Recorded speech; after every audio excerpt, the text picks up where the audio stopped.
when we invite our audience for a treasure hunt, solve a mystery, and win some prizes. Stay tuned to know more. And also, don't miss the exhibitions that are going on. Modern Art Gallery has the exhibition of Padma Shri artist Bhuri Baiji, and there is a tribal art fair at Adirang, which is hosting Gond and Beg Artists Camp and Exhibition. We begin the second day of the Lit Fest with a session on Bharat before the British, for which I would like to invite Ms. Shonalika Kaul and Dr. Rima Huja on the stage. And ladies and gentlemen, we also begin the day too with a book launch.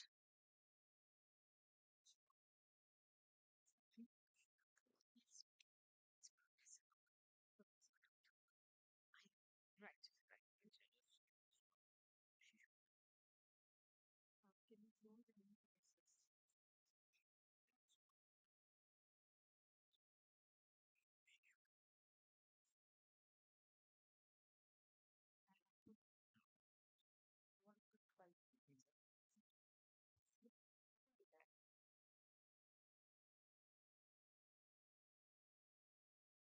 I would also like to invite Mr. N.S. Bafna and Mr. Rishi Shukla on the stage to launch Professor Kaul's book,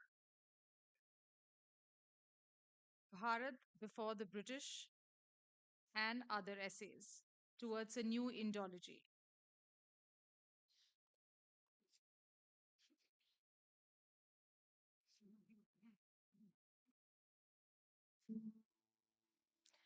With great delight, we announce the launch of Bharat Before the British and Other Essays, written by Professor Shanalika Kaul.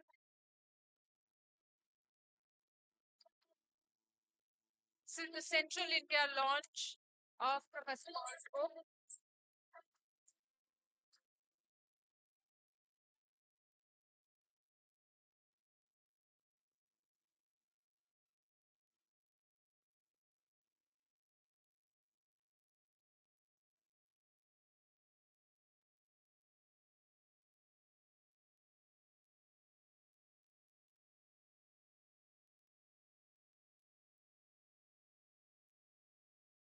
Bharat Before the British and Other Essays Towards a New Indology is a magisterial new history of early India and her regions.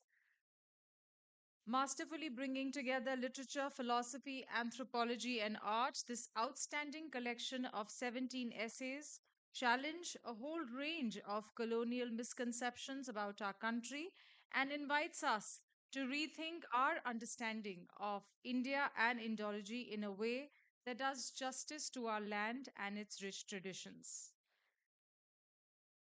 The book is authored by Professor Shanalika Kaul, who explores a number of fundamental questions regarding the history of early India and offers clear cut answers to them in her book. And we shall get a glimpse of that in her session today with Dr. Rima Huja. Professor Kaul is India's leading cultural historian specializing in Sanskrit literature. She's a professor of Center for Historical Studies at Jawaharlal Nehru University and has also been the Malati Singh Distinguished Lecturer in South Asian Studies, Yale University, Jon Gonda Fellow in Indology, Leiden University, and visiting professor at South Asia Institute, Heidelberg University. A prolific author, she's published 9 internationally acclaimed books, each demolishing colonial fallacies about India and putting up understanding of it. Some of her books include Imagining the Urban, Sanskrit and the City in Early India, The Making of Early Kashmir, Landscape and Identity in Rajatarangini, Myths and Palaces, New Perspectives in Indian Cultural Geography, and Bharat Before the British and Other Essays Towards a New Indology. She's been invited to speak widely around India and the world, including at Paris, Rome, Stanford and Michigan, Berlin, Johannesburg, World Sanskrit Conference at Bangkok and Canberra, and the United Nations. She'll be in conversation with Dr. Rima Huja, An archaeologist, historian, and writer, Dr. Huja has a PhD from Cambridge University. She is currently the director of the Maharaja Savai Man Singh II Museum, Jaipur, Director Jaigarh Fort, Trustee Maharaja Ganga Singh Ji Trust, Bikaner, Managing Trustee, Jaipur Virasat Foundation, visiting faculty at School of Planning and Architecture, Delhi, adjunct faculty, Ahmedabad University, and Vice President, ICOMOS, India, a former member of India's National Monuments Authority and of the Central Advisory Board for Archaeology, Government of India. She's a fellow of the Royal Asiatic Society of Great Britain and Ireland and a distinguished international academician of Minnesota University. She has held various academic posts and serves on several governing boards, committees, and councils. A prolific author herself, she's written and edited several books such as History of Rajasthan, Prince, Patriot, Parliamentarian, a biography of Dr. Karni Singh, Maharaja of Bikaner, and Maharana Pratap, the Invincible Warrior. She's also written over 75 papers and articles. We welcome our experts and we request you to begin the session. Thank you. And very good morning to all our audience here. In fact, I've been looking forward to conversation with Professor Shonalika Kaul for a long time. आपने बहुत सारी जगहों का नाम दिया where she's spoken nationally, internationally, but that includes the Bhopal Literature Festival. So welcome back. You last spoke pre-19, pre-COVID. So, and you spoke on the Kashmir then, and you're speaking on Kashmir now. So, ninth book on various topics that center around ancient India. But ancient India doesn't stop at a certain point. So, everything carries on. And this time round, your publisher is Vitasta. So, more links to Kashmir. So, without my going in for too many more of these, I would suggest I give you the mic for a minute before you go on to your thing there. And because I know you want to. Yes, it is working. So the leading question: are we going to have a new book here next year? Yes, certainly. Why not? It's already out. So I look forward to that. Thank you so much, Reema ji. It's such a pleasure to be here with you again and to be at Bhopal, one of the leading literature fests. Today we have fests are mushrooming all over the country, but I think Bhopal has shown the way in important senses. So it's a great pleasure to be back here. And usually it used to happen in the past, doesn't happen now. But there were certain subjects. If you said you were doing, I don't know, even maybe archaeology, people would say, "Ha, very interesting, Harappa, Mohenjo-daro," and then not know what to say. But when you say something like she's a professor of Sanskrit, the eyes will glaze over to one level if you don't know enough Sanskrit, and then they will glow with joy if you do know Sanskrit. So you're in that in between land. But you managed to get your students interested, and you have what? How many PhD students at present? All the time, too many. But I think that's not entirely correct about Sanskrit. It's a function of our education system, really, that has projected perhaps some subjects, and Sanskrit is not the only one, but also history as something that is quite far removed from our daily sensibilities, our concerns, what can excite us. These come across sometimes as boring or heavy. And everything lies on how you actually do these subjects in your research, in your teaching, and also today what we'll be speaking about. This book is in fact meant specifically, it's based on very detailed historical research, but it's meant specifically for the lay reader, for the non-specialist reader. So I do hope all of you will get your hands on it. And there are 17 essays in it covering a very wide range of themes. And I hope to introduce some of them to you in just a moment. So I'm not going to stand between the introduction. Kashmir has enough lakes for us to keep having either putting our finger into or jump into. Let's jump into the past and bring it to the present. Or yours.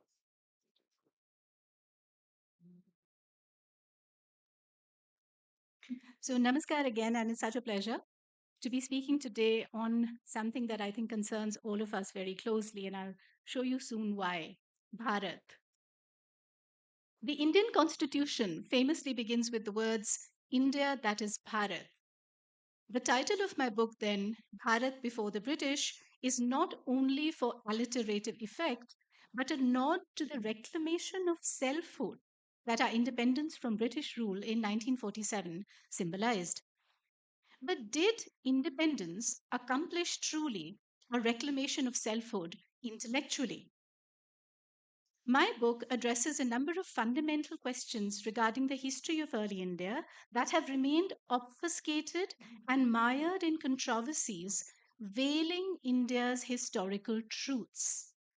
So I hope my book actually puts out for the genuinely interested reader who is invested in knowing authentically about our past and about our origins and about our identity. I hope this book will give them a number of cutting edge yet clear headed answers to these questions. There are also profuse illustrations in the book for those of you who are attracted to the visual medium. Now, what are these questions that the book talks about? I'm giving you just a sprinkling. As I said, there are 17 essays in the book, but roughly the following. How far back does the idea of Bharat, that is India, go? Did the British bring India into existence, as you keep hearing from time to time? Or is she, in fact, an ancient nation? What does the evidence tell us beyond the rhetoric? Was Kashmir historically unique, as again we keep hearing, and isolated from the rest of India? Or was she thoroughly connected with it and with its far corners? These are what I call the forgotten histories of Kashmir, and there are as many as 4 essays in Bharat before the British dedicated to unraveling these forgotten histories. Is myth the antithesis of history, meant to be dismissed and disowned by the modern historian and reader alike? Or is myth a historical mode in its own right and the self expression of historical communities? So, one of the essays goes deeply into the methodology for reclaiming Indic myth in ways that are very rigorous and yet sensitive to what the communities were trying to pass on and transmit by way of myth. Then, what is the antiquity of Krishna worship at Mathura? What does the evidence tell us? So, the association of Krishna with Mathura, but historically, what do we get? Similarly, how did Shakti veneration shape the identity of a people and their land? On a different plane, is there only one way of timekeeping? Or did pre modern India host multiple temporal visions and worldviews that had been suppressed by an unequal world order? So I argue, actually, in fact, there's an entire book I've done on that called Retelling Time: Alternative Temporalities from Pre Modern South Asia, questioning essentially the hegemony of Western academia over how even we perceive our own ways of knowing. Then, did ancient Indians write history? Another one of those lingering, persistent controversies. Was there an Indic vision of the discipline as different from modern Western and indeed modern global notions today? So, again, this hegemonic notion of what history is as a discipline, did pre modern India subscribe to that? Or did it actually offer an alternate, more cohesive and holistic and humanistic notion of what history is? So I clearly argue that it did. Then, was Sanskrit actually an elitist language, the way it is accused of being? Or did it have public reach and relevance? Clearly, I argue that it had extensive public relevance. Did it speak only for the rich and the powerful, as we are often told? Or did it also recover the voices of marginalized others, as they are called, including non human animals? So there's an essay on animal history in early India in this book as well. Then, what was the purpose of architecture in ancient India? And could it be an instrument of liberation, moksha? So there is an essay on Advaita as architecture. And we didn't even know it that when we enter the temple, for example, we are actually being propelled willy nilly into an experience of moksha. And the essay shows you how. On the other hand, so you have moksha, but on the other hand, what was the ancient idea of erotics? or calmer? And how did that relate to society? How did it feel, smell, sound, touch, appear to live in an ancient Indian city? Does Sanskrit poetry contain merely stereotyped and idealized depictions of ancient times? Or have we been simply reading it wrong? What were the overarching goals of Indic knowledge systems, and how far have we come away from them today? In engaging these varied issues, in correcting misplaced perspectives, and in offering culture sensitive methods with which to work through our texts and traditions, Bharat Before the British invites us to rethink our understanding of both India and Indology. It challenges, in particular, the hold on history of colonial approaches on the one hand and political ideologies on the other. These have taken us considerably away from, far from, developing a robust emic, that is, indigenous understanding of our nation, our thought, our practices and patterns of belief and behavior. The diverse essays in this book penned over the years, incidentally, and bringing together history, literature, philosophy, anthropology, and art reclaim such an understanding that does justice to our historical sources on their own terms rather than compromise them in the service of politics of one kind or another.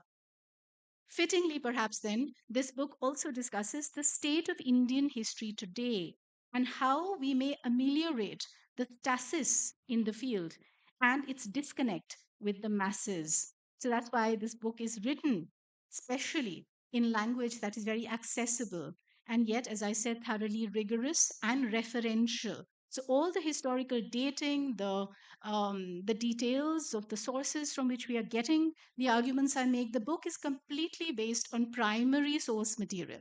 So it's your go to if you want to know exactly where these references are in the original text rather than in what this historian or the other said.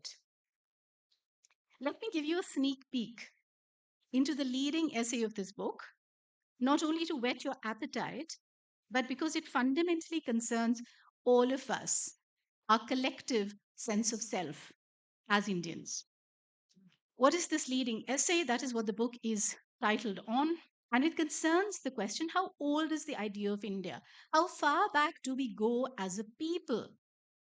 Now, this is perhaps the most natural curiosity that any culture can have. Yet, as many of you must know, even 78 years into independence, there is still confusion and some kind of contrived debate about this question. Because many actually argue that it is the British that somehow hammered us into shape, unified a very diverse and uh, uh, pulling in different directions bunch of people and regions, and thereby brought India into existence. But what does history say? Now, no doubt this is what the British wanted us to believe. For instance, in 1880, Sir John Strachey, who was British administrator who trained the Imperial Civil Services of India then, he would begin his lectures to the British Indian bureaucrats with the following words, quote, "The first and most important thing to learn about India is that there is not and never was an India," unquote. That the colonial state prided itself in this divisive and uninformed disinformation about the land that it was conquering is not surprising. But what is surprising is that even today, 200 years later, many Indians, both scholars and commoners alike, in fact, celebrities, continue to buy into this misconception. Now, ladies and gentlemen, a nation, as different from a nation state, is first and foremost a notion. It is an idea. It is the jointly held sense of belonging to a common territorial and cultural entity that a people name and assert.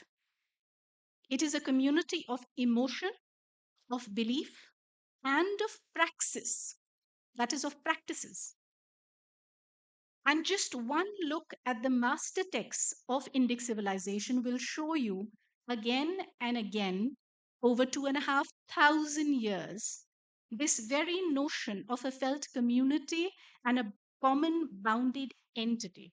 This very readily recognizable idea of Bharat attested with astonishing continuity and clarity from 2.5 millennia ago. I'll just tell you what I mean. What is also remarkable is that this idea, this incredibly continuous idea, embraced both India's spatial unity as well as her incredible diversity. So there's an acknowledgement in early India of India's thriving diversity. So unity in diversity is a slogan you've all heard of and associated with the freedom movement. But it is not an invention of the freedom movement in the 1940s. It is, in fact, a very ancient Indian thought. And it is high time that we acknowledge this remarkable phenomenon and go into details. So let me just very quickly give you a few of these stunning examples of a civilization's self awareness. The earliest text to define India, Bharatvarsha, broadly yet resonantly as the land between the Himalayas and the sea, is the very ancient Mahabharata, conservatively dated by historians to 5th century BCE. Many would disagree and say it is much older than that. The Bhishma Parva of the Mahabharata, its 10th chapter, details, not in a passing reference, not in a poetic flourish, but in more than 70 verses, a great portrait of the land. So it talks about first the historical geography of India, all the many mountain ranges and rivers of this land running from the north and northwest to the south, and from the northeast to the west, including Ganga, Sindhu, Vitasta or Jhelum, Saraswati, Yamuna, Chandrabhaga or Chenab, Gomti, Sarayu, Godavari, Narmada, Mahanadi, and I could go on. But even more comes after that. It then documents the ethnography of the land, namely the Janapadas, that is, the territories occupied by variegated communities or Janas that peopled Bharatvarsha. So, a very invested and a very committed and clear notion of what they're talking about. Now, significantly, the Mahabharata is often given this label of mythology, like the Ramayana. And yet, these communities, these Janas being named in a mythological text, Kashmiraha, are the first to be named. And this is very important because this means Kashmir has been a part of the understanding of India from the earliest articulation of that understanding. So there is no India, as it were, without a Kashmir being part of it. So another one of those misconceptions that goes out of the window. Then it talks about Gandhara, Cambodia, and Punjab in the north, to Vidarbha and Malava in central India, and from Kashi, Magad, Odisha, Bengal, Assam in the east, to Dravid, Kerala, Karnataka, Kuntala, which is Telangana today, and Chola in the south. 2,500 years ago, ladies and gentlemen. Those named also included Mlechas and Yavanas on the one hand, broadly translated as outsiders, and what we call tribes or forest dwellers. So Nishadas, Shabaras, Kiratas, and Abhiras. They're all a part of Bharatvarsha in this vision. There is also an explicit reference to all four castes inhabiting Bharatvarsha. So all the Varnas. So what do we find?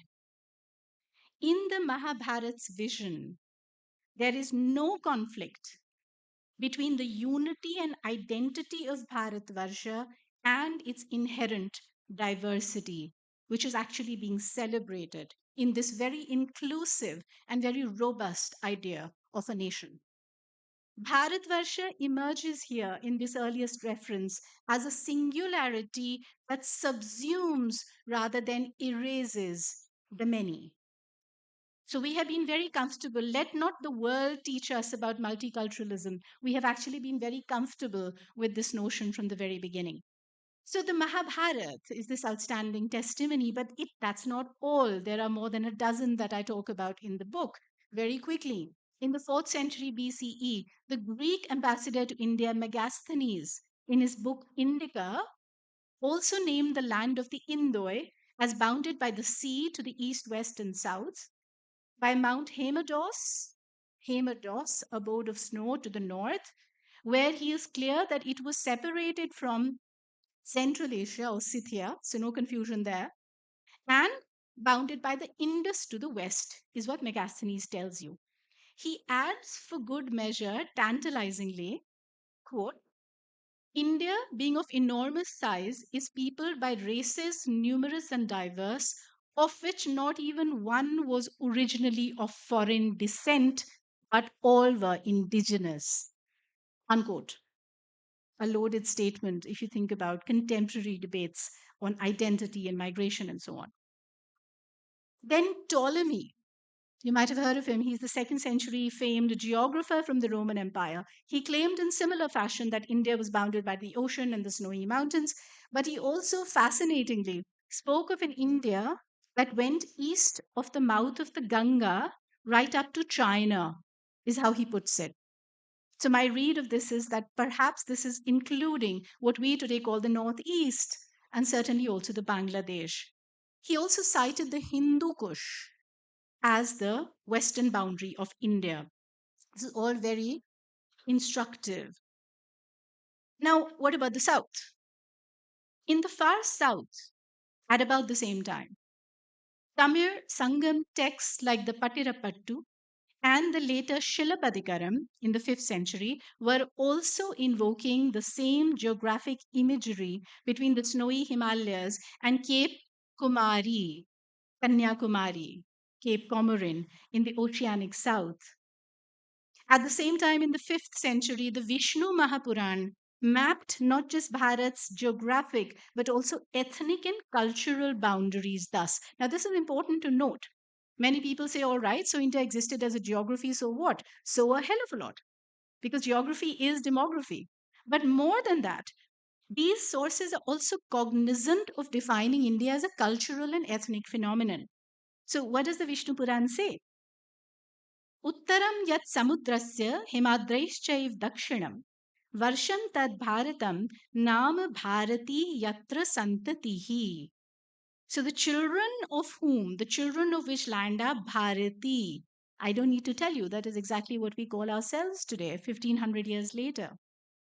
It goes on to say, Yojananam Navasahasram tu Dvipo Ayam Dakshinottarat Purve Kirata Yasyante Paschime Yavanaha Sthitaha. Very quick translation. The country north of the sea and south of the Himalayas is Bharata, and her children are Bharati. So you see, notion that is being named and asserted.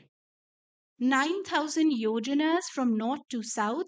It has Kiratas in the east and Yavanas in the west. Who are the Kiratas?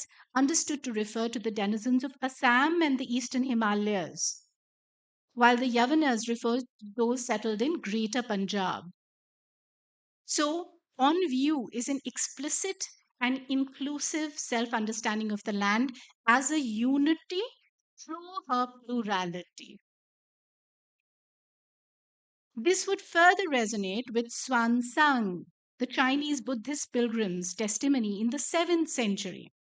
Now, Zhang traveled all over India and left a detailed account of the land called the Tiyuki.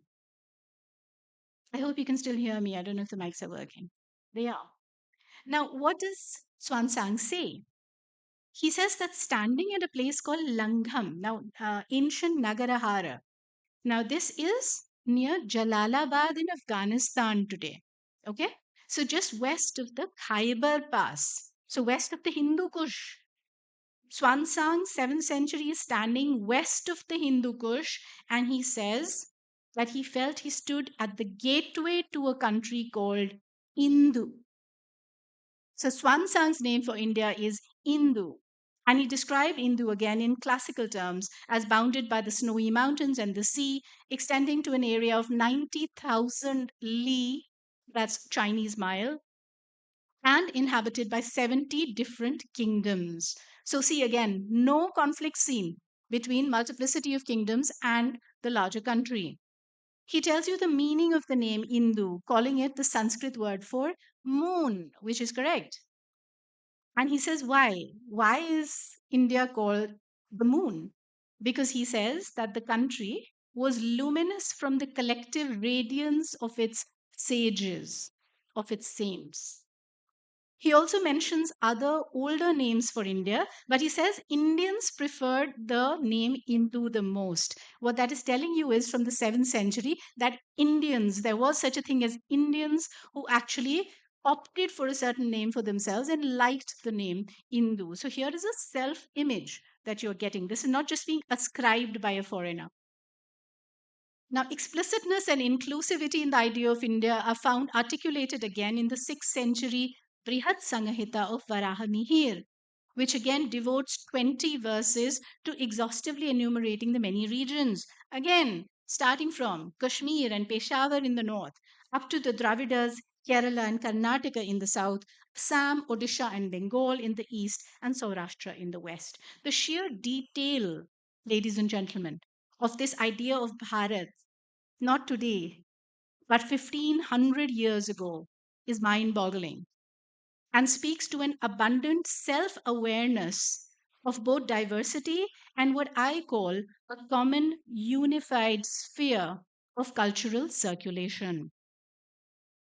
Now, very quickly, perhaps there is no better illustration of this idea of Bharat as one but many, or as many but one, than who do you think? The stellar Adi Shankaracharya, right? The seer intellectual who in the 8th century established the supremacy of Vedant Advait. What is Advait but unified consciousness beyond multiplicity and form? Now, why do I say Shankara actually epitomizes this identity of India? Because starting from his hometown in Kaladi in Kerala, it doesn't get further south than that, right? Shankara is said to have undertaken a famous Digvijaya, which is a tour of philosophical conquest of the entire land, intensely debating and defeating the varied local scholarship from Papalikas and Pashupatas to Mimamsakas, Vaishnavas, Shaktas, Jainas, Bodhas, and so on. But where? Where is the question? What was his route? First, he goes to Tamil Nadu, then Andhra, Vidarbha, and these are named in contemporary sources. This is not being reconstructed today. Andhra, Vidarbha, Karnataka, Gujarat, onwards to Ujjaini, Madhya Pradesh, Pahalika, which is Bactria, Churasen, that is Mathura, Daradas, even, that is Gilgit and Baltistan, Kuru Panchal, Punjab and Haryana, Kedarnath, Badrinath, which we know about, and then Kamarupa, Assam, Gauda, Bengal, and Koshala, or Uttar Pradesh, modern Uttar Pradesh. But where do you think he culminates his Digvijaya? The fitting culmination of these Advaitic travels was none other than Kashmir, in the renowned center of all learning, Sharda Peeth. The 13th century text Shankara Digvijaya says, in all the world, Jambudvipa is best. In Jambudvipa, Bharata. And in Bharata, Kashmir is the best because there resides Ma Sharada. Unquote. Indeed, till today, I am told prayers in Tamil Nadu begin with the invocation Charda Devi Kashmir Purvasuni Namastute. What astounding connectivity between the far north and the far south of India. And the Shankaracharya temple at Srinagar, I don't know how many of you have visited that very ancient temple. It still stands witness to this incredible centrality of the far north of India to the imagination of the far south and vice versa. because local memory in Kashmir is still remembering and commemorating this man from Kerala. While that man from Kerala chose self consciously to go none other than to the very north of this land. And we say there was no notion of a Bharat in ancient times. I'm not even speaking of the four Pithas, the Chaturamanaya Pithas that Shankara founded in the four corners of the country. In the 11th century, the Arab traveler Al Biruni, in his Kitabul Hind, on the one hand, and Jaina cosmological literature on the other from the same period, are speaking of a Hind. So the new name, same place, Hind. And the Jainas speak of Bharata Khanda. 14th century Indo Persian poet Amir Khusro, in his Nau Sipir, resoundingly speaks of this Hind as his Vatan or nation. So you have a word for the nation much before Amir Khusro, of course. You have the term Rashtra first occurring in the Rigvedic period. Of course, different connotations, but throughout the Mahabharata, the Manusmriti, Arthashastra, everybody is talking of that term. So the Vatan. So what are you getting from the 5th century BCE to the 5th century CE, right down to the 14th century CE? You have a thriving, throbbing idea of India or Bharat. He cites Hind's dozen languages, which he calls Hindavi, to include, he says, Sanskrit first of all. And he calls Sanskrit the pearl of all pearls. So here is a 14th century estimation of this language that many of us have got really cut off from today. And perhaps it is time to go back to it. Then, what does he enumerate after that? Kashmiri. So Kashmiri is enumerated as a Hindavi language, as an Indic language in the 14th century. Sindhi, Punjabi, Bengali, Gujarati, Kannada, and Tamil, all Hindavi languages, according to 14th century Amir Khusro. His understanding of Hind then was the same as the area covered by these languages. He tells you more about Hind. He says Hind was Firdaus, or paradise on earth, and far superior to other countries. Unashamedly, he says that, quote unquote. No being politically correct and concerns and fears of jingoism and cultural chauvinism and so on for him. He's very clear. And remember, he's the son of a Turkish settler from Uzbekistan. And yet he's so clear about the land he has settled in. He says India's intellectual wealth is incomparable, and the world's scholars come to India to gain knowledge, whereas Indians had no need to go to the world for the same. He goes on to name all the knowledge systems that thrived in Hind and affirms that India invented the numerals. So, another one of those debates that should be shunned once and for all. Ironically, these numerals are called Arabic numerals today. So, you see how far we can go from away from history and away from historical truths. He also says that India invented the zero, again, something that has lately been attempted to be hijacked. And of course, the game of chess or shatranj. He says a lot more. But I want to quote just a few lines from Amir Khusro. He says, And maybe after quote, that, we open it for questions. So you might want to wind up. about to finish. He quotes, there cannot be a greater teacher than the way of life of the people here.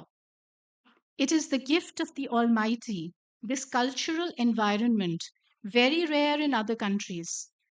If perchance any Iranian, Greek, or Arab comes by, he will not lack for anything because they will treat him as their own. Unquote. What a stellar portrait of the soul of Bharat. There are many other examples. 16th century Abul Fazl is talking of Hindustan. And again, a very clear notion of where it extends, what it is not, what it is clearly not, and that is Turan, Iran, and China. And he says Kabul and Kandahar are the twin gates of Hindustan, and you must guard these to have peace from what he calls the alien raiders. He also praises Indians as God fearing, just, and generous. Contemporary Tibetans, Rimaji, and this is the last evidence I'm presenting. There's a lot more in the book. Like Lama Taranath in the 15th century, in his History of Buddhism, also has a name for India. They called India Ragyar or Fagzul, that is vast land and noble country, the source country of their Buddhist masters who came from Kashmir, Peshawar, Andhra, Kanchi, Saurashtra, and Bengal. So clearly, the Greeks, the Chinese, the Tibetans, they all knew exactly what India was. And yet we have been in denial.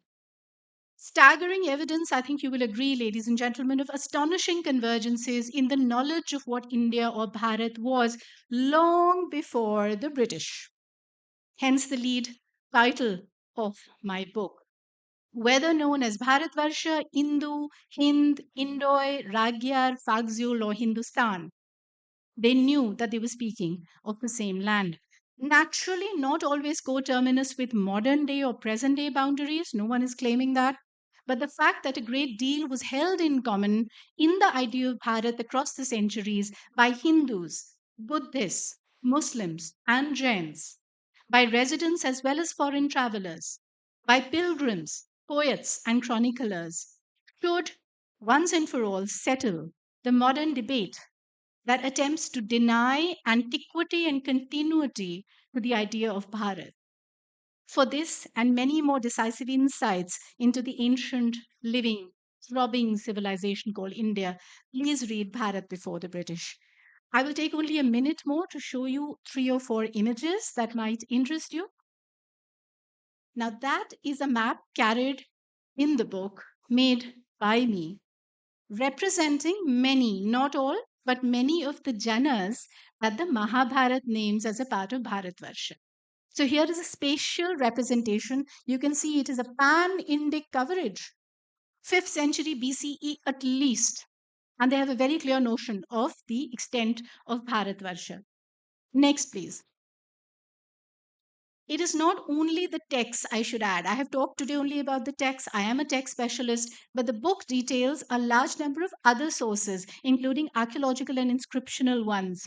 So, a very early inscription from India that refers to Bharat Varsha in Prakrit, as Bharat Vasa, is the Kalinga inscription, the Hathi Gumfa inscription of King Kharavel, 1st century BCE, gentlemen, ladies and gentlemen.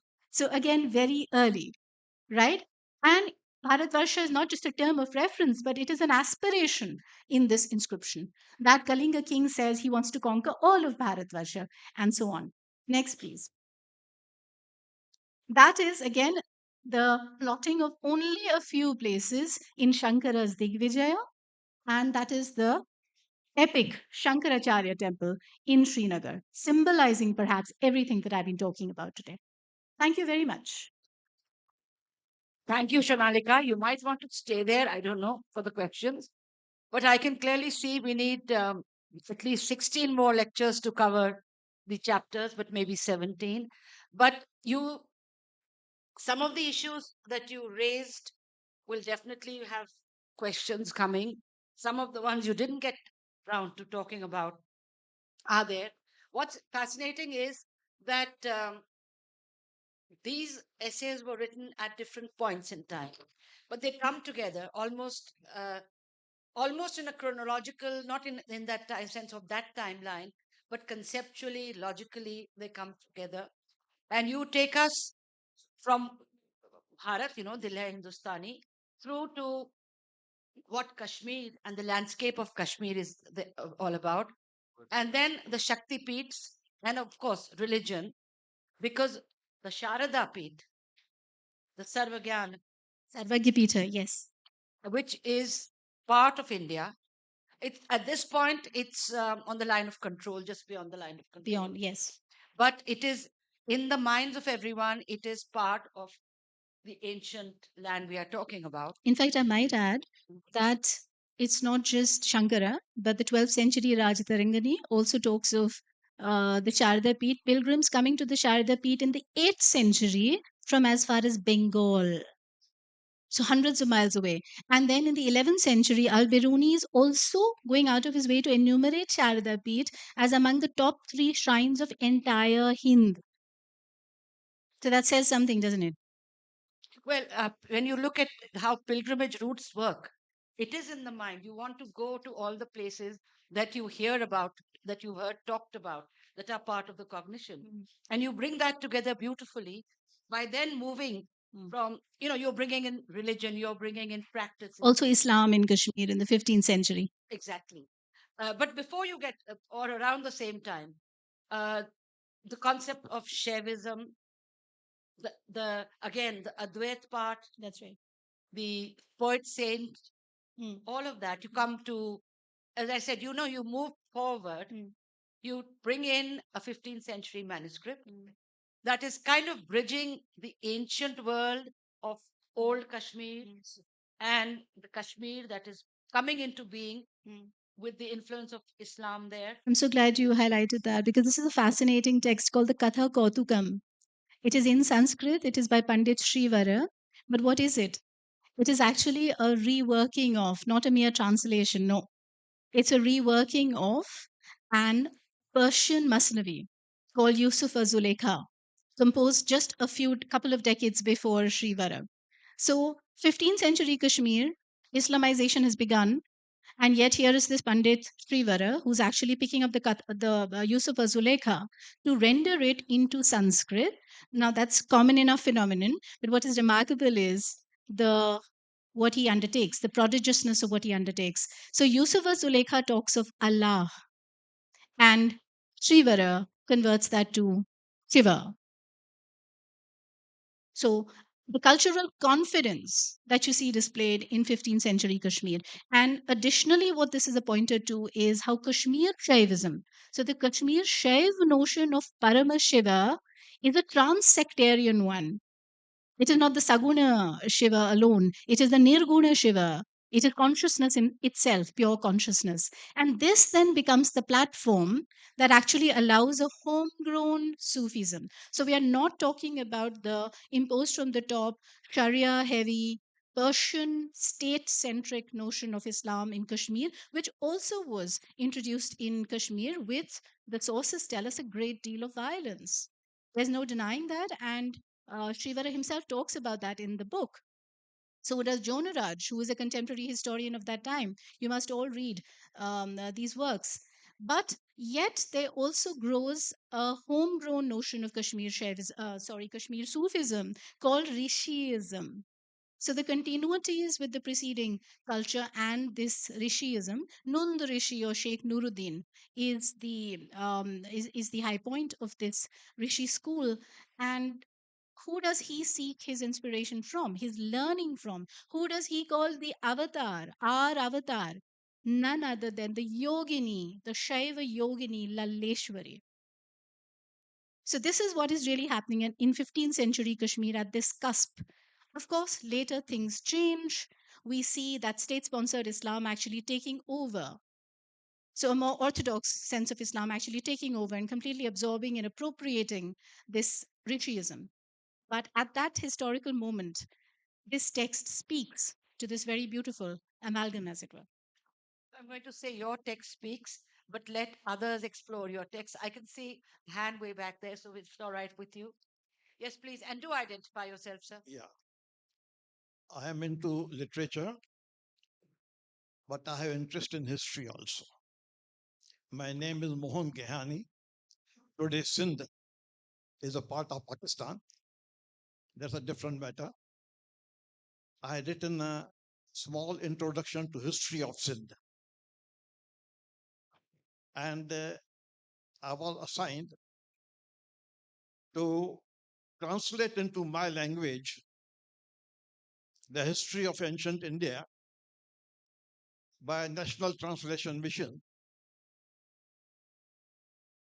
and I had translated that ancient India's history also. I have only two questions rather. Do you dismiss the concept of India because you are emphasizing only birth?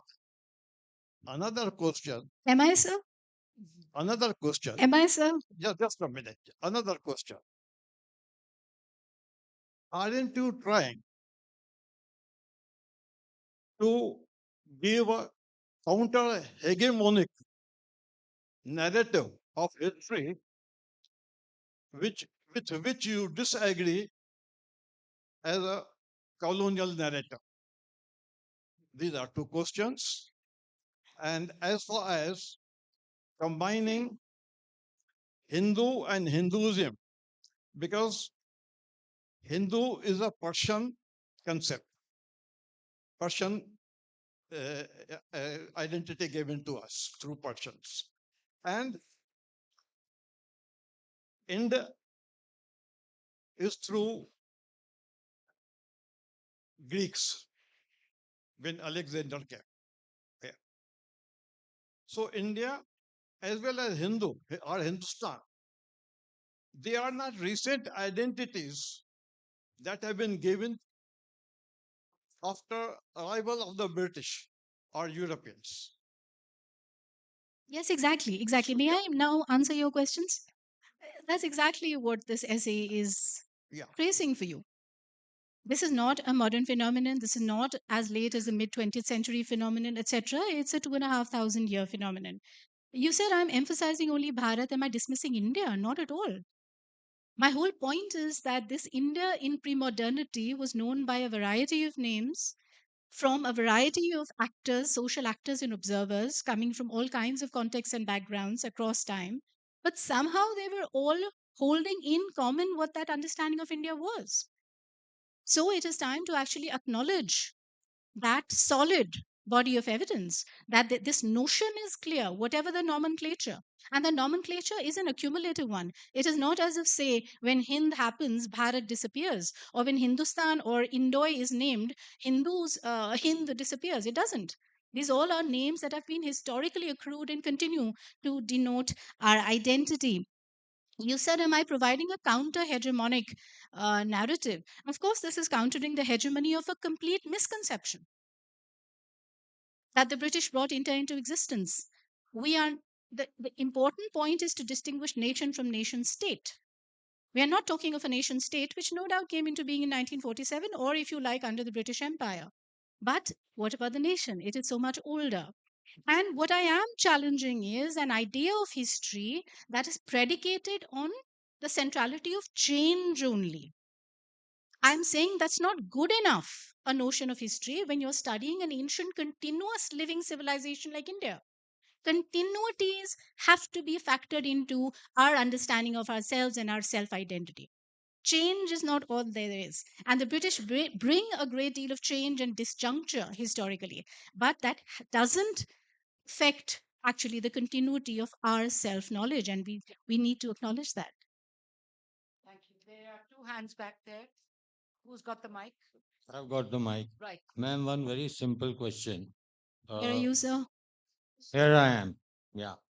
So, you mentioned that the concept of Bharat came around 500 BC at the time of Mahabharata, but almost, 200 years hence, during the time of Chandragupta, and then, maybe 100 years after Ashok, there was a word used very often that was Jambudip. So was Jambudip and Bharat, are they the same conceptually or there is some different? Because that time the mention used to be of Jambudip, not Bharat. There is an occasional, there is one Ashokan edict that refers to Jambudvipa. Now, what is Jambudvipa? That historians today deem that because Bharat is understood as a subsection, subunit of Jambudvipa, and then within Bharat come other regional subsections. So they say Jambudvipa must be a reference to broadly what we today know as South Asia. So Jambudvipa is not India, is not Bharat. Let's put it like that to not confuse issues. Jambudvipa is not Bharat. It is a larger entity than Bharat, and Bharat is deemed to be a geographical subsection. The Purans are replete with this kind of cultural geography, and they give infinite detail. So, if nothing else, we have to give credit for the the care with which these notions and these outlines were being laid down 2,000 years ago of geography, both Indic and external. There was a hand right next to you or near you, and then one in the front. Hello. Ji boliye, we can hear you. Yeah, myself RK Choubey. Kashmir के ऊपर जो बहुत सारी बातें अभी ma'am ने भी बताई और आपने भी क्वेश्चन किया, मैं जो पढ़ रहा था वो 3 शब्दों में कश्मीर को अगर हम समझाएं कि वो हमारा हिस्सा है या नहीं है, वाणी, सरस्वती और शारदा। अगर इन 3 की यात्रा हम करते हैं, वाणी शब्दों की यात्रा है, सरस्वती ज्ञान है और Sharada which is identify area. तो वो मैं अपनी बात बस इतना ही कहना चाहता हूं कि it is a journey. Kashmir जो है it is a journey, Vani, Saraswati and Sharada. Thank you. Thank you. Thank you. Incidentally, in ancient times, Kashmir was also known as Sharda Desh. But again, for more reasons than only geographical, it is not only because the Sharda Peeth was there, but also because Sharda herself stands for Shakti Saraswati. So Kashmir is deeply Shaiva Shakt, but additionally seen as the center of all learning. Hence Sharda Desham. So that preeminent claim of Kashmir to intellectual superiority across the entire subcontinent is again something many histories completely miss. Kashmir just doesn't figure.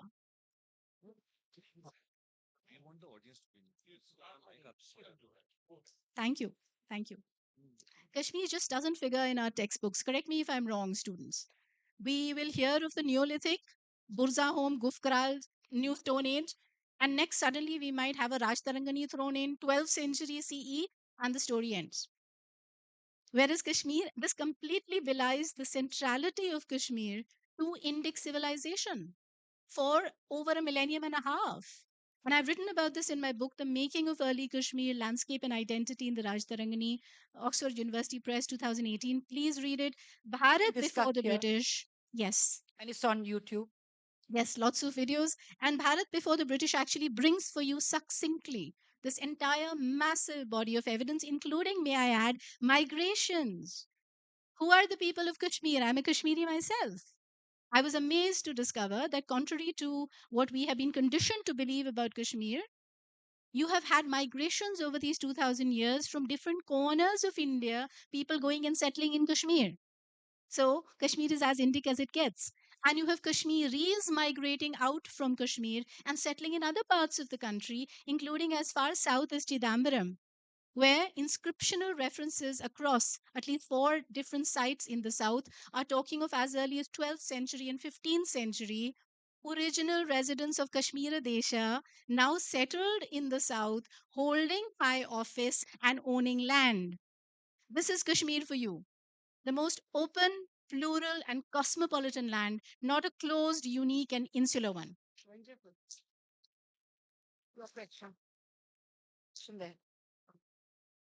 Uh, can I put a thing, ma'am? You mentioned about Saraswati and Sharda. You would perhaps be aware that the Sharda and Saraswati extended beyond Kashmir, geographical Kashmir as it exists today. In bulk in Afghanistan, northwest Afghanistan, rising from the Pamirs there in the Hindu Kush Mountains, is the Saraswati River, the ancient name of the river that is called Oxus today. It starts from near Balk in northwest Afghanistan. And you know where it drains? In the Caspian Sea. And on the east coast of the Caspian Sea, and on the west coast of the Caspian Sea, at Baku in Azerbaijan, is an ancient Shiva temple which is still worshipped. And in the entrance to it is written Om Namah Ganesh. So the concept of Bharat, I would say, actually in ancient times extended, and yesterday's lesson also on one of the sessions mentioned this, actually goes far beyond the geographical boundaries of Kashmir and even Afghanistan. Thank you, sir, for Thank that. you. Thank But I'm you. going to, Shonalika, before you answer that, I'm going to let you have your turn at the mic, and then you can do the sum up. Can we get her a Because mic? we need to Please, give time to the next I, session. I have a question. This can go on forever. Ah, It's always delightful. One question for answer. No, I know you'll have more questions. We can discuss them. So Professor Shonalika Kaur will be signing her books in the authors Authors lounge, not the authors, in the signing area. and you can all talk to her to your heart's content afterwards.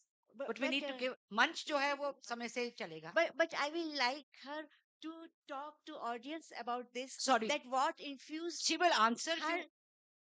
to have these insights. I Right. want to hear that. It is Fine. so We have a time compelling. thing here. Let the lady with the mic have her question. Ma'am, we are running over time, We are please, running out and of time, one and I last have the question mic. quickly. Yes. Question, please. Thank you, ma'am. First of all, history is not boring. I myself a student of history. My simple question is, जब आप इस book पे काम कर रही थी, आपने travel किया होगा north south east west everywhere, तो कंपैरेटिवली जब आप इंटरेक्ट कर रही हैं एक साउथ के पर्सन से और एक इंटरेक्शन हो रहा है आपका कश्मीर में किसी व्यक्ति से, तो उस जर्नी के बारे में अगर आप थोड़ा हाईलाइट करें कि आपके क्या अपने एक्सपीरियंस रहे थे कि एक वायलेंस वाला एरिया है कश्मीर, वहां आप जाके रिसर्च कर रही हैं और कंपैरेटिवली आप साउथ में या नॉर्थ ईस्ट में रिसर्च कर रही हैं, अगर वो कुछ पॉइंट्स आप हाईलाइट करें तो ज़्यादा अच्छा होगा. आपका क्वेश्चन इंटरेस्टिंग है, लेकिन I may not have the answer for that because when you are working on ancient India you're not actually going and speaking to contemporary Indians, because this is not an ethnographic survey. We are not talking of what you believe today. We are talking about what was the case for the first 2000 years of Indian history, for instance. I also don't want to comment on what's happening in Kashmir, because again, let history do the talking. Let history intervene and correct. So, a lot of this book is, ladies and gentlemen, a historical corrective. It's a corrective both to the history we have been taught, and it is a corrective to absolutely fallacious narratives that have been propagated politically from both within and outside the country. So, part of the reason for this book is that Indians should know their history authentically. And I'm happy to report that when my first book on Kashmir came out and when this book came out, I have had random young people from the valley search me out on social media, drop me messages in DM saying, "Thank you, ma'am. I read your book. We didn't know this is our history." So I think we are getting there. Thank you for that. I know the session can go on, and it will, but outside, because अब जिनकी बारी है उनको मंच देना स्वाभाविक भी है और सही भी है. I'm going to let you do your bit and conclude. Thank But you, Rima ji. Pranamika, thank you. Again, it's been a pleasure to talk to you at the Bhopal Literature Festival. Let's hope we do it again, this time with another book. अब आपके लिए बारी. Ji. I think this session will definitely force us to rethink our traditional understanding of ancient civilization called India. Thank you for this very engaging session, Professor Kaul and Dr. Huja. And I would now request Brigadier Sanjay Agarwal to felicitate our experts, our authors. And thank our wonderful audience. आप अभी भी इतने engaged हैं कि अभी भी सवाल पूछना चाह रहे हैं. तो मेरी किताब का मकसद फिर पूरा हुआ. जी, बिल्कुल. The whole point was just this. Thank Let you us so much. show Thank that you. with a round of applause. Brigadier Agarwal presenting the BLF Memento 2025 to Professor Shanalika Kaul and Dr. Rima Huja. No, you stay where you are.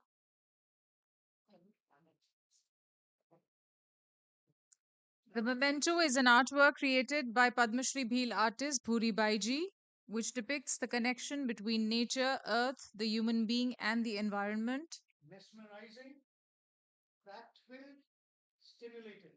Thank you.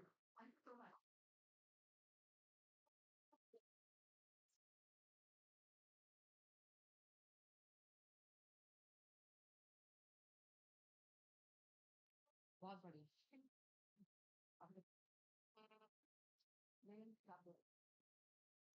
Ladies and gentlemen, our next session is the Middle East in Crisis, where Lieutenant General Raj Shukla will be in conversation with Mr. M.J. Akbar. I would request our experts to grace the stage. With a fragile ceasefire in place, the new US president instructing the US military to release a hold on the supply of 2,000-pound bombs to Israel, the Palestinians, numerous thousands of Palestinians returning home to a devastated Gaza, the exchange of hostages and Palestinian prisoners, the Middle East crisis changes by the hour. To discuss the same, we are joined by Lieutenant General Raj Shukla and Mr. M.J. Akbar. Lieutenant General Shukla, Param Vishish Seva Medal, Yudh Seva Medal, Sena Medal, is a former army commander with over 4 decades of distinguished service in the Indian Army across a wide range of operational, ideational, and training assignments.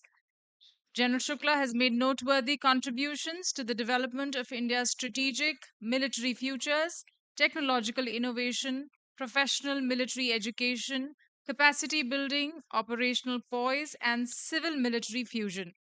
A combat aviator and accomplished public speaker, the officer has an abiding interest in strategic military affairs. He's also published more than 70 articles in journals and prominent dailies. He's also lectured and participated in approximately 362 talks, seminars, events in India and all over the world. He's a distinguished fellow at the Center for Land Warfare Studies. And, sir, I would request you to introduce Mr. Akbar. Thank you. Thank you. So, friends, ladies and gentlemen, Namaskar, Jai Hind. Welcome to the 7th Knowledge Kumbh Festival and to this conversation on West Asia in crisis. Um, well, we are singularly privileged, honored, and fortunate to have with us Mr. M.J. Akbar. He needs no introduction, but let me say he's a public intellectual, former minister, author, prolific writer, and you read his books. I mean, he can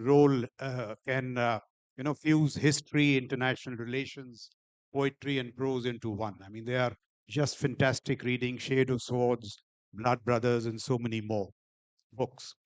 But what I would particularly like to point out, especially to the young generation, is that in an age when editors in the Indian media landscape were larger than life, in terms of editorial craft and poise, Mr. Akbar dwarfed many of those illustrious peers. So he was really a great, editor. And through some very eloquent arguments, persuasive reasoning, and catchy turns of phrase, he would open up fresh insights, move the ideological needle, and shake the political discourse. तो इससे ज़्यादा मैं आपकी क्या तारीफ करूं sir? Because the small town that I come from, Lucknow, they say कि अपने से बड़ों की ज़्यादा तारीफ करना बदतमीजी मानी जाती है. So I'll stop the बदतमीजी and now get to the facts. But before I do that, I would just like to say one more thing. That in a sense, Mr. Akbar is a man, in my view, of incredible erudition, wisdom, and above all, clarity. I was reading, I think, on the speaking tree in the Times of India last month, and somebody said that Vidya is, of course, about knowledge, but more importantly, it is about clarity. And we shall try today and tap into his sense of clarity about West Asia and the wider geopolitics in this very turbulent world. So, sir, a very warm welcome. Thank you so much for gracing the festival and for being part of this conversation. The first question flows from the title of this panel itself. West Asia is obviously in a crisis, but how deep seated is the crisis? And in terms of the historic metrics of the Middle East, is this crisis unprecedented? So, a bird's eye view, sir, of the Middle East from a historical lens, a geostrategic perspective, and the likely futures. Your opening remarks, Fred. Thank you very much, Raj. And I don't know quite what to say about the build-up that you provided. I hope some of it is true. It is. the uh, the subject itself, while formulating your question, you use two terms. One is West Asia and the other is Middle East. Are the two coterminous? Number one, I was speaking at Manama at the famous, and there they titled a few years ago, and there the title was The Future or the Past. Sometimes you don't know the difference of the Middle East. And I asked a very simple question. This was to the Arab audience, and this is in Bahrain. I said, ladies and gentlemen, can you please let me know in the middle of which East are you? It's very important to understand this. We use the term geopolitics, but geography is critical to geopolitics. And the correct perspective of geography is also very, very vital to our understanding. West Asia is not the middle of the East. The only country which is in the middle of the East is India. But the British created this Middle East because it is in the middle of the region between London and India. And since then, they have polluted our understanding of the region. And I use the word consciously, polluted our understanding of the region. Reframe it to West Asia. And then let me tell you why the Ukraine war is actually critical to an understanding of West Asia. Now, you'd think that, I'm talking apples and oranges. No. How far is Ukraine from the Caucasus? Next door, literally next door, is Delhi and Haryana, right? How far is Caucasus from the South Caucasus, which is Grozny, which is where the Chechens are fighting in Ukraine right now as we speak. And by the way, as you know from war, right? Troops who fight ask for their price, and the price is not money. The Chechens who are fighting there are not there because they're mercenaries, because they have a larger perspective. How far is Dagestan from Syria? Well, your large town Lucknow is much closer, much further away from Delhi than Grozny is from Syria, right? How far is Syria from Israel? How far is Israel from the Houthis? And just in case you understand why India is a participant in the war, whose navy at the moment is engaged in military conflict on the Red Sea? The Indian Navy. The war has already reached us. If we understand the contiguity of the region, because your crisis term obviously involves an understanding of war. Wars do not have borders. The last World War, the reasons why the Americans were fighting the Germans or the British were fighting the Germans was completely different from why the Chinese were fighting the Japanese. But it merged into one war. Was the conflagration, fire searches for fire. And in that fire, we are not too far away. The whole of the region, I went from Aden to Bombay, let's say, but between Aden and Bombay is a region which had been at war for the last 50, 70 years. Afghanistan, Pakistan. And by the way, this term which is familiar to the strategic experts, which is AFPAC. I've never believed that there's a region called AFPAC. It is actually CHAFPAC. Because without China's presence, Afghanistan and Pakistan become basically, to use a frank term, impotent. That is the power which gives them resonance. And the wars that are going on there, it's not a single war. The wars that are going on there all have the resonance in history. You ask whether this crisis in quote unquote Middle Asia, West Asia, is unprecedented. Is it worse than the Crusades that took place over 2 centuries? And just in case you think that the Crusades are not resonating today, the language of war has not changed from the Crusades. The invader's name might change, but the forces that come in just reinvent themselves. So I would actually argue and suggest to you to think about that some wars have immediate objectives. There is a war, let us say, I don't know if it would be call it a skirmish or a conflict or Galwan, Ladakh. There is a war for the Himalayas. There is a war for Kashmir. There is a war for this and that and the other. There are some wars which are wars of exhaustion. They do not exhaust themselves. They work across a time frame of millennia. That is the power of history in our lives. And the positive elements of history disappear all too quickly.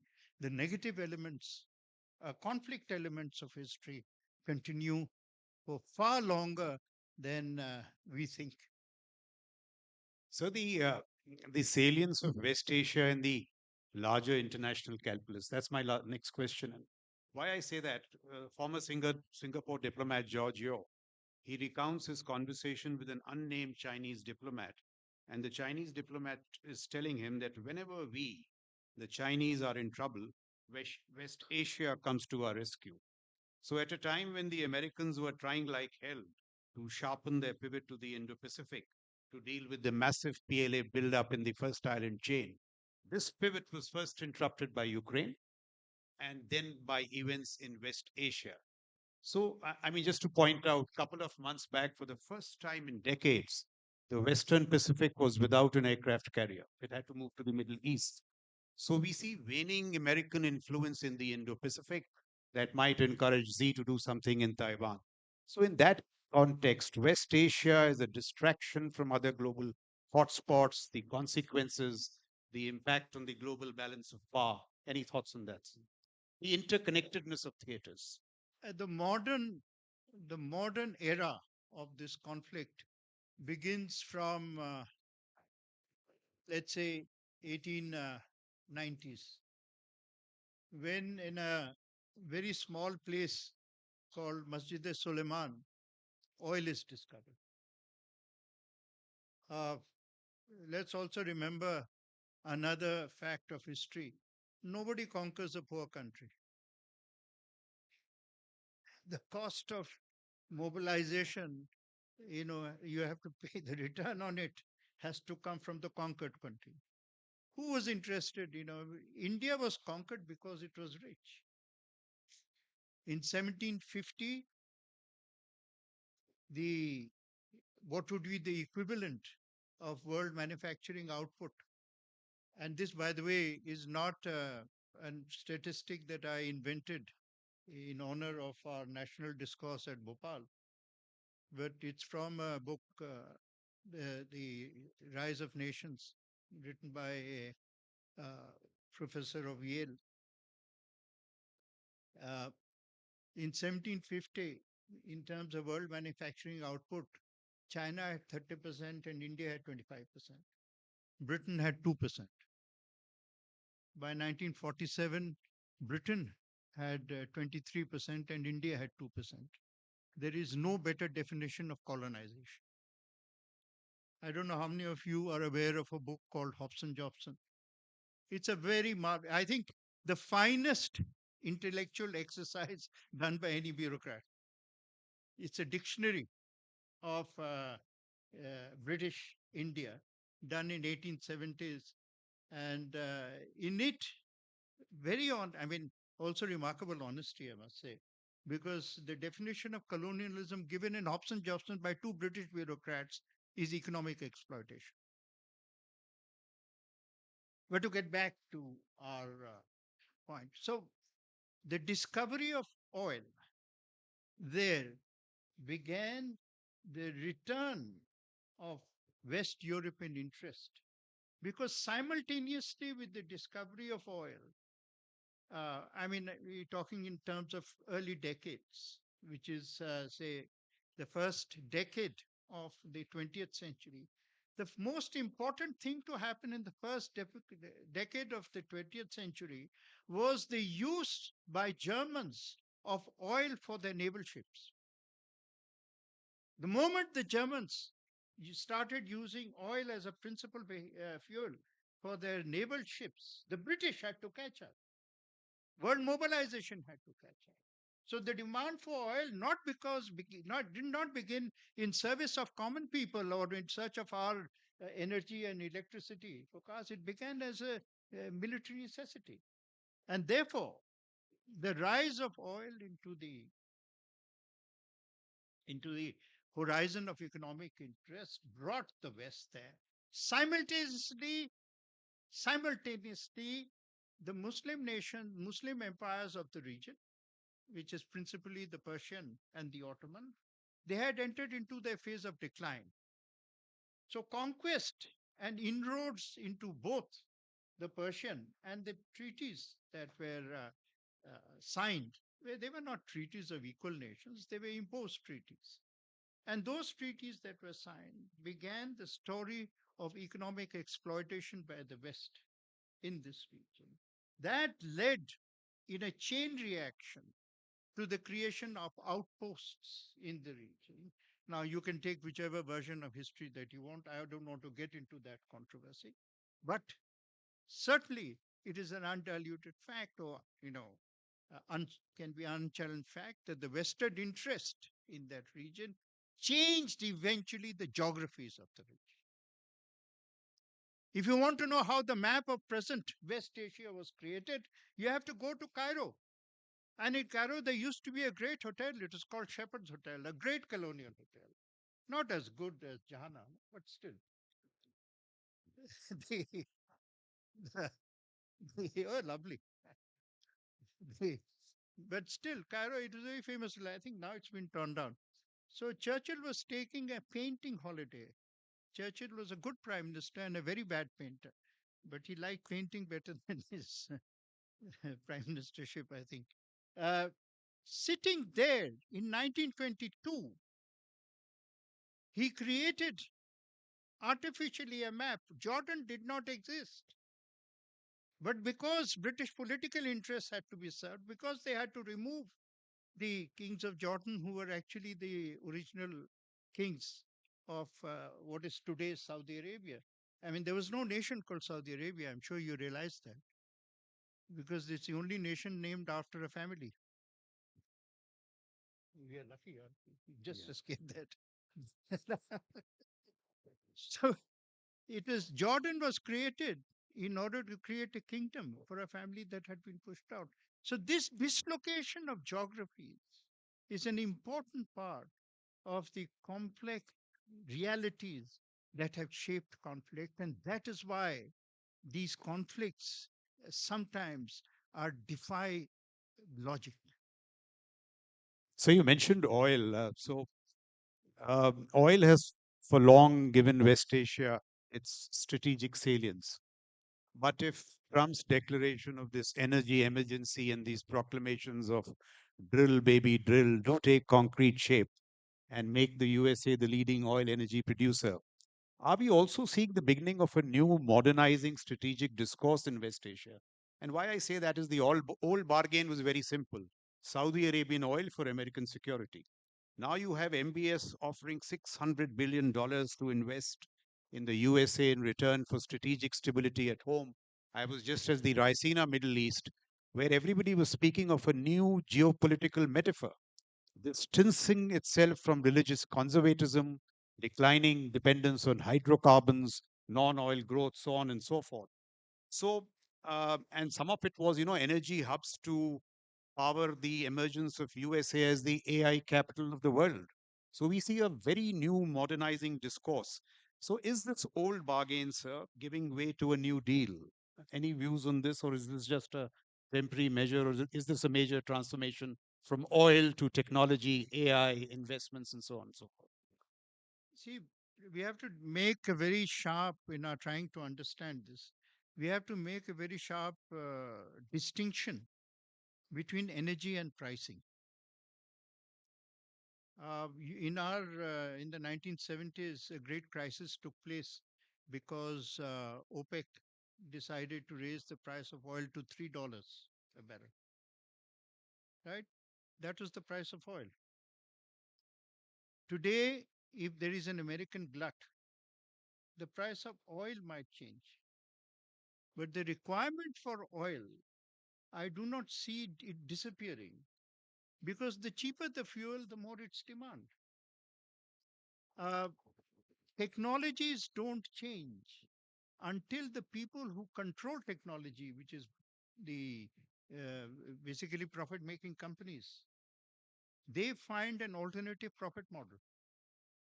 It is a well known fact, for example, and I hope I'm not moving away from the subject, but just to give you an example, that levers had found a way to clean clothes without soap, but never introduced it because it would destroy the company's profits, right?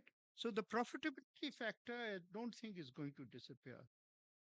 Quiz question: how many bases does America have across the world? 800. 860, actually. Maybe 60 more were added since we last checked.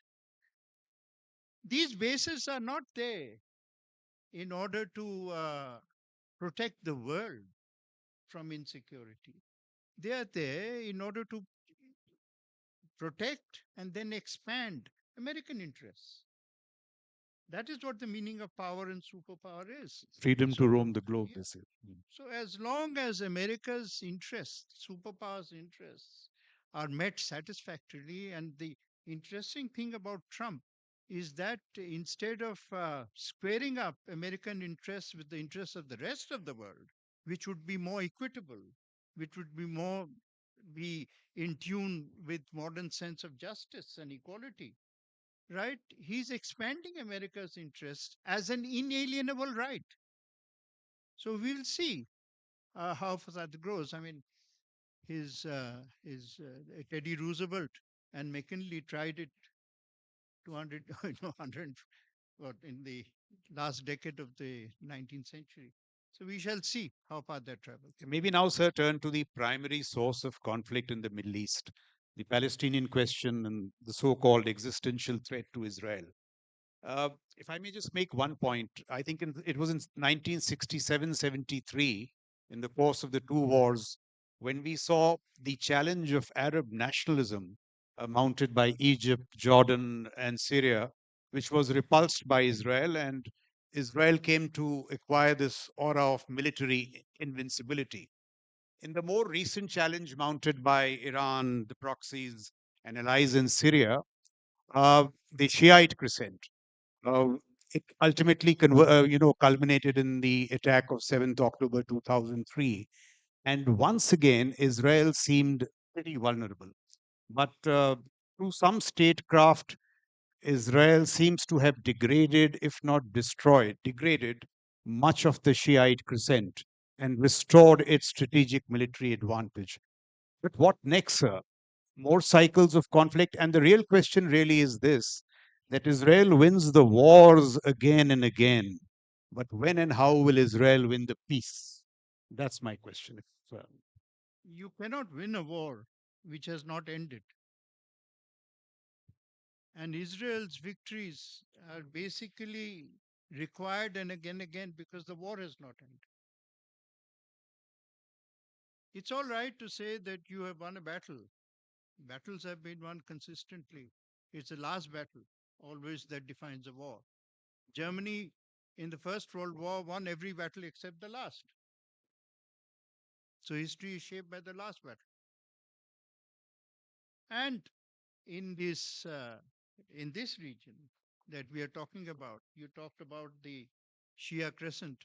Uh, the first, I think, articulation of that, at least to my knowledge, I hope I'm not exaggerating, was in my book, The Shade of Swords. The Shade of Swords, the phrase comes from a hadith: paradise will come to you under a shade of swords. And that is, by the way, not an invitation to kill, but an invitation to die, which is quite a different story. This Shia arc, when was it created? And the Shia arc extends actually from the edge of Afghanistan, Mazar-e-Sharif, from Mazar-e-Sharif to Iran, Iraq, and then Assad, Syria. That's a significant change that has taken the Alawite Syria, not the present dispensation. just to connect the dots. Who created the Shia? All praise to His Majesty George Bush. If George Bush had not invaded Saddam's, and Saddam was as Sunni as you get, of Saddam's Iraq, and changed the dispensation, the Shias, who were always in a demographic majority, would not have come to power, as they had not come to power since Saladin. It's one of the curious facts. The only place actually we had Shia power. And in fact, since you're getting into a subject, Iran was not a Shia country at all until the 15th century, 16th century. The real Shia capital was Cairo. The Fatimids there were there for 150 years, 200 years. Anyway, the this arc was completed by quote unquote liberation of Iraq from Saddam. And this, the unintended consequences of war, is the one aspect of conflict which everybody searching for a war should be very careful about. What you intend to do and what emerges. And this created the arc. Now, since then, there has been a very strong, the Arab Spring was part of it, basically to challenge, take Syria. Iran's interest in Syria is not simply ideological and geographical. The Persians have been looking for a gateway to the Mediterranean from the time of Xerxes and Darius. So there is nothing new in the Iranian ambition either. But in this present dispensation, this Iranian, now look at, where Iran has moved. We have watched Iran in 1980. Iran had lost 8 million people in a war with Iraq in 1990s, sorry. 89 was the revolution. In 1990s, devastated country. They have emerged today as one of the major military powers of the region. And this war that we have seen initiated with Al-Shara, it's going to take yet another unexpected turn, because the ideology of Al-Shara is not at the moment apparent in his statements. And we will see where it goes. He is the ideological partner of the forces represented by 9/11, or was, just because he's decided to wear a tie. uh, you know, I don't think he's forgotten either his past, and I doubt if he has forgotten his future. Right. So, one last question before I open it up to the audience. And this question obviously has to be the ceasefire, Hamas and Gaza. So, the question really is this that if Hamas was only an army, it may have been destroyed. But if it is an idea, it will reconstruct itself. It may already have. The 18 to 20,000 Hamas fighters who were killed have been re recruited. Yahya Sinwar's brother is amongst the new crop of leaders. So, what is the future of Hamas, Gaza, and the ceasefire? Day 42, when it comes to Israeli withdrawal from Gaza, pulling back from the Philadelphia corridor, Hamas still remaining the predominant force, and Netanyahu being under pressure from the right wingers, they are telling him to restart the war or we will resign, so on and so forth. So, your views, sir, on Hamas, the ceasefire, will it hold, and the immediate prospects in Gaza? Well, I'm glad we agreed on one thing, that it is a ceasefire, not the end of the war. And that is probably the best definition. By the way, Philadelphia corridor. What does Philadelphia mean? It's from the language of the Crusades. So it is a ceasefire at the moment. You cannot defeat a people until they have lost the spirit to resist. And I don't think we see any evidence of, look at the punishment that the Palestinians have taken. I have absolutely no sympathy Believe me, and I want to say this clearly, I have absolutely no sympathy for terrorism. You cannot walk into a music hall where young people are enjoying music and abduct people, whatever might be the cause. You can't. The world cannot justify it. On the other hand, the punishment that has taken place after that, right? And for perhaps political reasons rather than strategic reasons, right, has lost Israel something very valuable. And that is the sympathy of the neutral people, sympathy of the non partisan. Today, the world cannot be imprisoned in one dark corner. Social media has made that impossible. You can buy out regular media, as indeed it's a purchase which is done regularly. But social media, for all its faults, and there are millions of faults, excesses, rubbish, nonsense, but it allows information to walk across, seep across, flow across the barriers put by governments and the barriers put by official media and private sector media. So, in this and age, to lose the sympathy of the non partisan people, which was one of the great assets that Israel had, Israel was the victim nation of forces surrounding it. Today, that image has been diluted, to put it, I think, mildly. And every war changes reality. So we are already now recognizing the new realities that are now currently in place and how they will shape the future, you know, well, only time will can tell that to us. Thank you very much, sir.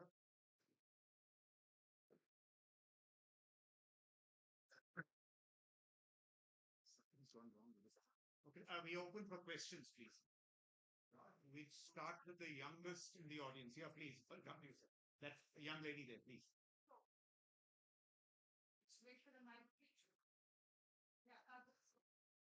Can you just look at this mic? Yeah, take. Yeah, quickly, please. Huh? And please keep your question pointed and short. Not a quick. Jane sir, myself Kezia Thomas. I wanted to ask what should be India's stance for the current Afghanistan rule, the Talibani rule? In Afghanistan, Yes, sir. I see. Um, it's outside the matrix, but still demands an answer. I think India's stance is, I think the trust I have in the NSA in these matters is enormous. NSA being Ajit Doval.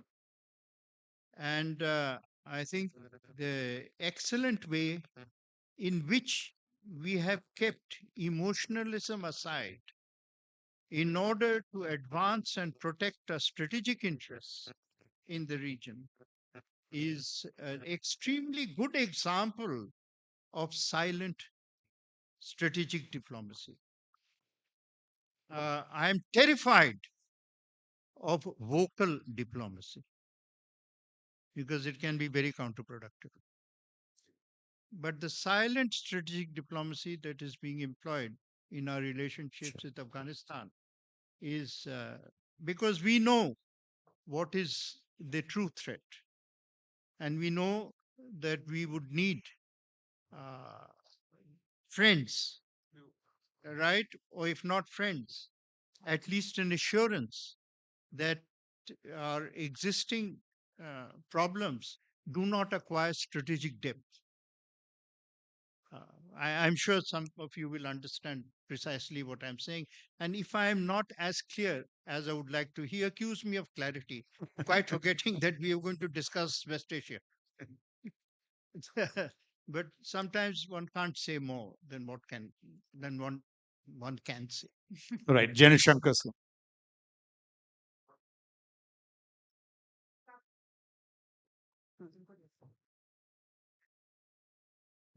Uh, Thanks a lot for to both of you for this wonderful discourse on West Asia. I have a very simple question. It was once said that if you want to go to war in West Asia, you go to Egypt. You want to get peace, you go to Syria. That whole thing is flipped. Where do you see this going here? Uh, that configuration, I think, was pre present circumstances. And since 1973 and the capture of the Golan Heights and the deal made between, one of the things about Assad, which people don't realize, is that the deal he made with Israel held as much as the deal with Jordan and the deal brokered eventually at Camp David with Cairo. Right? The danger, and I'm glad you pointed it out, the danger is all those arrangements are now in flux. In flux. And influx means uh, enormous danger, because if if the Camp David peace, which has held through enormous conflicts, disappears and Egypt becomes a frontline state, right? At this moment, please understand the Palestinian resistance in military terms, they don't have an air force. They have missiles, they do have missiles, but not the best of them. They don't really have drones, I mean, compared to what has been done without the support of any regional army. So, if that construct collapses, then we might see levels of. Because one thing I've seen, I've traveled that region, it's extremely saddening to travel through that region. Generations lost, the meaning of life itself lost. When you go through that anguish, and I can't bear to see the anguish of young people. Wars are started by the old, and the people who die are the young. It's easy for old people to order wars because nobody tells them to fight it. Who dies? Right? It's the barbaric cruelty that has been inflicted upon that region by old people who want to remain in power, nothing else. However, this said, once this construct that has been carefully constructed through much of the 20th century, if that collapses, I think you will see 30 years of havoc that will leave the past 30 years behind. Yeah, the gentleman with the Himachali cap. Sir, So, just him, please. We'll get you. Honorable Sir, what is the take of India in the imbroglio, West Asia imbroglio, since we have so many white-collared and blue-collared people there in different jobs? What is the best option for India in this West Asia imbroglio, taking into account that so many white-collared and blue-collared people are there? The best option for India is the oldest and the newest option. Protect your interests and keep out of it. Yeah, the Sikh gentleman. Okay, the आप पूछिए. Hello, sir. I'm Raghuraj. Sir, my question to you is, there is a consensus that the two-state solution is the best solution to the Israel-Palestine conflict. Now, what is preventing that from happening? Geography. Geography is a major intervention to history. Everybody agrees on the two-state solution, but which is the state? Where are the boundaries of the state? Nakba. Whose Nakba are we talking about? The Jewish had their own Nakba. So how far do you go back? Where do you draw the line? Where do you get consensus? When death becomes a habit, my friend, all consensus is washed away by blood. Okay, the Sikh gentleman, then Brigadier Agarwal after that. Yes, good afternoon, sir.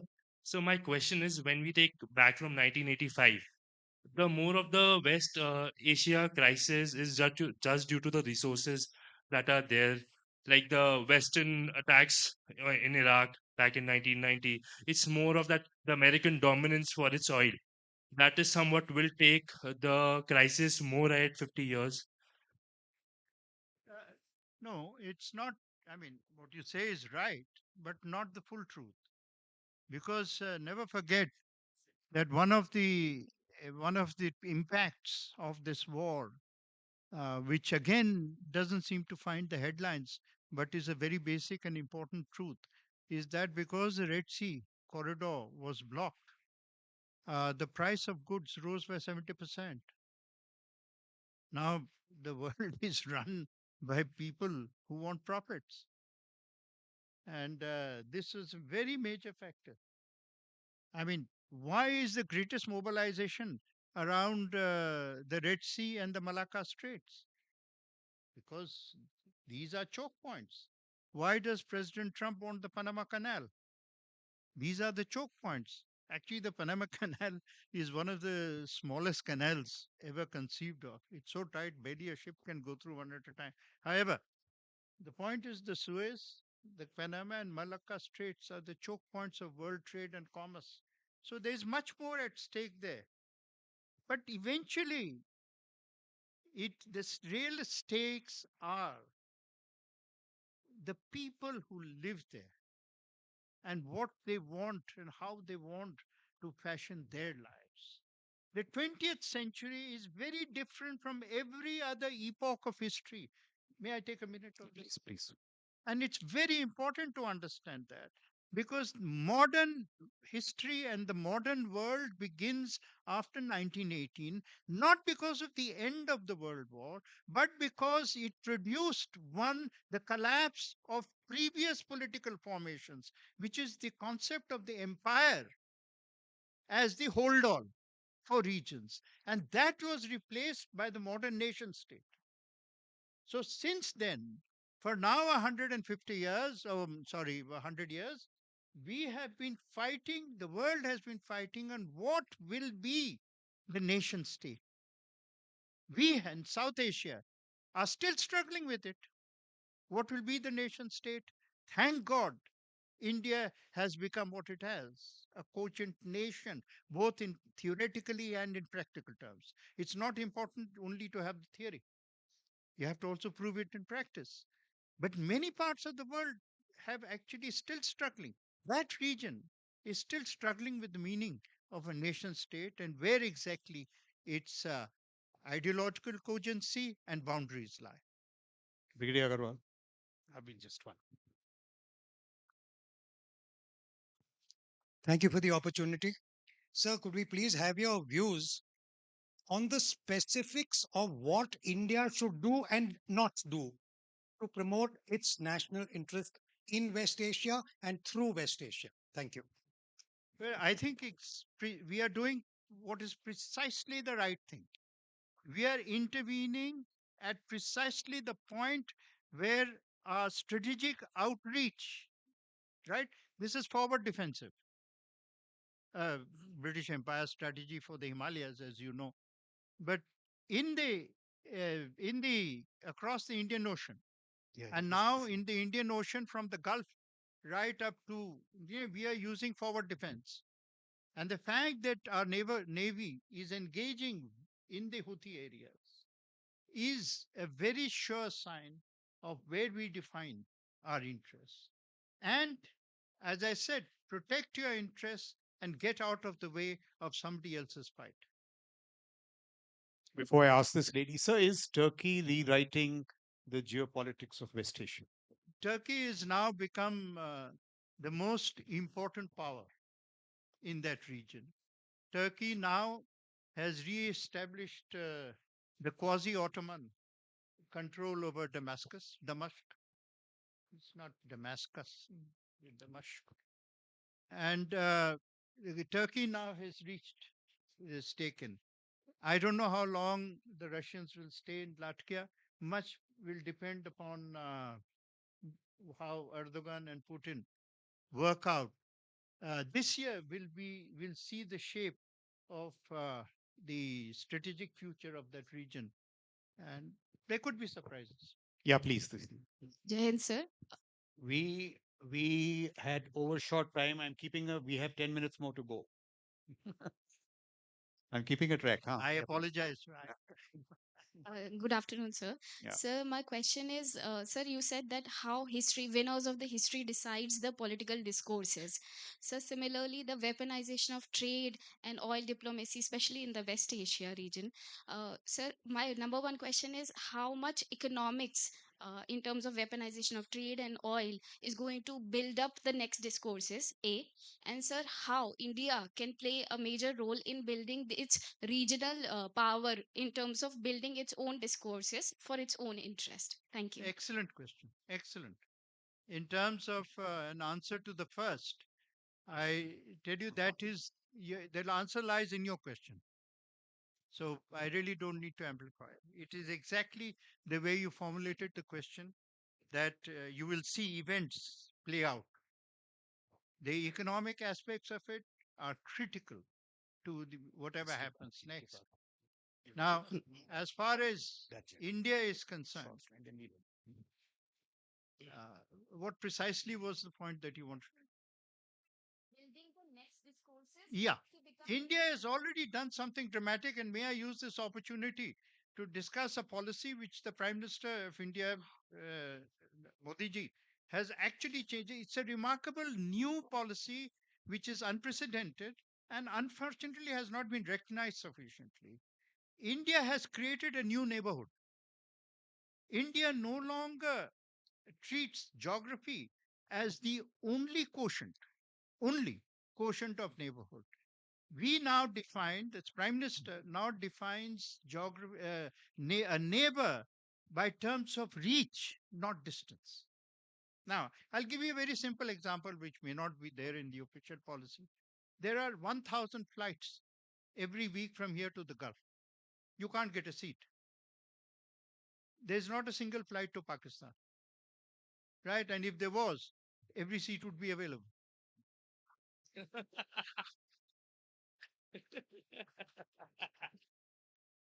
Who is my neighbor? Nothing to do with religion. The Gulf has more Muslims citizens than Pakistan. Nothing to do with religion. Indonesia, 250 million Muslims. Nothing to do with Muslim religion. It is a relationship with reach, with rational nations, with rational entities who want a good equation with us. Right? And therefore, our neighborhood is now from the Gulf to Indonesia, which is also fits in actually with what you have heard previously here with the sense of Bharatvarsh. All right, we just have the last three set, one here, and one there. Ji And नमस्कार quickly, please. मैं धीरज चतुर्वेदी हूँ औपचारिक रूप से जब आपके साक्षात्कार का अंत हुआ तो आपने एक बात कही थी कि इजराइल ने जिस प्रकार से वॉर किया है उसके कारण उसने पूरी जो सहानुभूति है उसने खो दी और काफी कुछ देखिए पूरी नहीं लेकिन काफी जरूर कुछ सहानुभूति खो दी मेरा प्रश्न सर ये है कि जो अपहरण की जिस प्रकार से घटना हुई उसके बाद नेतान्याहू साहब के पास और क्या-क्या विकल्प थे जैसा उन्होंने किया उसके सिवा कि ये सहानुभूति की जो परिस्थितियां बनी है वैसी उतनी ना बनी होती धन्यवाद सर जी देखिए हर चीज की एक माप होती है मापदंड कहते हैं दंड का भी एक माप होता है आप कोई भी क्रिमिनलिटी करे चोरी करे सजा होती है एक सजा जब हद से बाहर हो जाती है ना तब दुनिया कहती है कि ये भी अन्याय हो गया ये इस बात सही नहीं कि सजा के गिल्ट नहीं हुआ था या चोरी नहीं हुई थी या मर्डर नहीं हुआ था मैंने शुरू में कहा कि कोई भी संभावना में कोई भी एनालिसिस में मैं किसी किस्म का सहानुभूति या जस्टिफिकेशन मैं वो टेररिज्म को नहीं दे सकता हूं तो अगर इसराइल ने कार्रवाई की प्रधानमंत्री मोदी या प्रधानमंत्री मनमोहन सिंह। जब पाकिस्तान ने टेररिज्म किया कश्मीर पे, तो मोदी जी ने क्या किया?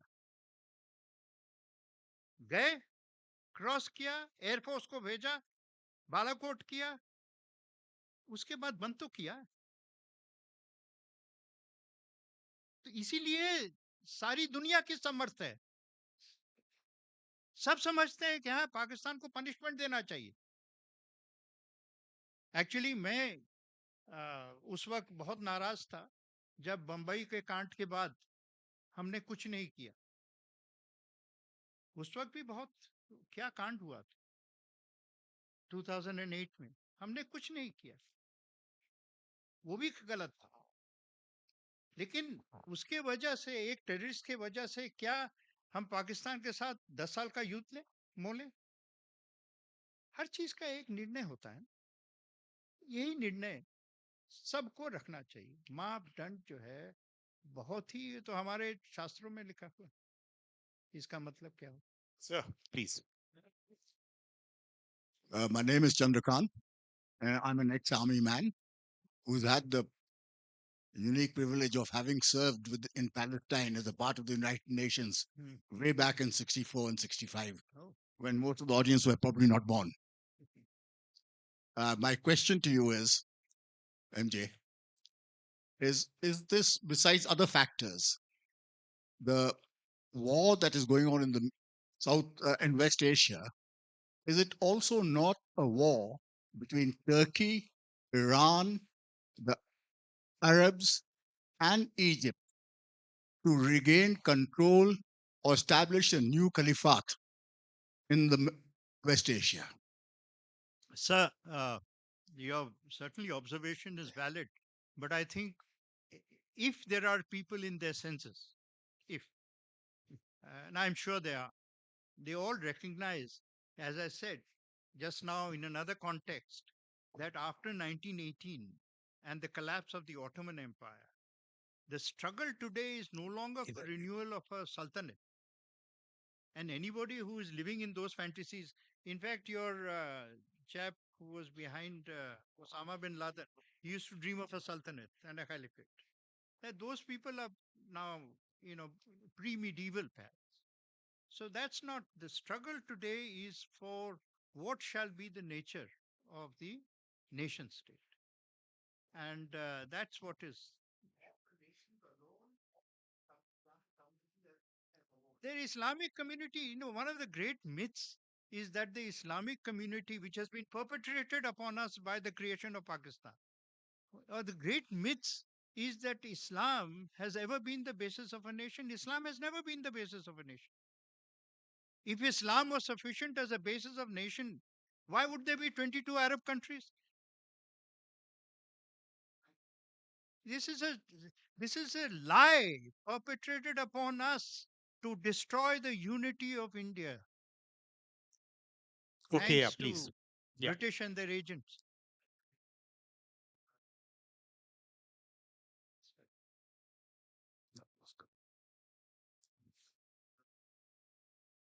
I have a two-parter. The first is, what would be your assessment of how and why the change in India's relationship over the past 75 years from being one of the first countries that recognized Palestine to being such a strong ally of Israel? And with this, what might be... Just repeat your question. We couldn't hear you. Sorry. What would be your assessment of the change from India's relationship over the past 75 years from being one of the countries that first recognized Palestine to be such a strong ally of Israel? And with this, what might be your view of what justice, not simply peace, would look like for the Palestinians after 75 years of occupation and ethnic cleansing? Thank you. This is we recognized Israel, although we had a relationship with Israel even before that. They had a trade mission in Bombay, for example. I recognized Israel 1993, maybe. And we have always argued since then. One, let us get this another sort of supplementary myth out of the way, because it is part of the unspoken political discourse that somehow Indian Muslims don't want India to recognize Israel, which is a nonsense. Indian Muslims want a better life, they want a secure life, they want jobs, they want education because they are normal human beings, right? The recognition of Israel is a strategic decision made by the nation. Now, having said that, it is India has always maintained that it is strong enough and confident enough to have relationships across binaries just because they are regional conflicts. I remember Vajpayee ji, when there was a big conflict for some reason, I forget, between Iran and America, and he was due to go to America. In a different context, he made it a point of going to Iran for a day because we are confident enough to have excellent equations with both. Today, we have very good equations with China and Taiwan. That is one of the strengths of India. And that is something that we are proud of. That is the confidence of the modern Indian nation state. So I won't waste time. No, no, we've run out of time, please. I won't waste time summing up, but use this to ask Mr. Akbar one last question. So Iran is 2 weeks away from weaponizing its nuclear fuel. Consequences of a nuclear Iran investigation. Uh, while the while I may be alone in taking this view, uh, I have not yet seen any country who has gone nuclear use nuclear capability as an offensive strategic reality rather than a defensive strategic reality. India and Pakistan were nuclear at the same time. The rest of the world sanctioned us. Why? And Iran is run, by people who have a history of governance and understanding of it. Uh, why? Because there is nothing called successful nuclear attack. The moment you do indulge in a nuclear attack, you have announced self-destruction. And that paradox is really the paradox which is keeping much of the world safe, despite the presence of a potential holocaust every day, nuclear holocaust every day. So thank you very much for being a wonderful audience. And on behalf of you all, may I say a big thank you to Mr. M.J. Akbar. Thank you so much, sir, for being part of this conference.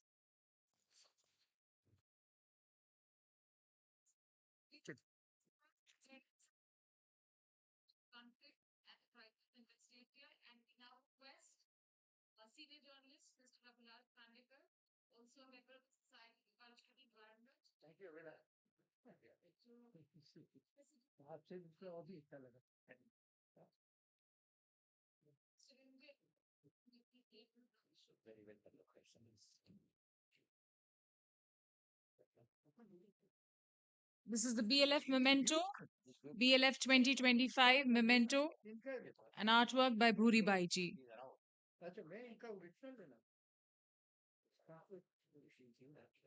Her entire exhibition.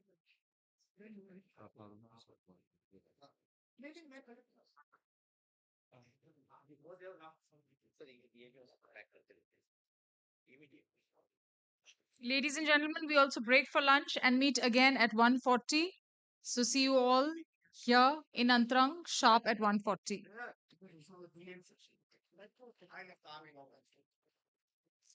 Dear all, please be back at 1:40. Jal se jal wapis aayega. We'll be having the lure of old tunes, the sessions about the nostalgic old tunes, evergreen old tunes. Please be back at 1:40 p.m. Thank you so much, everybody.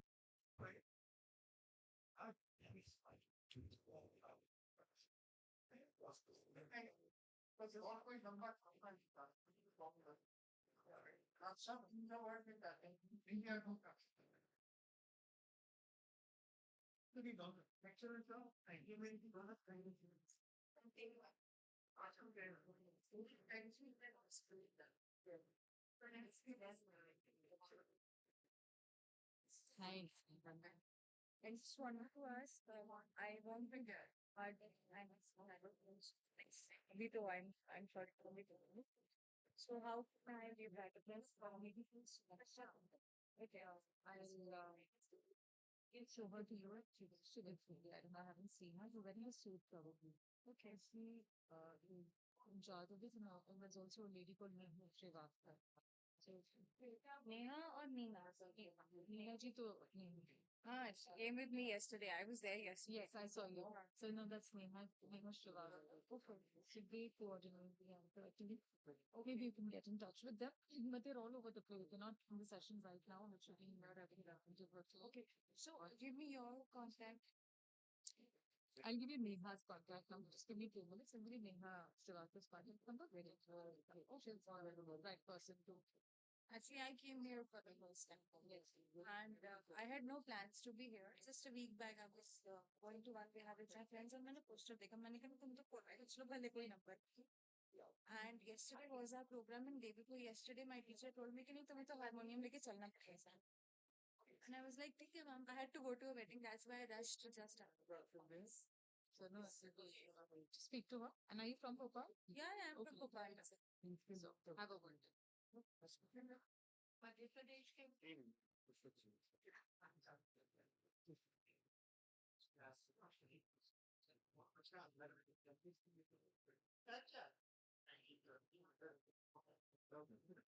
Borders of Iran and Peninsula.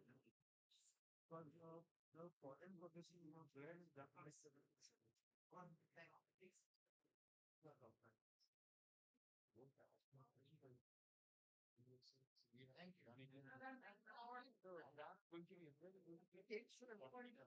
जी जी ये thanks. Question that I asked. The point that thank you so much. Ironically, Seneca lost to Vietnam. That is something is losing the world. I am some material now. No, I think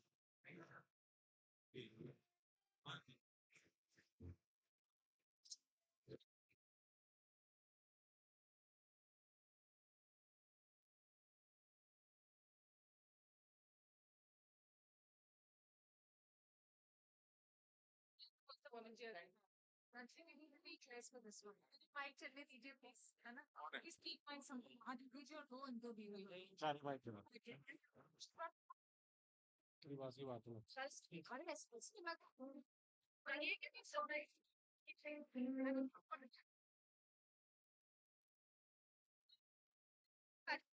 But जाने but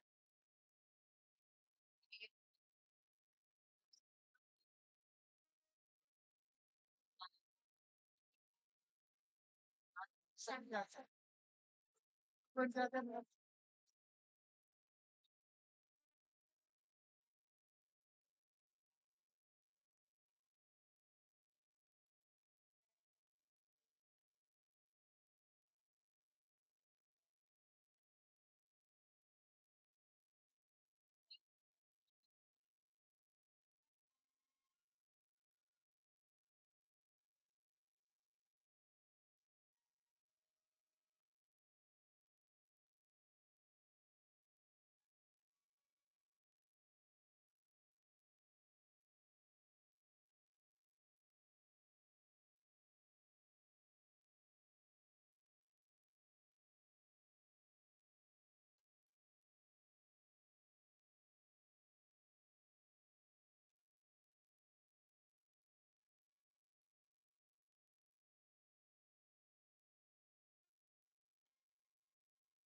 least it's there.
जान के कि कल का किया वादा, कल हमने जो दिन खत्म करने से पहले एक वादा किया था कि जाने तभी देंगे जब आज दोबारा आप सभी से रूबरू होंगे। तो मुझे खुशी है कि कल का वो वादा आप में से बहुतों ने निभाया है। कुछ कल के चेहरे, कुछ आज नए चेहरे मैं देख पा रहा हूँ। और कल हमने बीएलएफ की शुरुआत गुलजार साहब की कुछ पंक्तियों से करी थी। तो उसी परंपरा को बरकरार रखते हुए आप सभी को देखकर मुझे अहमद फराज साहब का एक शेर याद आ रहा है। अर्ज करूं कि अर्ज किया है कि किसी को घर से निकलते ही मिल गई मंजिल, किसी को घर से निकलते ही मिल गई मंजिल, और कोई हमारी तरह उम्र भर सफर में रहा, सफर में रहा। तो मुझे उम्मीद है कि आप सभी को अपनी मंजिल मिल चुकी है, और अगर नहीं मिली है तो स्वागत है आपका बीएलएफ में। मैं चाहूंगा आप बीएलएफ के हम सफर बने। और इसी ख्याल, इसी आवाज के साथ मैं सिद्धार्थ जैन आप सभी का स्वागत करता हूं, अभिनंदन करता हूं to the 7th edition of the Bhopal Literature and Art Festival. Today, let us celebrate the enchanting melodies of old tunes, जो I'm sure हम सभी के दिलों में है, exploring their enduring appeal and emotional resonance they continue to have with audiences across generations. Carl Sagan once said, "To read is to voyage through time." We have amongst us the author of one such book, The Lure of Old Tunes. Please join me in welcoming Shikha Biswas Bohra ji in conversation with Jyoti Agrawal ji as they delve into the timeless charm of classical music. जोरदार तालियों से उनका हम इस मंच पे स्वागत करेंगे, अभिनंदन करेंगे. And let me just give you a little brief about our author and the guest. Shikha Biswas Vohra ji was born to legendary maestro Anil Biswas ji and his actress wife Asha Lata ji. She did freelance journalism for Times of India, Indian Express, and Navbharat Times, and contributed articles to Rashtriya Sahara English magazine, mainly profiling personalities. She has also established a music organization named Sangeet Smriti in the capital in memory of her late father to celebrate personalities of Indian cinema, music, and radio.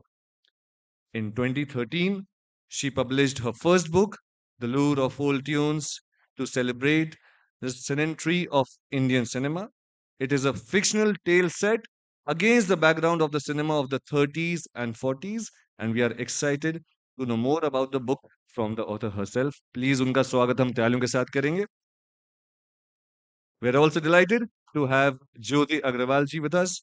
Jyoti ji, with her master's in English literature and B.Ed, brings her passion for reading to the Bhopal Literature and Art Festival. Her fascination with music led her to join Sangeet Smriti. And through this association, Jyoti ji discovered the allure of 50s music, broadening her cultural horizons. Her interviews with Shikha ji at the festival will undoubtedly be enriched by their common interest for music and literature.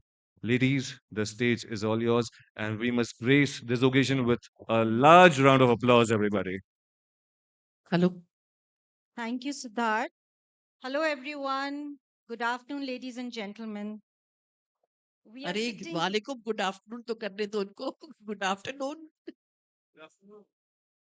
Thank you. So, we are sitting with an author who is a goldmine of all old melodies and old films, Mrs. Shikha Bora Biswas. She's the daughter of one of the first music maestros of the Indian film industry, also known as the Bhishma Pitama of the Indian music fraternity. Those who of my generation, our generation, know her. I mean, know her father, but the younger ones may have seen Sare Gama Pa, Sare Gama, the music show on ZTV, and there he was there quite often, and other music directors like Khayyam, O.P. Nayyar, Kalyanji Anandji, they all used to refer to him as the Bhishma Pitama of Indian film music. So, but Shikhaji, that's not her only claim to fame. She's an individual and passionate writer in her own right and has written two books. In fact, the other one is a sequel to the first one, Lure of Old Tunes and Solo. So she is first and foremost a journalist. She started off as a journalist, and then after that, she wrote these two books. And she's also the founder of, music circles में वो बहुत जानी मानी हस्ती हैं. और सुर सरिता संगीत स्मृति का उन्होंने स्टार्ट करा. नए टैलेंट को वो मौका देती हैं. She runs the Anil Biswas Music School and gives mauka to young and old talent as young as 65 years old. So, Shikha Di, we welcome you. And अब उन्हीं की कहानी उनकी जुबानी सुनते हैं. यानी आप लोगों के लिए भी उम्मीदें हैं कि आप एक दिन स्टेज पर गाएंगे अगर आपको शौक है, आप गाते अच्छा. सिद्धार्थ, आपसे गुजारिश है कि आप दरवाजा बंद कर ले, बहुत कम लोग आए, फिर ये भी लोग ना भाग जाए. So, मैं पहले सवाल से शुरू करती हूँ दी कि ज्योति, कैसे. can I hold your attention for a minute? Yeah, sure. मैं बहुत उत्सुक हूँ कि खास मैंने आज के दिन के लिए एक साड़ी बनवाई है जिसमें आप पहचान रहे हैं. Yeah, it has Gurudutt and Wahida Rahman of the कागज के पोस्टर.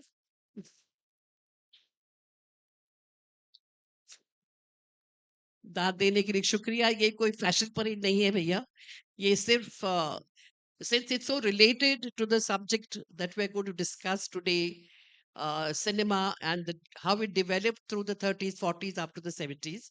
तो I felt that it बहुत उचित था कि मैं आज कोई बनारसी या कांजीवरम के बदले ये सीधा ऐसे रोज ये वस्त्र पहन कर आऊं, because it's so related to what we're going to discuss today.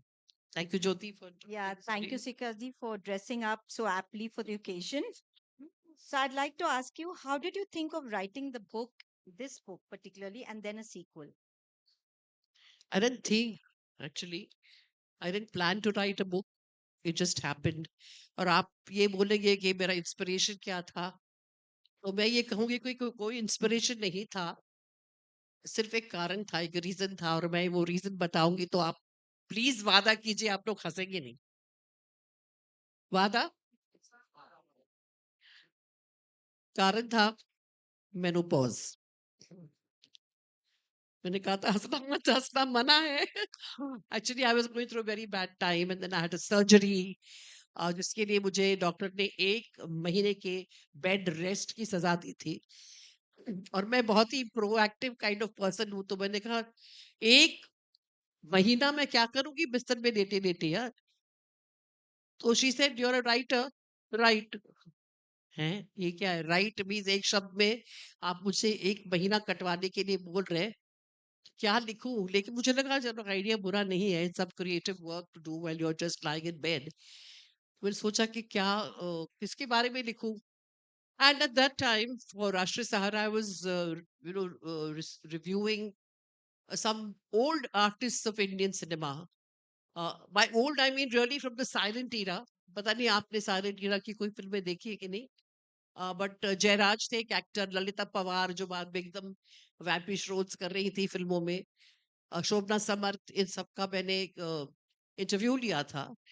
और उन इंटरव्यूज के दौरान मुझे बहुत सारी फैसिनेटिंग बातें उन्होंने बताई about the way cinema started, the way it developed, and the experiments that were done, and the people that came into the line with their dream. They were dreamers and seekers. I mean, it was so fascinating. I did not know that Dada Saheb Phalke in naam suna tha, but that he sold his household goods and his wife's jewelry to pay for a course in cinematography in London, and that is how he started making films. But even more relevant was the fact that there was another person who had also made a film.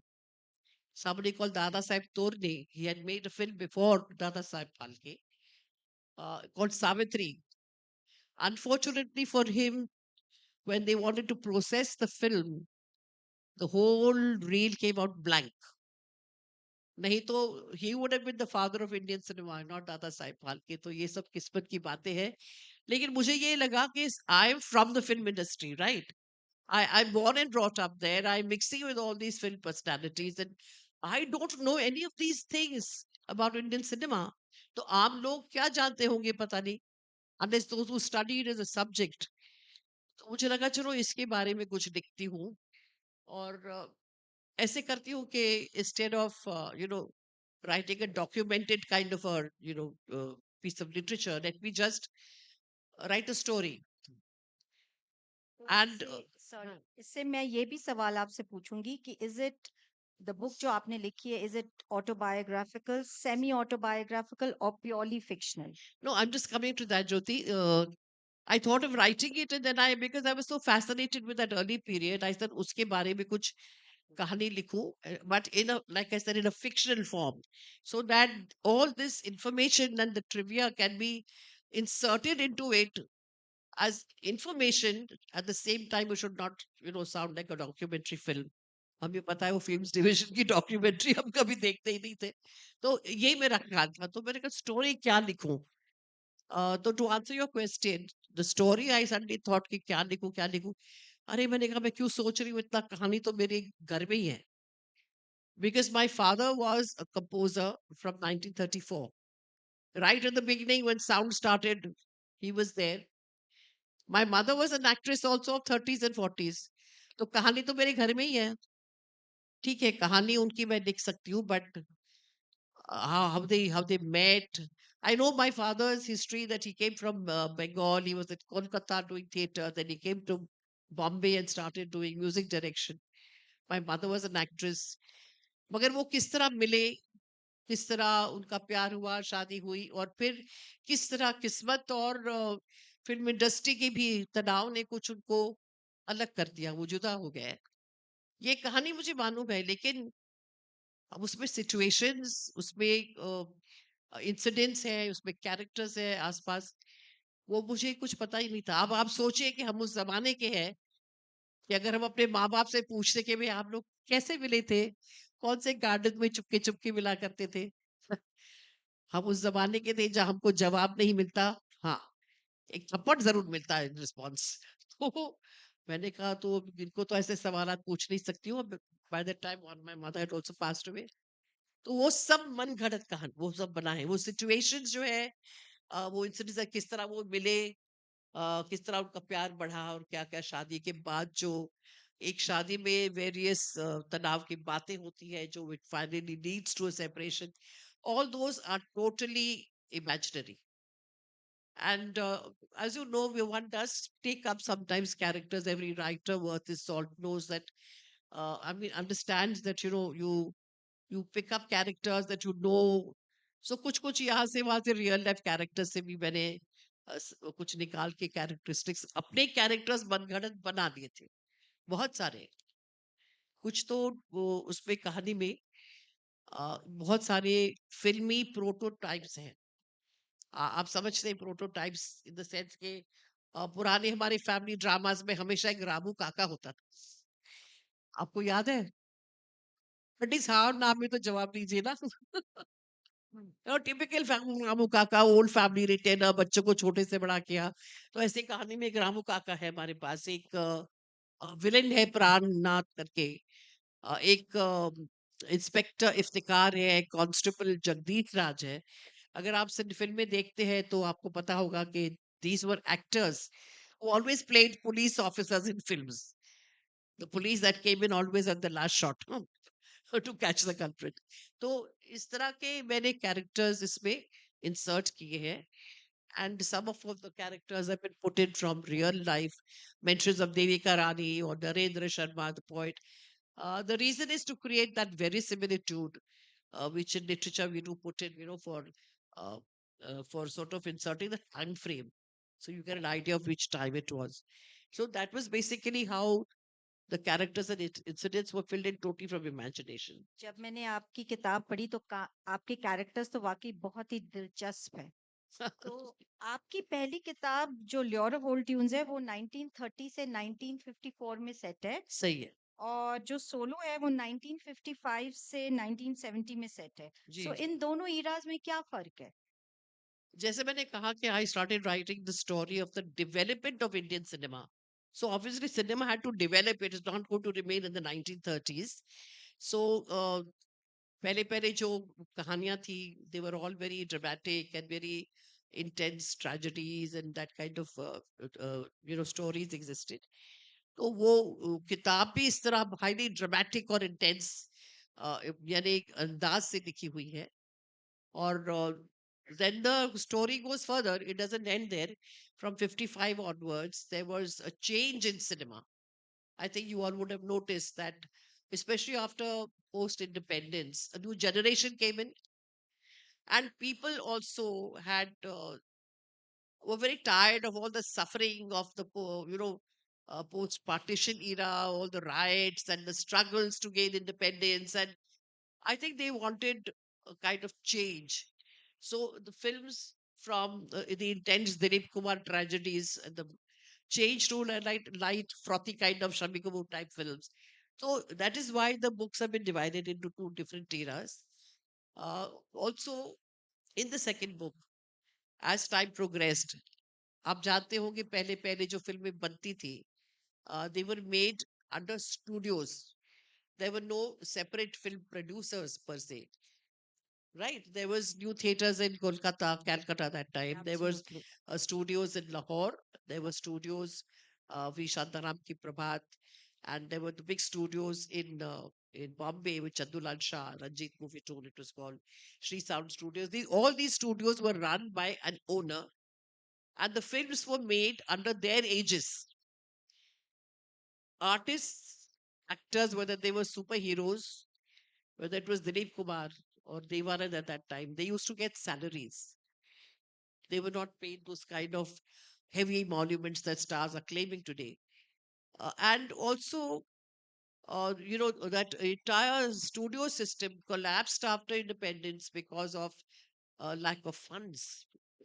Because a lot of time was wasted during the time when raw stock was not available and films could not be made. तो salaries तो उनको देनी पड़ती थी.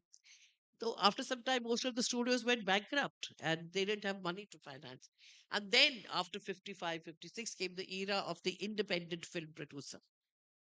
और उस दौर में बहुत सारे लोग फिल्म इंडस्ट्री के बाहर से आए थे. People who had money, anybody who had money could make a film the way he liked it. It was no longer art.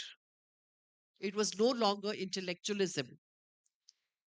This time, after 55, from 57 से 54, 57 से जब दिल देके देखो तुम सा नहीं देखा करके वो फिल्में आई, they all were being made after that for profit.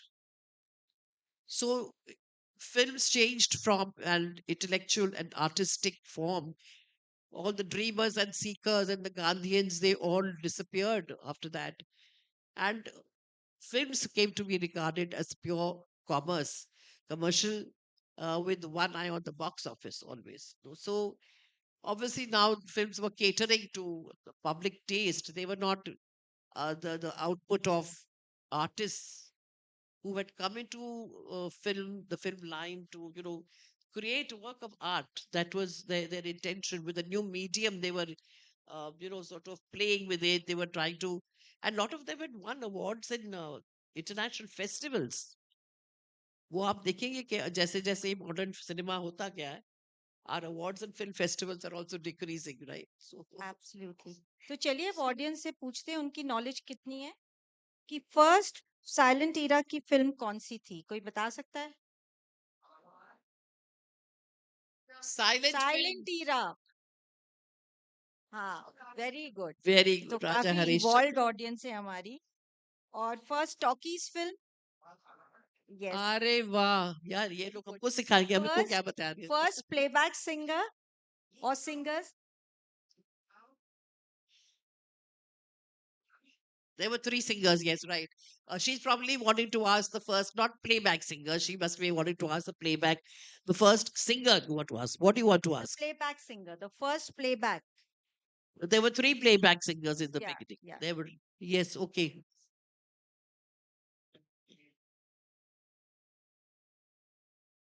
Anirudh, is that you answering? Yes, yes, I yes. should have known. Bengal ka वासी है, इसको मालूम पड़ेगा. Very good, Yes, very yes, good. yes. There was another, what was the name with S? Both the name and the surname started with S, right? Sarkar, correct. Suprabha Sarkar, you're right. Parul Ghosh and Wonderful. W.M. Khan, Wali Muhammad Khan. These were the three singers.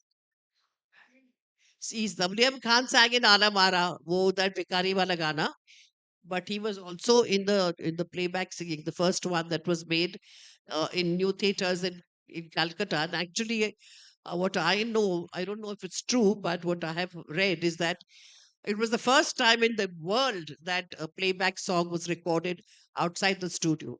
Anirudh, you would know about this perhaps? That So we know playback that. singing had not been affected in any of the Hollywood films either. That So we have a very knowledgeable person amongst us.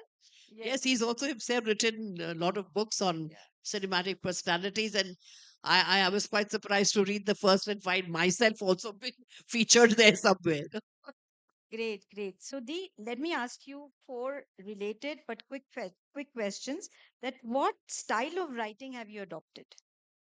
Style, yes, that's a very important question, Jyoti. Thank you for bringing it to my notice also. जैसे मैंने पहले बताया, there are two different books for two different eras. So I definitely wanted to make the writing style different I mean, illustrate that difference, right? Pehli kahani is very, very semi biographical, like I said, because it involves my parents and their separation. And whatever were the factors that success changes people, right? That happens a lot in cinema because I think the artists, it's my reading psychologically, that they change their personalities according to how people view them. कि ये इनका image हो जाता है. तो after some time they start living that image and they forget their inner real selves. But uh, so the difference also is that that particular intense period, I have adopted a very dramatic and very intense style for that. And because cinema was, slowly progressing, finding its path, moving along an experimental road, so I have inserted a lot of cinematic references, cinematic metaphors. There are a lot of metaphors there. It was like her dreams that gave her color, or she could not understand because she was viewing circumstances through the soft focus lens of her confusion. Okay, so there are metaphors used like that a lot. Film. तो दूसरी बात And आपको कहना second, yeah, I have to come to the second. Book. या सो आपका जो style है वो बहुत ही रियल है. मतलब मुझे ऐसा लग रहा है कि जब मैं पढ़ रही हूँ तो जैसे एक फिल्म चल रही है, तो ऐसे कैसे? आप मेरा पहला क्वेश्चन खत्म कर देते हैं पहले because then we can't get back to it. The second serial is a story of it's my almost 70% autobiographical. You asked that question in the beginning. The first one is not, but I grew up in an industry which was quickly changing phase. And I think from 8 years old, I've been observing.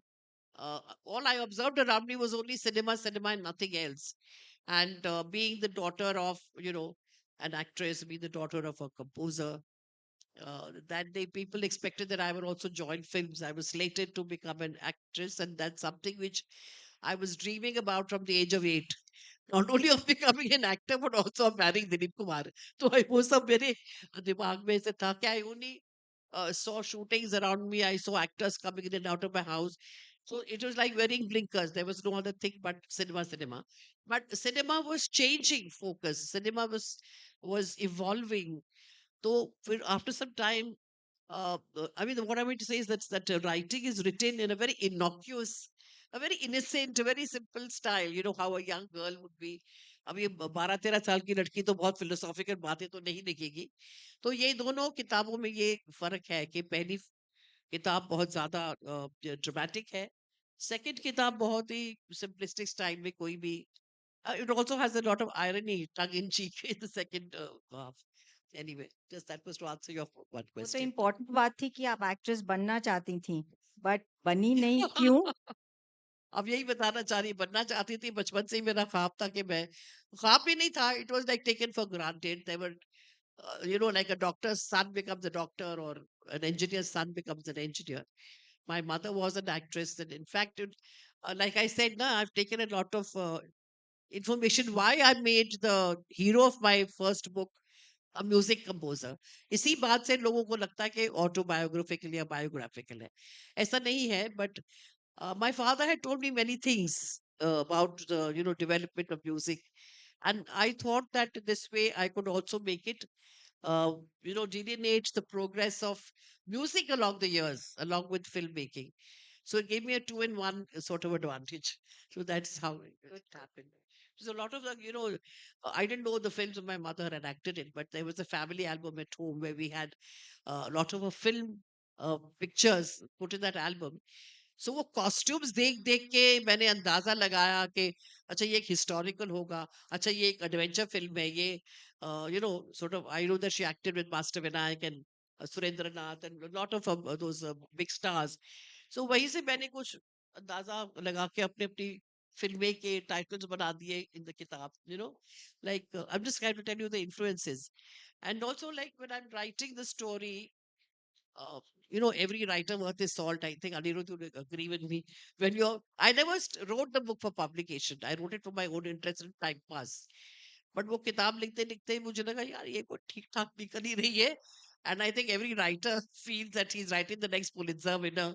तो मुझे भी लगा यार मुझे इसको देना चाहिए for publication. Let's see if somebody publishes. And I had a good response from Penguin.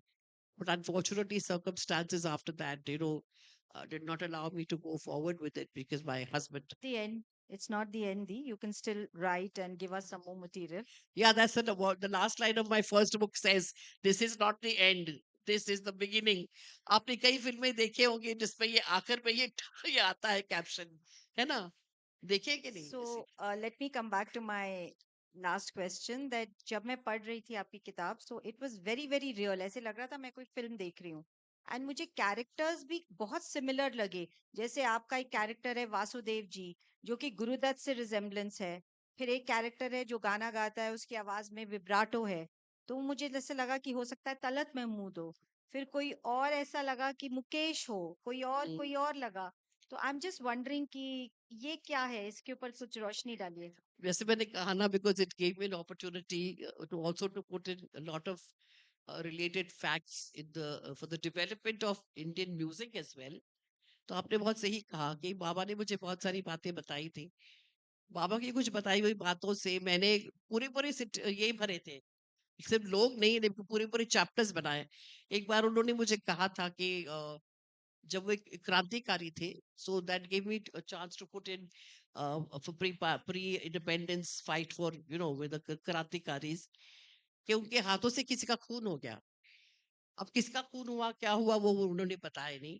सो उसमें से एक पूरा चैप्टर मेरा बन गया कि एक ब्रिटिश गैरिजन है वहां पे कैप्टन एंड्रूज है उनको कोई नेटिव लड़की से इश्क हो जाता है तो वो खंडरात में मिलते हैं और कैसे वो खंडरात में अनिरुद्ध को पकड़ता है with weapons in his hand and before Aniruddh can react or the captain Andrews can react Anirudh gets scared so he takes the pistol and shoots him.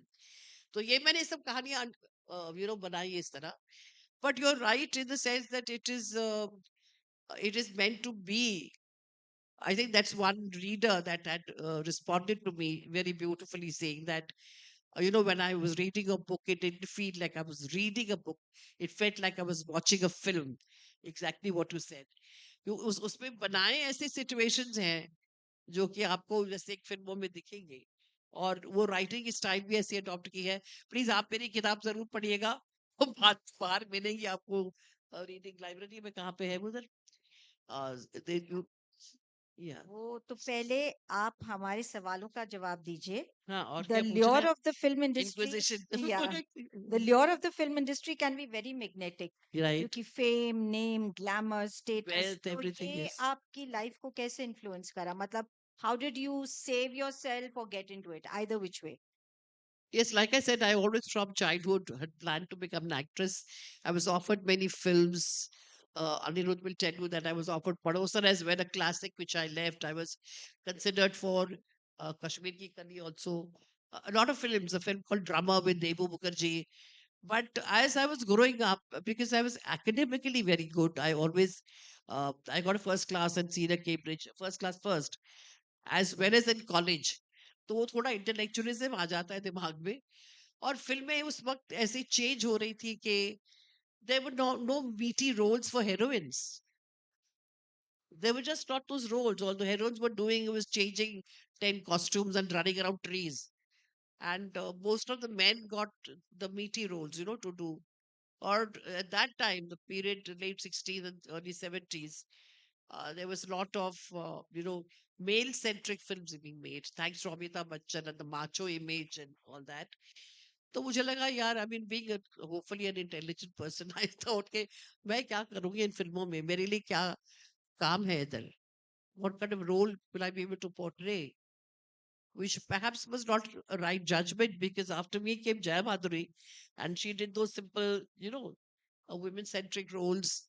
So I could have just waited and had a bit of patience. मैंने कहा छोड़ो, शादी करते हैं यार, शादी में नए कपड़े मिलेंगे मुझे, वो अपने पैसे मिलेंगे खर्चने के लिए, jewelry मिलेगी, which I could have gotten as a film star also. But somewhere along the line, I was getting a bit disillusioned with the way films were taking shape.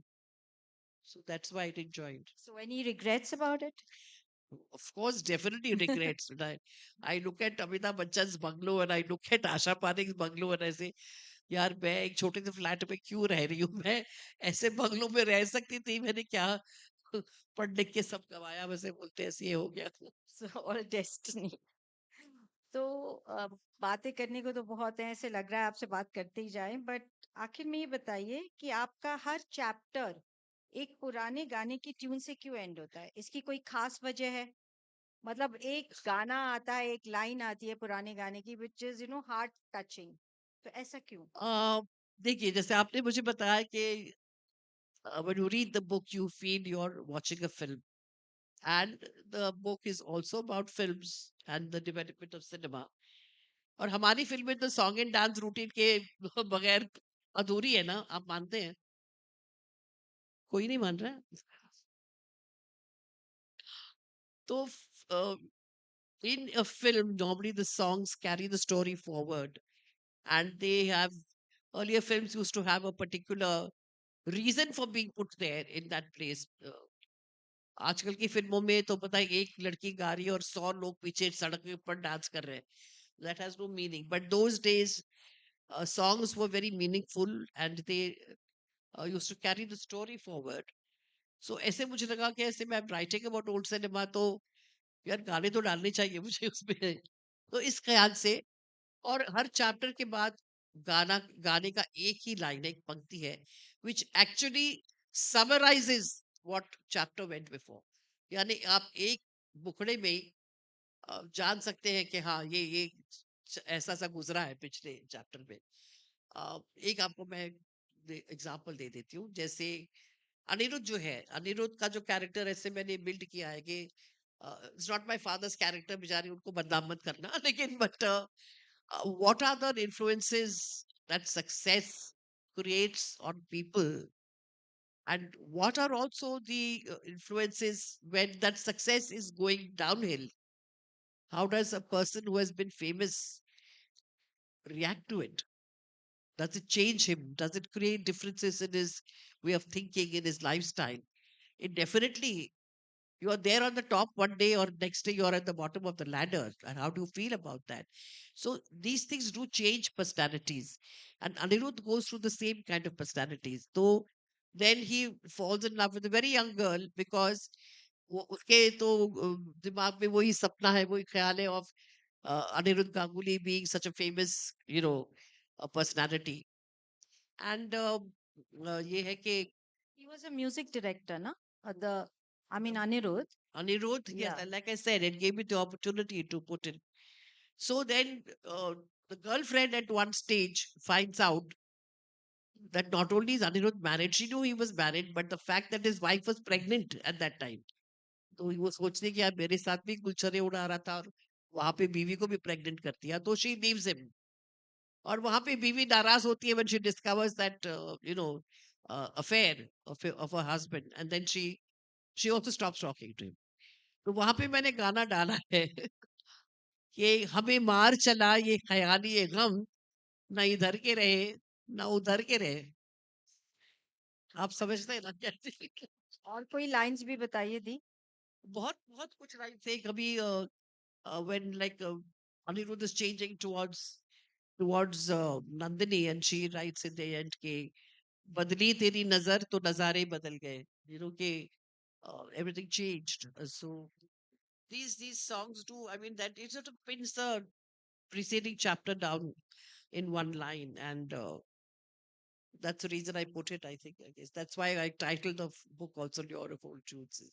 So I hope you all have enjoyed it. And as it is, since your father was a eminent musician, I think we should hear some songs Why not? from his Absolute गाना repertoire. मेरी बातें तो कोई सुनानी है थी कोई दाद नहीं दिया कोई सवाल नहीं पूछा गाने ही सुन लीजिए आप लोग गाने सुनेंगे सो रजनी धूरिया जी हैं हमारे बीच में जो आपकी भोपाल की ही हैं और वो बहुत ही बढ़िया पुराने गाने गाती हैं वो और उनकी बेटी के साथ वो यहाँ आई हैं कुछ लोगों ने उनको सुना भी होगा तो पुराने गाने हमें सुनाएंगी और आप अपने फादर का एक गाना गुनगुना दीजिए आई थिंक बाबा का द मोस्ट फेमस गाना वही है सॉरी आई थिंक शिवानी ने बैठ के अभी रिहर्स किया था लेकिन सवाल मुझसे पूछा गया तो मैं गा दूं इजाजत है आपकी सीने में सुलगते हैं हर माँ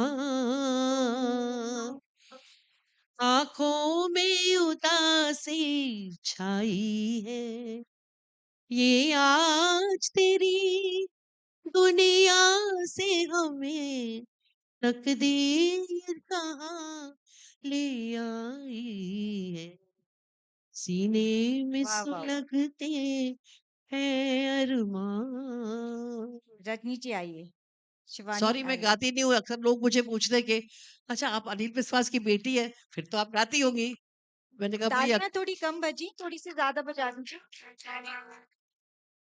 तो मैं अक्सर उनसे कहती हूँ कि भाई बच्चे आप तौर पे अपनी माँ पे भी जाते हैं और मेरी माँ तो गाती नहीं थी इसलिए थोड़ा वो कमी रह आइए गई गाने सुनते हैं तो ये रजनी धूरिया है भोपाल की बहुत ही मशहूर गायिका गुलकारा और उनकी बेटी शिवानी जो आपको कुछ पुराने गाने उस दौर के 1940s के सुनाएंगे जैसे सुरैया नूरजहां शमशाद बेगम आप अपने सुरैया का पर्स भी दिखा दीजिए ओह अच्छा जो आप स्पेशली अरे बनवा के लाए हैं। गुरुदत्त के तो हमने दिखा दी है हमारे पास सुरैया भी है इधर तो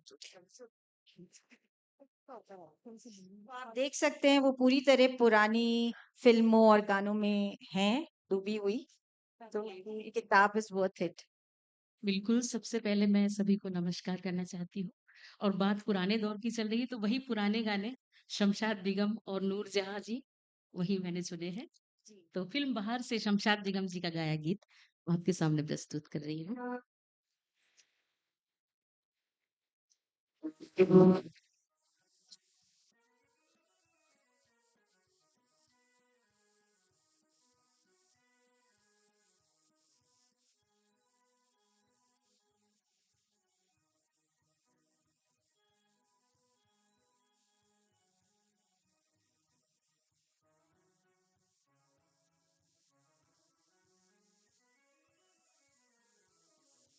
सैया दिल में आना रे आके फिर ना जाना रे हो आके फिर ना जाना चल चल चल राजा बनी राजा ये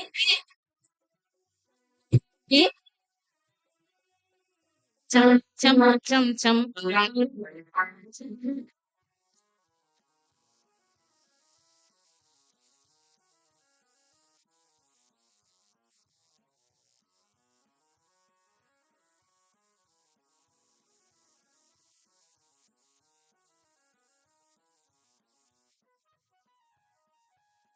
चांद रात की रात की चांद रात की पहले प्यार की बात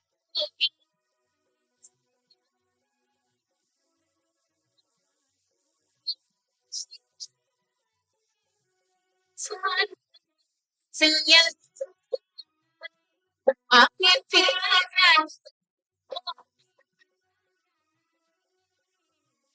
चम चम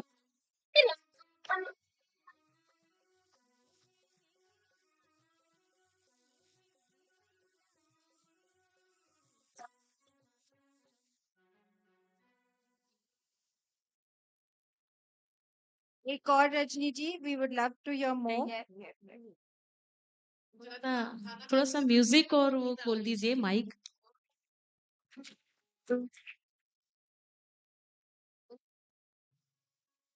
शिवानी अफसाना लिख रही है गाय। अफसाना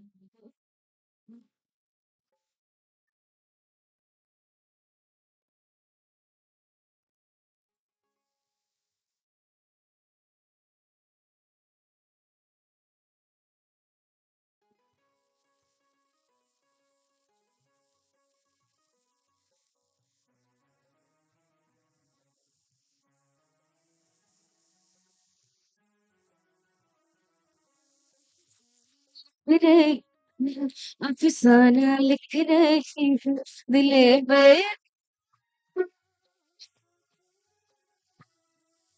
तेरे अफसाना लिख रही हूँ।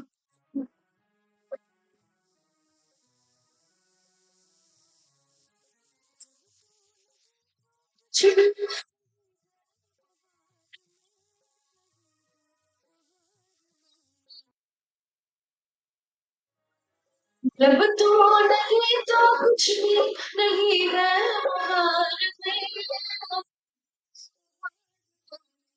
जी चाहता है वो भी जी चाहता है वो भी ना देखो आँखों में भर के तेरे अफसाने में लिख रही हूँ अफसाना लिख रही हूँ दिले में आ,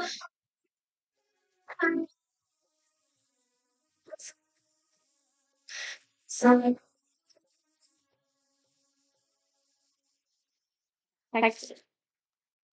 थोड़ा सा माइक खोल दीजिए। अभी वो मीर जहाँ जी का हुआ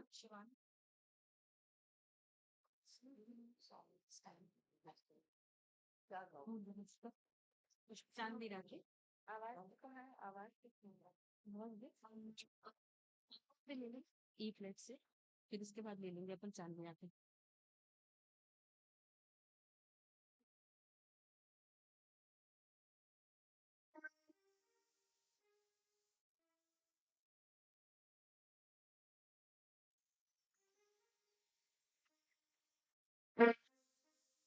फिल्म अनमोल घड़ी से नूरजहां जी का गाया हुआ गीत आवाज से कहाँ है।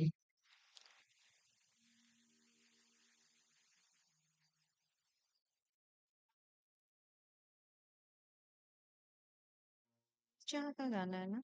आवाज देखा नूरजहान सुरेंद्र।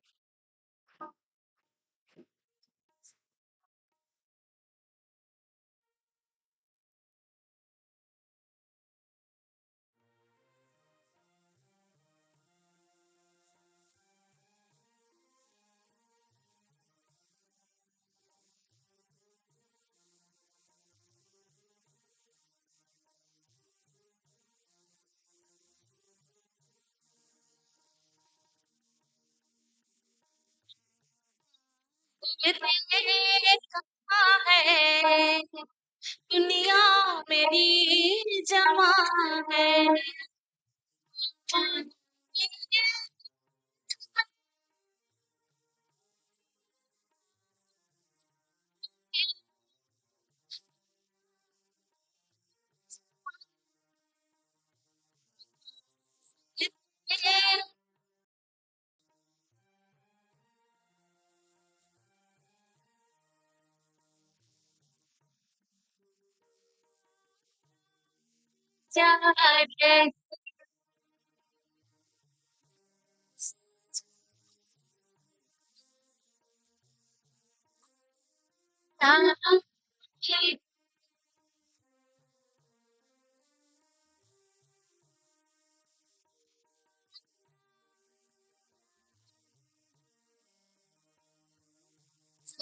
से चांद देखे आया चांद की है।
मत पे आएगी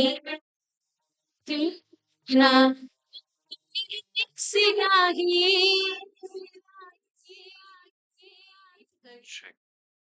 Thank you, sir. Thank you So she can sing. थोड़ा सा इको बढ़ा दीजिए माइक नहीं में नहीं. She can sing any song from the audience. If the audience has a preference, you can ask for some song. Anybody wants to hear any old number? Anybody has any questions to ask me about the book? Please do read it. I guess you can ask ji me हाँ, after that. अगर अगर सवाल जवाब भी हैं आपके हमारी author से शिखा जी से तो आप हाथ खड़ा कर सकते हैं we are also open for the question and answer round सभी को गाने सुनने का ही मन है So अच्छा, गाने ये हम एक आखिरी फरमाइश ले सकते हैं हमारे पास बस 5 मिनट बचे हुए हैं अगर चाहे बचपन के दिन भुला देना आज हंसे का और शिखा जी हम चाहेंगे आप भी अगर साथ में गा सकें नहीं, I Shikha guess ji what कह रही थी वो we गाती नहीं है we prepared a song that we can sing together and that is my dad's composition. हम लोग जानते हैं वो गाना दूर हटो है दुनिया वालों हिंदुस्तान हमारा आप जानते हो चलो बाबा का गाना बाबा बाबा का गाना ले लो बाबा का ले लेते हैं माइक वहां पे हेलो एक माइक वहां पे दे दीजिए मैम कुछ कहना चाहती हैं हाँ काफी देर से उनका हाथ खड़ा था प्लीज प्लीज यस जी मैम एक साड़ी भोपाल की नारियों की तरफ से एक सवाल है ये साड़ी कहाँ से आई और इस पर्स की क्या बात है और सुरैया का बैग भी दोनों चीजें मेरी बेटी ने मुझे प्रेजेंट किया था वो खुद एक फिल्म मेकर है she is a documentary film maker लेकिन वो जानती है कि मेरी मेरी कितनी रुचि है इन सब और जैसे मैंने अभी वो गुरुदत्त के सेशन में बताया था कि हम लोग गुरुदत्त की फैमिली से बहुत क्लोज थे आप देखिए she presented me this also my diary also has Guru Dutt on it बहुत क्लोज थे उनके फैमिली के साथ आई माई सेल्फ अगर आप किताब पढ़ेंगे सोलो तो उसपे जैसे उन्होंने बताया था कि Vasudev I think is Gurudat's character. It is the character of Gurudat. You will find a completely different, sort of image of Gurudat from that book. जो लोग जानते हैं as Gurudat as a pessimistic, melancholic army, he was absolutely not like that. He used to go with me to see adventure films, and he used to eat Cadbury chocolates in the interval. So I don't think that he was that serious. So a lot of things. That's why I said that people start making the persona according to the films that they make. But the films they make are not really. I mean, this thing of their own characters. It's not a reflection. It's something which they want to do as a piece of art.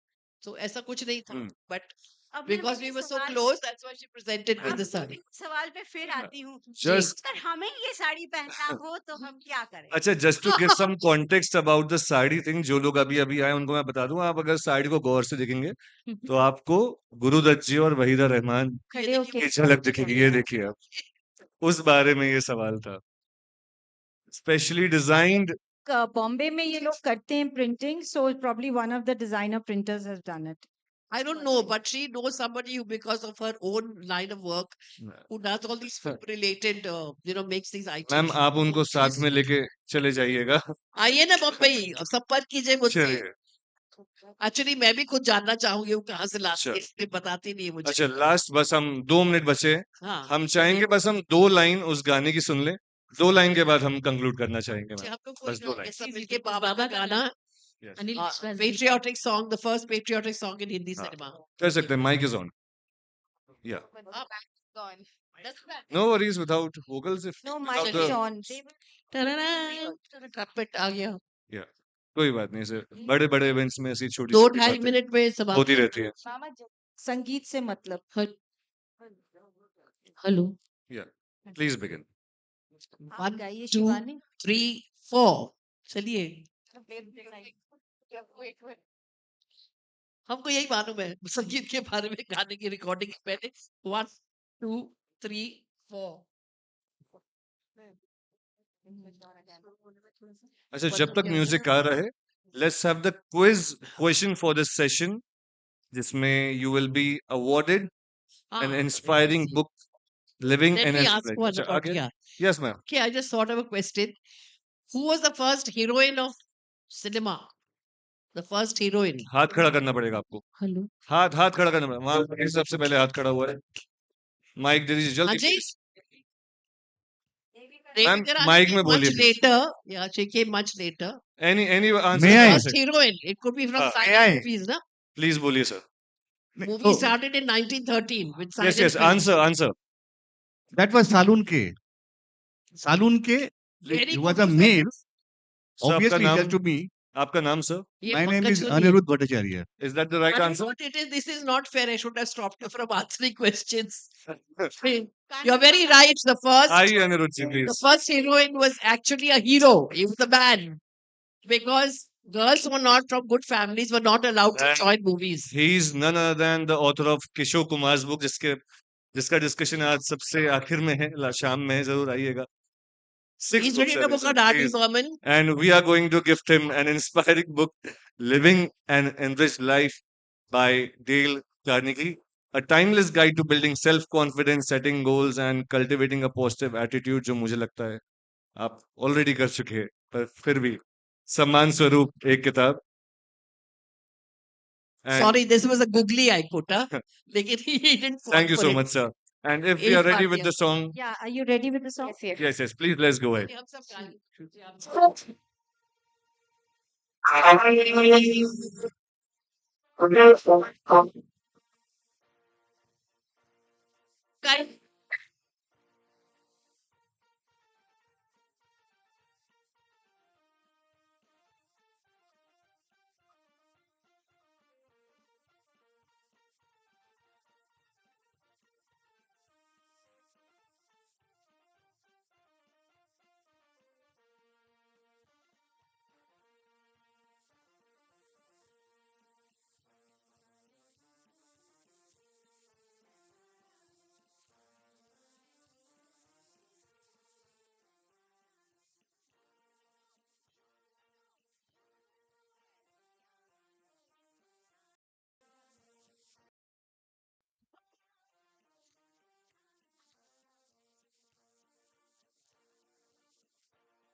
Guys, That's the perfect end note to conclude the session.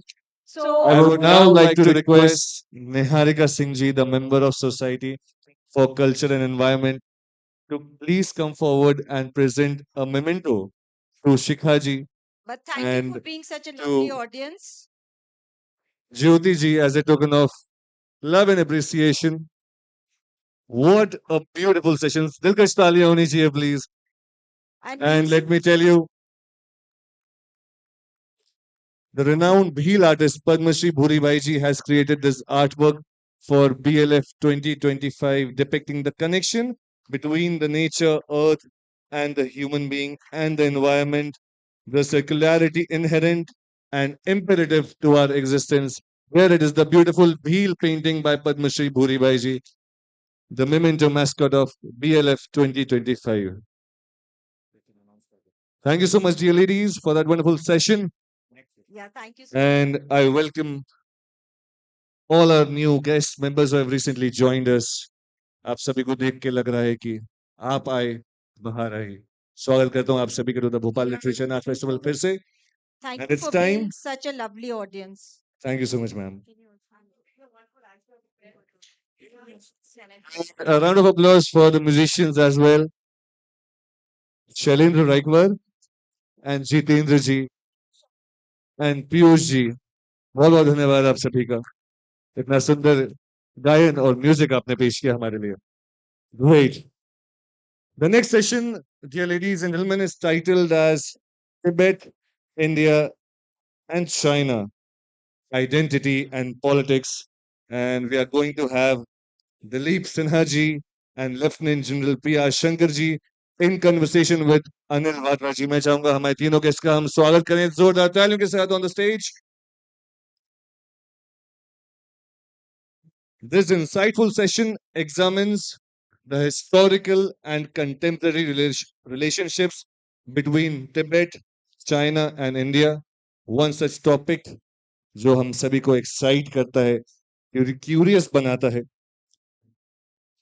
They will be exploring the geopolitical strategies and cultural interactions between Tibet, India, and China. Let us unravel the complexities of identity and politics in the context of Tibet, India, and China. Let's welcome Ambassador Dilip Sinha ji, Lieutenant General P.R. Shankar ji, and Ambassador Anil Vadwa ji in a compelling discussion.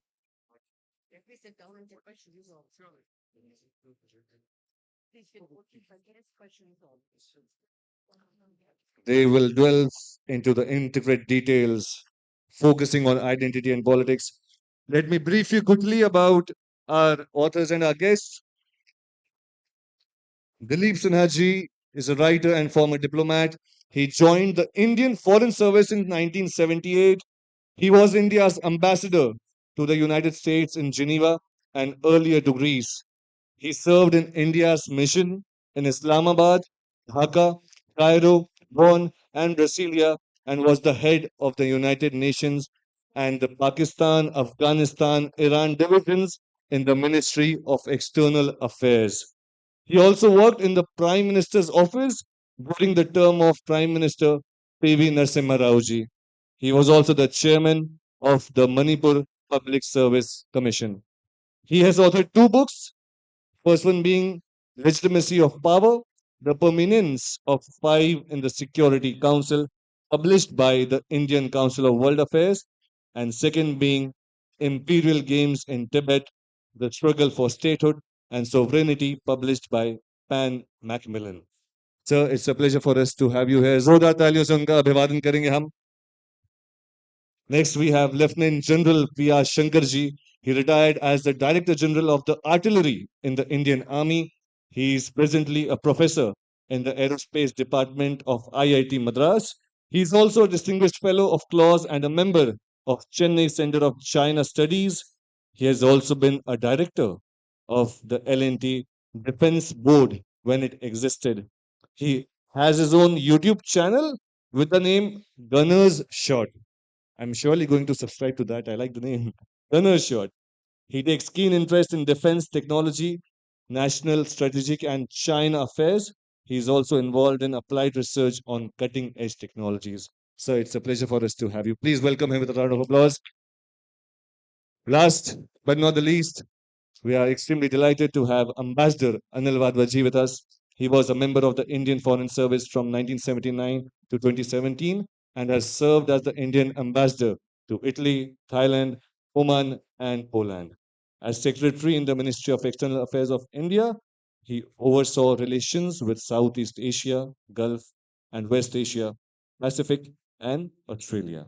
He has also served as India's chief delegate to the East Asia Summit, the Arab League, Mekong Ganga Cooperation, and ARF meetings, and more. He has also led a CII task force for writing the Australia Economic Strategy Report for the Indian government. Ambassador Vadwaji is currently a distinguished fellow with the Vivekanand International Foundation, New Delhi.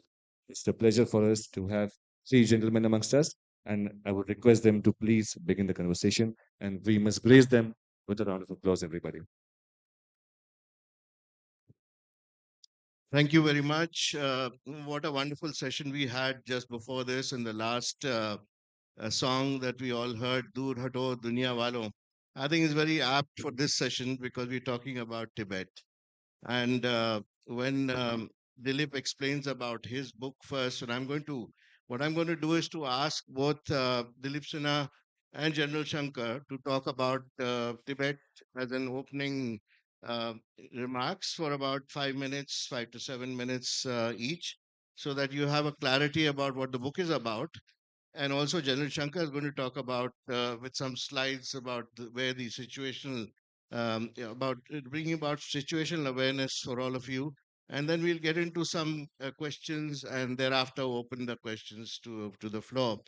Quickly introducing the subject. First of all, in 1947, the government of India inherited the treaties of the British Raj with regard to Tibet, which was at that time referred to as a de facto country as opposed to an independent country. In 1950, China annexed Tibet, and the 1954 trade agreement that was entered into between India and China ended India's centuries-old trade with Tibet. And in 1952, the Indian mission there in Tibet was downgraded to a consulate, and it was closed after the 1962 war. The 14th Dalai Lama, whom we all know, escaped from Tibet to India in March 1959 following a failed uprising there. And then the Central Tibet administration has been there in exile in India since then. In June 2003, during Mr. Vajpayee's visit, the Tibet Autonomous Region was recognized as part of China. And in return, the Chinese acknowledged Sikkim as part of India. Now, the calls for Tibetan self determination have been made in the UN over the years. The Chinese remain very sensitive, and the Dalai Lama, whenever he visits other countries, there's a strong protest from the Chinese. The US has recently passed a Restore Tibet Act as late as 2024, which is focused once again on Tibet and on the Tibet question. For India, the major issue is that when the current Dalai Lama, who's pretty old now, passes away, then that will raise a lot of questions with regard to succession, and there will be a number of players who will come into play. So, for that and more, we will be asking questions from our two panelists. First of all, Dilip, very quickly, let me ask you to introduce the book. Thank you, Anil. First of all, let me congratulate the BLF for selecting this topic and for positing Tibet where it should be, right in front of India and China, because that is one of the key factors in relations between India and China. Coming to my book, this book was the outcome of a number of questions rankling in my mind about Tibet. And one of the first questions that kept rankling in my mind was, why is it that Tibet, China's claim to Tibet has been accepted so unquestioningly by the world? Now, there are a number of countries that are claimed by other countries. There are a number of disputes in the world. A number of wars have been fought, but Tibet is not considered either a dispute or a country under foreign occupation. The whole world simply accepts that Tibet is a part of China. The question was, why is that so? And this got me into reading about the politics of the imperial powers in Central Asia. There were essentially two main powers that we are familiar with, Britain and Russia. These were two empires trying to expand into Central Asia, and we are all familiar with the Great Game. What we generally tend to forget is that there was a third imperial power in this game also. This was China. Now, in the 19th century, China had become a relatively weak power, but it was still a power. And China had already occupied countries like Mongolia, East Turkestan, and Tibet in the 18th century. So it was the interactions between Britain and Russia that led to the formation of different countries which were assigned to different empires. And that was the final settlement that sealed the fate of Tibet, to the extent that in November 1950, when Tibet was attacked by China and Tibet appealed to the United Nations, in the United Nations, Britain and Russia took the same stand that Tibet was a part of China and therefore the UN had no role to play in it. Now, the Cold War had started by this time. The East and West were fighting a war in Korea. But on Tibet, the East and the West had one position, which is that the UN has no role to play in Tibet. So this is the main theme of my book. When I come across to India's policy, how did we formulate our policy? Were there any disputes, any differences of opinion within India on our Tibet policy? And what was our Tibet policy based upon? So that forms the second part of the book. And then, of course, one comes to the fact, why is Tibet important for India? Is it a lost cause? If you talk to people, they say it's a lost cause, it's gone forever. But the fact is that for India, Tibet is an extremely important country. Historically, Tibet was our largest neighbor. Our longest border has been historically with Tibet. Today it is with Bangladesh. And the Tibetan border or frontier, as it used to be called in those days, was by far the most peaceful frontier we have had in our long history when we had all kinds of invasions. The only people who crossed the frontiers were pilgrims, monks, traders, scholars, and one never stationed any troops over there. The terrain, of course, was extremely harsh. This was a land of the gods. The people worshipped the gods, the mountains were worshipped, and religion was at the heart of everybody, and all religions were respected.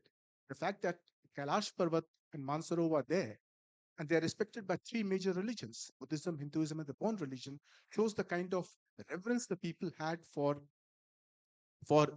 nature over there and for the gods. And when we come to the point of uh, the importance of Tibet in India-China relations. Now, whenever India and China talk, we don't talk about Tibet at all. But at the back of everybody's mind is Tibet, because China suspects that India is supporting the Tibetan struggle for freedom. Whether we are or not is a different matter, but China suspects that. One of the last talks that took place before the Chinese invasion of India was in 1961, I think, when an Indian delegation had gone to Beijing. And the Indian ambassador there had said to the Chinese, I'm glad that the Tibet issue is now over. But this was 2 years after the Dalai Lama had fled to India. And the Chinese leader of the delegation said, no, you are mistaken. Tibet is is one of the reasons why we have differences. So that suspicion that China has with India is a factor. And the other factor is that China claims a lot of territory that belongs to India today, that is under Indian administration, is part of India, whether it is Arunachal or other parts of the Himalayas. Claim that China makes on these areas is entirely based upon its claim to Tibet. It is because these regions had close relations with Tibet that China claims that these are a part of China today. So Tibet is at the heart of the territorial dispute as well. So this is the factor. Now, I'll come now to the last point. That is, and I'd like to show the slides here. China's claim to Tibet. Now, what is China's claim to Tibet based on? And why does the world accept this? This photograph is a very interesting photograph. It was taken in 1912 when Chinese troops were asked to leave Tibet. Now, remember in 1912, the Qing dynasty in China, the Manchu dynasty, had collapsed, and the Chinese army that was located in Lhasa was disarmed, and they were told to go back to China. This photograph was taken. They went back not through China because the borders were very disturbed. They went back through India, and the British gave them permission. The next slide. This was the Declaration of Independence made by the 13th Dalai Lama, the predecessor of the current Dalai Lama, in 1913. The 13th Dalai Lama had fled to India when the Chinese had invaded Lhasa in 1910. There were a number of invasions after the Qing rule, Qing dynasty, but this was in 1910 when Chao Er-Feng had invaded Lhasa. The 13th Dalai Lama had fled to India, and he went back 3 years later and declared independence. The next slide. This is a photograph taken in 1958 when our first Prime Minister Jawaharlal Nehru went to Bhutan. The road to Bhutan was through Chumbi Valley because that's the most convenient route. So he went to Sikkim, from Sikkim crossed over to Yatung in the Chumbi Valley. Chumbi Valley is the valley between Sikkim and Bhutan. It's the narrow peninsula kind of a thing that juts between, it's a part of Tibet, between Sikkim and Bhutan. So he spent the night there and then went across to Bhutan. You look at the number of Indians over there, all wearing Gandhi topis. That was a kind of Indian population that was there in Yatung at that time. They were traders who used to trade. And all that is, of course, now over. There's one more photograph, that the next slide, which gives you an idea of the terrain. Now, incidentally, India and Tibet are two countries that are very easy to identify on any map because they are geographically evident. You can see the plateau north of India. Now, we all know that scholars came to India, to Nalanda, to study Sanskrit, to study Buddhism, Pali, etc., both from Tibet and from China. None of the scholars from China came through Tibet. They all came through either Central Asia and Afghanistan or came by sea. None came through Tibet, despite the fact that Tibet had its own flow of scholars into India. So that shows that certainly till in that period when China claims that Tibet was a part of China, neither Huensang, nor Fashian, nor Yiqing thought of coming to India through Tibet, which shows that in their psyche, Tibet was not considered part of their country. So I'll stop here and move on to the other points in the course of questions. Thank you. May I? Good afternoon, ladies and gentlemen. Thanks a lot for giving me this opportunity. At the outset, I must recommend this book to all of you. I was fortunate the ambassador had given me this book and I read it, and I found it a treasure trove of information, historical information and fact about Tibet. Can I have the slides? But what I'm going to do now is fast forward to what it is today. Yeah.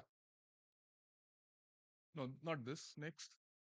No, my slides which I had. India, China, Tibet, which I gave you.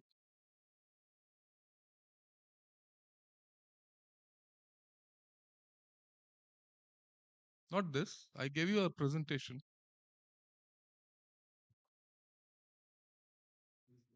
Yeah, this is his slides. Take it off. And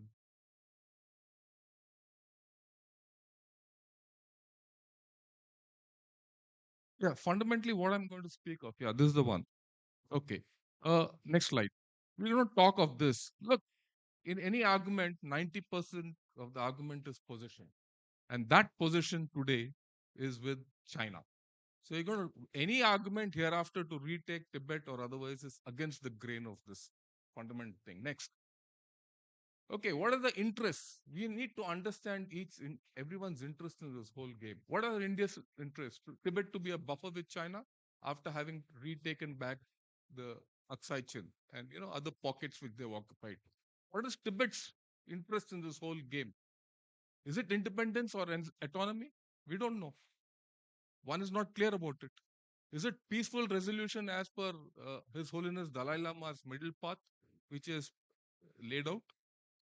It's vague. But China has a lot of interests. And I'll go over them one by one because understanding this is critical to how we're going to go forward. Given the fact that we've recognized Tibet as part of China, as the ambassador had said in 2003. Okay, next. Next. Next slide, please.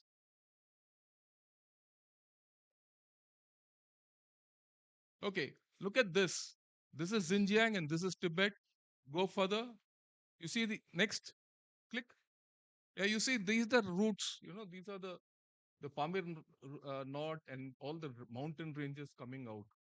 Fundamentally, you have to understand that China needs Tibet and Xinjiang both together. Next, click next.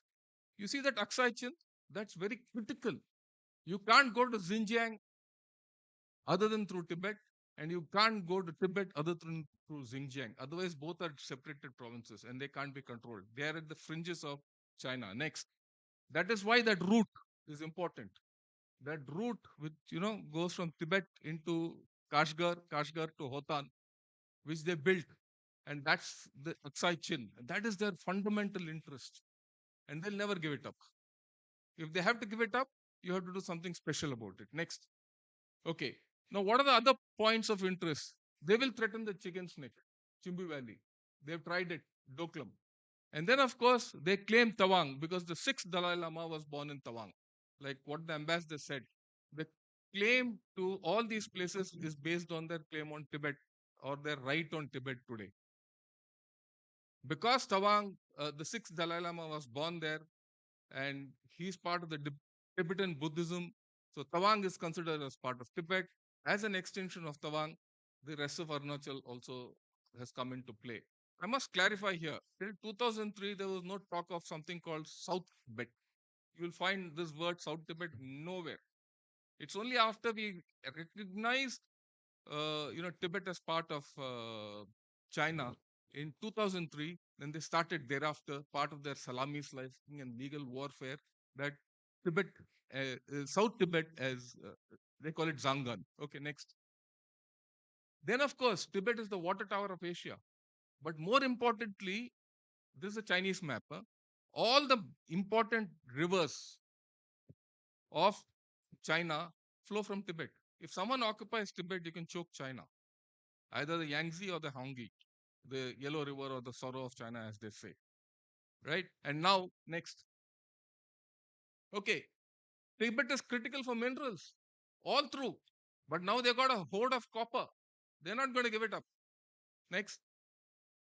Okay. And this is critical for this new dam which they are putting at the Big Bend.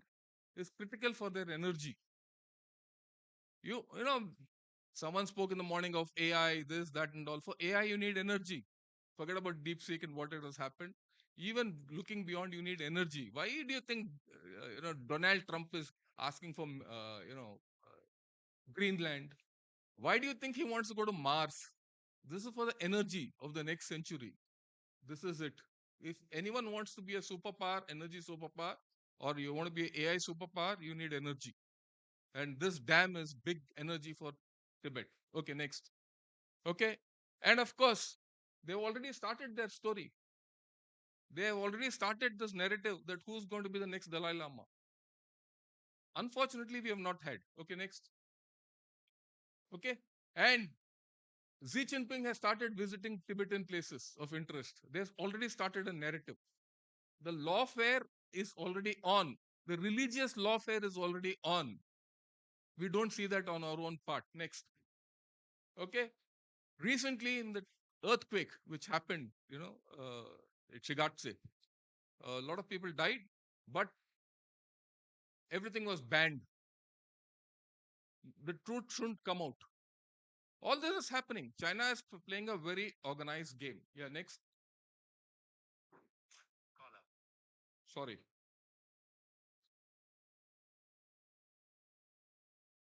Right? And they've already started sanctioning people who are questioning this claim of China on Tibet. So they're playing a very organized game. So in this kind of a situation, what is our stance and how do we go forward is the big question. Thanks for the slides. All yours, sir. Thank you very much. So now we have the situational awareness as well. I wanted to ask a few questions, if I may, to both of you in turn. And the first question, Dilip, I'd like to ask you is about a chapter in your book, in fact, two chapters, in which you refer to the role of K.M. Panikar, because he was Indian ambassador to China. And in fact, you say in chapter 9 of the book, if I remember correctly, that he was fascinated by the Chinese Communist Party. And he also said that he even informed Nehru that China would not attack Tibet, which they did in 1950. And the next chapter, which is entitled China Conquers Tibet, um, you said that Panikkar also came up with a very ingenious explanation of China's invasion of Tibet. Now, could you elaborate a little bit more on his role? And would the course of history have been different if he was not enamored, as you say, by the Chinese Communist Party? Thanks. This is a question that is almost impossible to answer because while it is uh, likely that things may have been different, while it is possible, I don't think it's likely. Panikkar, incidentally, was appointed as ambassador to nationalist China, to Chiang Kai shek's government. He went first to Nanjing. And when Chiang Kai shek fled to Taiwan in December 1949, he he was transferred his loyalty to, not loyalty, well, accreditation to the Communist Party government, which had taken over in September 1949 in Beijing. And he advised that India could recognize the new regime, which India did. India was one of the first non-communist countries. Britain, UK, and India were among the first countries to recognize the new regime. Now, Panikkar, of course, was an extremely erudite person. He was a very knowledgeable historian, but so was our first Prime Minister Jawaharlal Nehru. So while Panikkar may have influenced Nehru's thinking, he certainly, his early reports that you see on the Communist Party are very favorable to the new regime. He completely ignored the violence that the Communist Party was perpetrating on the nationalists and the others in China, and painted a very favorable picture to the regime, to the government in India. But Nehru himself was also quite well disposed towards the communists. He regarded the theocracy in Tibet as obscurantist and as static, and regarded the communist ideology as progressive. So there was already a sympathy in the minds of Nehru, which was favorable to the communist regime in China. So it is unlikely that Nehru would have gone against it. What was surprising to me was that it was the Ministry of External Affairs, the Secretary General Kirja Shankar Bajpai and the Foreign Secretary KPS Menon, who were very annoyed with Panikkar for at times not conveying to the Chinese government the uh, frustration and the reservation that India had about the Chinese invasion of Tibet. And in fact, at one point, they even compared him to the Norwegian person who had gone over to the Quisling, uh, that he was that person, that he was behaving like him. So I was surprised to find that the External Affairs Ministry at that time was very annoyed with Panikkar, but eventually his view prevailed. And whether it prevailed because of his or because of Nehru's own convictions is a matter of conjecture. Thank you. General Shankar, again in a chapter on China reconquers Tibet, which is chapter 10 in the book. Since you've read the book, there is a report by the Times, the British newspaper there, which said that as early as 1952, we had Soviet engineers who were helping China build a road from Xinjiang to Tibet. And a map had shown the alignment of the road as running east of Aksai Chin. Now, the British themselves expressed surprise because it did not go through the typical passes in the mountains. And later, it was revealed that this road passed through Aksai Chin, which both Soviet Union and Britain regarded as part of India. So this is probably why the Russian map did not show the route passing through Aksai Chin. So China then used this road to occupy Aksai Chin and lay claim to it. And so was it folly and disregard on India's part to actually ignore this development at that time? Yeah, there's no doubt about it. I've explained on that map that connect. That where that arrow went is that where the road also went through Aksai Chin. And the accepted way to Aksai Chin was normally through the Karakoram Pass. Right? And whereas these people made this road about 100 kilometers further to the east. And they got through and they got through. That's how it is. The point is that for some reason, we never even got to know that this road was being made till after it was made. And when once it was made and the Chinese started flying on it, it was a fait accompli. And this was as far back as mid 50s. So that's part of our, and like what he said, this whole border was considered as a frontier. There was no move in our part, in our thinking also to convert into a border. And our thinking at that point of time was, look, this is part of Tibet, it's not part of China. So you never dealt with China with this as a border. And also probably it goes back to the point of the 1914 Shimla Agreement. The 1914 tripartite agreement in Shimla, which was between the British India, China, and Tibet, was to fix the border between Tibet and China. The border between India and Tibet was considered fixed. There's nothing to it. So we didn't have a issue with it. So that's where I think we misread the whole situation, and we are in the situation in which we are. Thank you, Dilip. Back to you about your chapter again on Tibet and the United Nations. And despite the fact that the Chinese had invaded Tibet, India's main priority during this period, you say in your book, was to secure China's new seat for the communist regime in the UN. So that would mean displacing the nationalists who had taken refuge by this time in Taiwan. Was this a correct stance to take in the circumstances? Well, with the benefit of hindsight, one can say that this was, as we used to say in college, blunder mistake. So this blunder mistake, see, in the early years in the UN, a lot of our emphasis was on trying to persuade the big powers to let People's Republic of China take the seat of the Republic of China. That was the big issue at that time. In fact, the Soviet Union had boycotted the Security Council for about 6 months because of that issue. Now, this is a little ironic for India because on the one hand, India was opposed to power politics. India wanted to be a non-aligned country. And yet, India pursued the case of permanent membership for a country, the People's Republic of China, which may have been a large country, but wasn't a big power at that time. In fact, it was a country badly divided, extremely poor. And yet, India pursued the case of China and continued to pursue the case even after the 1962 invasion of India. In 1971, when the issue of the switch came and resolution was tabled in the General Assembly, uh, Albania tabled the resolution, if you recall, that the seat of China should be given to the People's Republic and the Republic of China should be removed. India still voted for that resolution. This is after the Chinese invasion, after we have known that there was a dispute between our two countries. And at a time, again, in 1971, China was an extremely weak, poor country. And yet we pursued a permanent seat for China in 1971.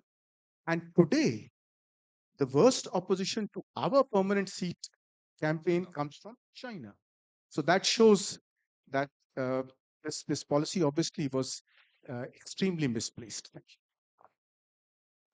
General Shankar, you've written a lot, moving away from the book, you've written a lot in your articles about Chinese attempts to open up the Indian market for trade by tactically presenting a situation of stability and calm on the borders. And you've also written about the Chinese shifting goalposts all the time on the border problem.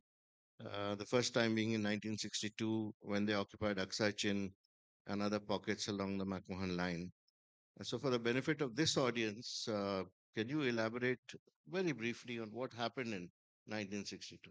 See, 1962 was a clear case where they took off Aksai Chin, occupied a few places along the McMahon line, Arunachal border. Then, of course, we all know there was a debacle in Sela. They came down up to, Bomdila. Walong also they came back. But by December of that year, they went back everywhere. They went back, barring Eastern Ladakh, where they held on to those places, which, otherwise they went back much beyond McMahon line. Places where they retained their thing was in Longju, which is near Ningchi, if you see, where in fact a little east of this dam which they're making now. Right. So that was then in 62. The goalposts had changed by then. Further, the next change in the goalpost happened in 1984 when they did the Sumdramchu incident and they incurred us into Arunachal Pradesh. They shifted the goalpost further. The third change of goalpost happened in 2003. After 2003, when we recognized Tibet as part of China and Tibet recognized Sikkim as part of India, the third change started. They started laying claim on entire Arunachal Pradesh as South Tibet.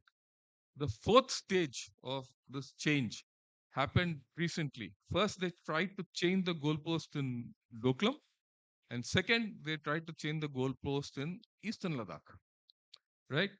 Whereby they had wanted to push us back to approximately to the 1956 claim line of what Chauvinla had put across. So this you see is the stage by stage, call it salami slicing, yes, call it whatever you want, shifting goalposts, what it is. But today our focus is on the restoration of status quo of anti of the LAC. Whereas we should be looking, at least in the near term, or rather the even mid and the far term also, how do you restore your borders across Aksai and push them out of the other encroachments that no one talks of today? So to that extent, I think they have managed very adroitly to change the goalposts and have set the new goalposts, and we are shooting into those. Dilip, in the epilogue to the book, I think the chapter was added after you'd already finished most the book, and then you thought that this was important to add to it, where you said there's actually you titled the chapter as "No End in Sight," and you've talked about the impending controversy after the 14th Dalai Lama passes away, because then it's related to a rebirth, selection, or the growing up of the new Dalai Lama. China also, you say, is unlikely to recognize him and appoint its own person. So, how will this process play out in your view? And who will support the Chinese candidate? Who will oppose that Chinese candidate? And so, what should countries like India or USA, which is more interested in it now, what are they supposed to do in this situation? Well, Anil, as you know, I added that bit after talking to you. It was your suggestion that I must give some context and some reference to the succession issue that is likely to come up. One hope it doesn't come up immediately, but then it will come up at some point in time. Now, get an idea of what may happen, one need only go back to 1995 when the 10th Panchen Lama, the Panchen Lama is the kind of number 2 Lama in Tibet. He belongs to the same school of Buddhism as the Dalai Lama and used to be a kind of a mentor to the minor Dalai Lama when he was a child. Now, the Dalai Lama and the Panchen Lama have always had an adversarial relationship. The 13th Dalai Lama, who had declared independence, during his term, the Panchen Lama, I think it was 1926 or something, he had a quarrel with him and he went to China. And he died in China. And thereafter, his entourage selected the 10th Panchen Lama in China. And the 10th Panchen Lama did not go to Taiwan along with Chiang Kai shek. He stayed back. And like our ambassador, changed his allegiance or whatever to the new regime of the People's Republic. Now, this 10th Panchen Lama died he incidentally, although he supported the Chinese rule over Tibet, after Mao's death, he wrote some very uh, painful letters about the repression of Tibetans, of the Tibetans by the Chinese. So even he, although he was loyal to the regime, he at least expressed the anguish of the Tibetans. He died in 1995. His monastery in Shigatse, they selected a young kid as his successor, and they managed to send word across to the Dalai Lama in India asking for his blessings.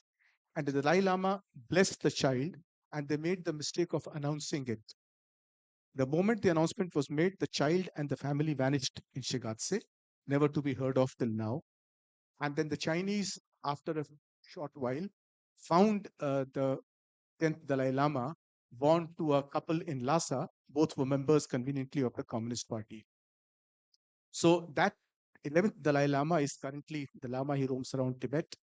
He's more like a party functionary than a revered Lama. So we can expect a similar situation here where the Chinese will select somebody.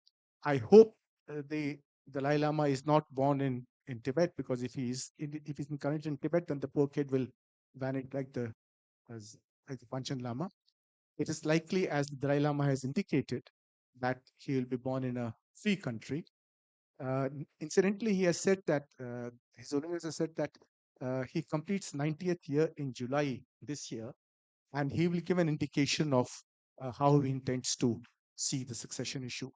What is important here is that we also need to keep the succession issue separate from the Tibetan issue, because although the current Dalai Lama is a very revered Dalai Lama, but he has built the institution through his personal character. Institution of Dalai Lama has always been controversial, and the most difficult periods in Tibetan history have been whenever there was an interregnum between the two Dalai Lamas. It's always a very difficult period. So it's likely to be a difficult period even now. But fortunately, the current Dalai Lama has, realizing this, has already transferred all his political or temporal powers to the Central Tibetan administration. So he wants to avoid this hiatus that happens in the case of a transfer. Thank you. So I could go on and ask both of you more questions, but I think we are running out of Can I time. have a Yeah, thing on please succession? add that. Then we'll open it up to Yeah, the we'll open it audience. up. 2 minutes. It's a very interesting thing which is going to happen. Just think the Dalai Lama might nominate a person this side of the border as the next Dalai Lama, the current Dalai Lama. And like I said, the Chinese are already at it. They might nominate a Dalai Lama on the other side. We might have a situation in future where you're going to have two Dalai Lamas, and that will give rise to issues. Another thing, a macro issue which I want to put across to all of us is this. See, if you see the history of Tibet, whenever the central authority in China was weak, Tibet declared its autonomy or independence and had its own flag and constitution and everything. Whenever the Chinese authority was strong in Beijing, Tibet was part of thing, right? That's the ebb and vein, the relationship between Tibet and China. The question we have to ask, and this is something which of my conviction, as time goes by, will China become stronger or weaker? Apparently, China is becoming stronger. But have a look at it. They're going through a terrible demographic decline, a terrible demographic decline, and their internal problems are increasing within the party. Their economy might not revive, despite all the propaganda that they're putting across. So, if the central authority in Beijing goes into a problem, and if you see the history of China itself, they've had a lot of issues, right? And the communist regime is finishing its 100 years, and soon it might start showing cracks. In which case, what does India do is $1 million question which we all have to think of. Well, of course, the economic survey which has come out is said that the Chinese will control 45% of the world's manufacturing very soon. And the optimism that there is in our own economic survey about China is something notable. But we'll open now for questions from the audience, because I'm sure there are lots. I Okay, see one hand up here. let's have it one by one. वहां से सबसे पहले हाथ खड़ा हो, फिर हम centre में आएंगे. हाँ sir, just one by one.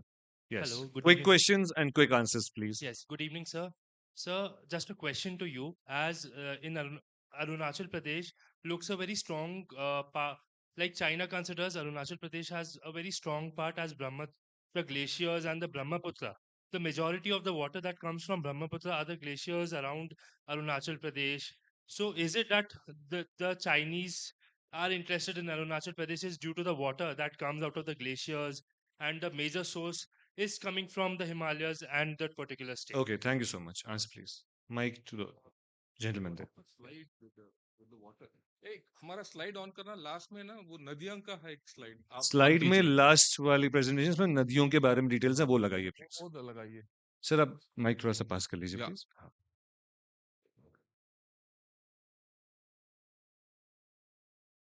I thought I knew this question will come up. You know, I'd made a nice slide on the rivers there.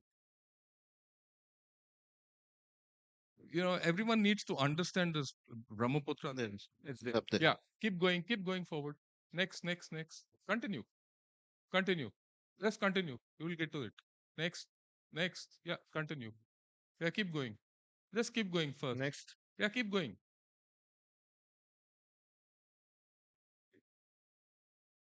Yeah, keep going. Yeah, go back. Yeah, this. You have a look at this. If you see that black line is the, crest line of the Himalayas, and you see all the rivers which form the part of the Brahmaputra basin emanate from our side of the Himalayas. It's only the Tsangpo, the little channel which comes down. So to that extent, the Brahmaputra water uh, reduction is not much of a problem. The problem there is something else. Uh, so what water they're going to divert is only for the electricity development. And why are they developing this, taking this water out from there? And why are they developing that mega dam for electricity? Is they need water in the Yangtze basin. They have to do water transfer, and water transfer demands a lot of uplifting water. And for that, they need a tremendous amount of electricity. So it's going to be very difficult for the Chinese. So don't get taken up by it that they're going to do this dam by tomorrow. As of now, they don't even know where the dam is going to really come up, except that it's somewhere there. What is the plan for the dam? They've not put it out. So there's a long way away, right? There's panic as if the dam is going to come up tomorrow. This, by the time they took the Three Gorges Dam, it took them 2 decades plus. This is even more difficult. Yeah. The I hope second I question. answered that question of yours. Thank you, Shankarji. Yeah. Second question. Quickly, please. I am Colonel Tomar, criminologist. China attacked India. Some mic pass rakhiye, please. China attacked India because of Tibet. At the behest of America, we were supporting the freedom fighters of Tibet. So is it because of Tibet that China attacked India? Please. Well, to answer the second point that we were supporting the Tibetan freedom struggle, that is not entirely correct. The fact is that the CIA wanted to step in. In 1956, the CIA started its operation, but India refused the CIA permission to be based in India, which is why they chose Dhaka as their base in Pakistan. Incidentally, when the Chinese got to know about it, they protested not to Pakistan but to India. And of course, in 1959, the Dalai Lama and along with 80,000 Tibetans fled to India. We did give shelter to them, but we did not allow any political activity. The Dalai Lama wanted to be based in Kalimpong, incidentally. Kalimpong was the place where a lot of Tibetans used to stay when they used to come to India for trade or for other purposes. But he was removed all the way to Mussoorie and then finally to Dharamshala to be as far as possible from Kalimpong, because we were genuinely concerned about not annoying China because of the shelter we had given. But for China, Tibet was extremely important. And the fact that the Tibetans had revolted against them, their entire claim that Tibet was a part of China fell through, because people, they had claimed that they had come to liberate the Tibetans from I don't know whom. But when the Tibetans fled along with the regime, along with the Dalai Lama, then of course the bottom was taken out of their claim that they were actually liberating Tibet. Thank you, Dilip ji. So I'm so sorry we can't have a discussion as of now. A question and answer. Next question from that side. I am So from sorry. Sikkim, and live in Sikkim. In Yatu also, we had business, and we were thrown out by the Chinese by giving a notice of 48 hours, and the government of India couldn't help us. My point is Now, since the Chinese have come to Tibet, they also can come up to Uttar Pradesh because the Nepal, there the Chinese have very good influence and they are building infrastructures. Sir, And what's your if question? that happens, if that happens, then China will come to Uttar Pradesh also. How we can stop it? How can we can force back China back to Okay. Thank you so much, from Tibet? gentlemen. Yeah, you got a very valid point. We have a issue with in Nepal. See, what the Chinese are doing is they've already got the friendship highway from Shigatse on down to Kathmandu, and now they're extending it down to the Terai region. One. Number two, Lumbini. The Lumbini Park is being made by China in Nepal, which is just across the border, and they, in fact, they're even trying to say that Buddhism is a Chinese religion. That's a different story. Uh, they also doing a lot of work to build a railway. It right now it's only in development stage or conceptual stage. It's not come to anywhere near even putting the first track.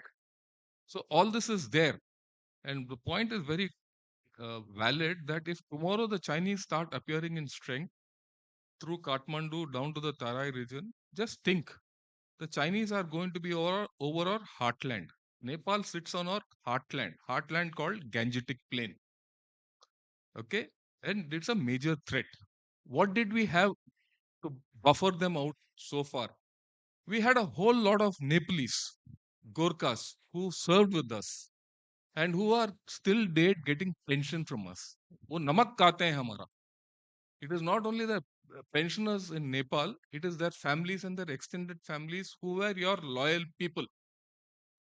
People talk a lot about Marxism in Nepal and all that. While that is so, a lot of these Marxists don't go against India because of this connection.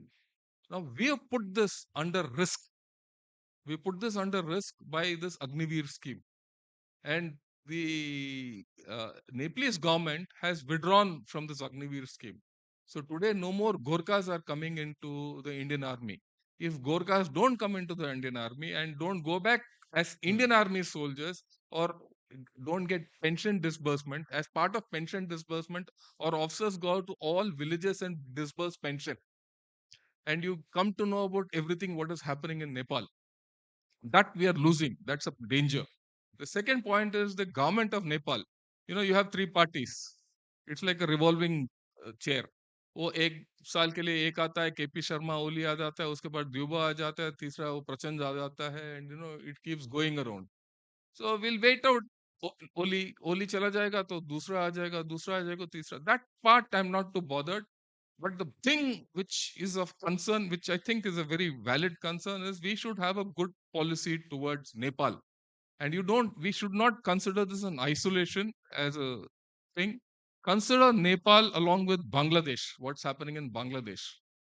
Today, if there's a major security situation or aspect of a problem for us, it is Bangladesh. And like he said, Bangladesh के साथ हमारा सबसे बड़ा border है 4,000 plus kilometers.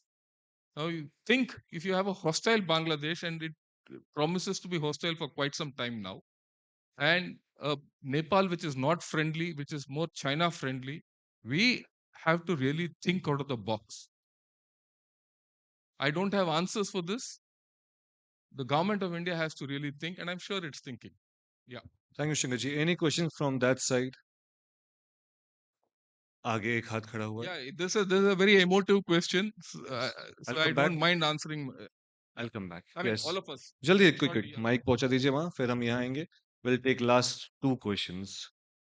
Quickly, please. Good afternoon, sir. Sir, since you both have served in the army as well as in the foreign service, does India have a leverage in terms of building a narrative in the future so that we can build a counter narrative in form of our legitimacy towards an independent Tibet and a peaceful neighborhood, counter narrative to the Chinese narrative? Thank you.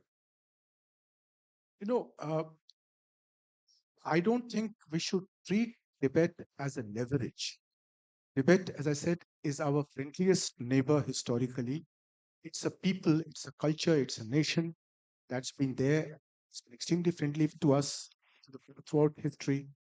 So the issue is the rights of its people and the fact that the Tibetan people have not accepted Chinese rule. That is the most important indicator of the fact that they are under foreign occupation. And that is the cause that we have to continue to pursue um, as much for our bilateral relations as for the fact that it is a neighbor in trouble. We gave shelter to the Dalai Lama, asylum to all these people because they were friendly neighbors.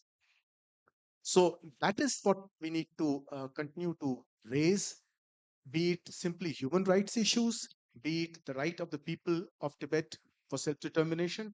These are all factors that we have to continue to raise as a friendly neighbor.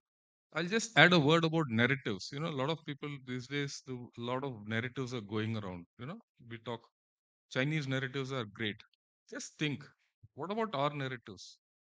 Are our politicians good enough to start narratives? Establishment doing the right thing. This is a paradox. When it comes to elections, our politicians are fierce narratives. एक constitution के साथ घूमता है, एक 400 पार बोलता है. They kill each other with narratives. But when it comes to external playing, we have to really rethink. It's a very valid question, right? Yeah. And it's a concern which we have to really Thank you. understand. Next question, please. The lady there. Hello, sir. Good evening. I'm Shalini Rai. I'm a journalist. The author George Orwell has written many books. Among them were 1984 and Animal Farm, which some would say was based on the Communist Party of China. Why do you think China has this need to be hegemonistic, to have world dominion? What drives it, in your opinion?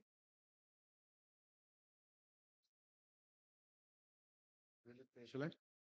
Um, this was a point that Prime Minister Nehru also made in Parliament around 1958-59. He said that whenever China has been united, it's been hegemonistic and it's moved towards empire building. If you actually look at China's history, you find that for long periods it's been ruled by foreigners. Of course, China calls all of them Chinese. The Mongols, the Manchus, these were not Han Chinese. They had their own language, they had their own culture, their own religion. And the largest empires in China have actually been by non Han Chinese. The Tang Empire, also in the 7th, 8th, 9th centuries, the Tang were also half Turkish and only half Han Chinese. The Mongols, Genghis Khan, he wasn't a Chinese. Kublai Khan wasn't a Chinese. Nor were the Manchus. And the largest empires were belonged to these people. Now, today, the Communist Party claims the entire Manchu Empire. The Manchu Empire was one of the largest empires China has ever had. But the Manchus conquered the parts that were of interest to them. The Manchus were neighbors of the Mongols north of China, and they had seen the Mongols build a huge empire. So when they conquered China, the first thing they did was to conquer the Mongol territories, so Mongolia, North East Turkestan. Then, as part of that, they took Tibet also, because from Tibet they wanted to throw out the Mongols, because the Mongols were very influential in Tibet. So for some reason, the current People's Republic, and of course, even before that, the Nationalist China also, just claimed the entire Manchu Empire. And that has been bane of China, that they feel that any territory once occupied by China, or not even occupied, but even if the ruler had at any time sent any kind of present, belonged to the Chinese empire. So that is the imperial mindset that continues to persist with them. Thank you. One last question by the young man there. Good afternoon, sir. My name is Vikram Aditya Gupta. I have a question which, of course, might involve the genius minds of both people from the Ministry of Defense and External Affairs. One regarding how Tibet, as being an independent nation and a very strong civilization who invaded China at times, how its history has been forgotten, and how did the Chinese penetrate into Tibet? That's my first question. And number two, I'm so sorry. We're really running out of time. Just I can allow only one question. Okay, so Thank you so much. Thank you. Well, as the first time the Chinese army actually appeared in Lhasa, Chinese meaning an army that was taking orders from a government in Beijing. was in 1720. These were the Manchus who had conquered China 100 years earlier, and they sent an army because there was a dispute in Lhasa between the Mongols who were controlling the place, and the Tibetans had appealed to Manchus for help. That's the time they came. But these were Manchus, and the Manchus always appointed only Manchus as the Amban or the local representative in Lhasa. The first time a Han Chinese actually appeared in Lhasa was only after 1906. And 1910, Chao Er-feng came to Lhasa, and he's called the Butcher of Tibet. So if you look at it, it's important for us to also read Chinese history the way it was, rather than the way the Chinese would like us to read it. And one of the things that I think is missing is our understanding of Tibet, because I don't think we study Tibetan history in our schools. So it is important, schools or colleges, it is important for us to start studying our neighborhood to understand how they have, how their history has evolved. Thank you so much, gentlemen. Let us congratulate them with a round of applause. Thank you so much, Shankar ji, Dilip ji, and Anil Wadhwa ji. मैं आमंत्रित करना चाहूंगा राघव चंद्र जी को, the director. Wadhwa ji, you have a quiz question, right? No, I just wanted to thank the Hmm. two panelists today for their insights, for Dilip, especially for writing this very insightful book. Those of you who have a chance must read this because of the depth and the history in which he has gone into the subject of Tibet. Understanding Tibet would be very important. And thank you, General Shankar, for your insights on India-China relationship on the border, especially on the Brahmaputra. Many thanks. Thank you so much. And let me tell you, we also have an author's book signing lounge right in front of the Antarang.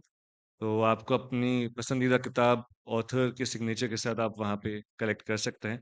For now, I would like to invite Mr. Raghav Chandra, the director of the Bhopal Literature and Art Festival, to please be on the stage and present the memento of BLF 2025 as a token of love and appreciation on behalf of the BLF.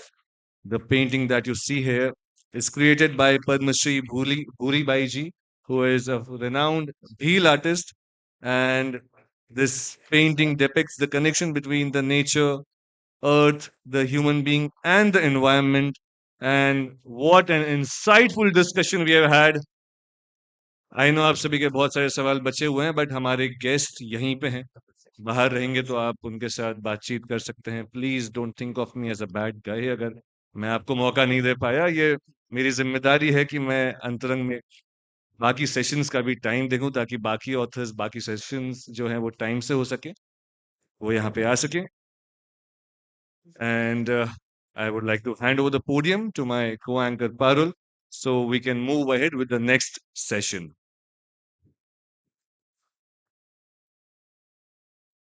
Thank you. Very engaging.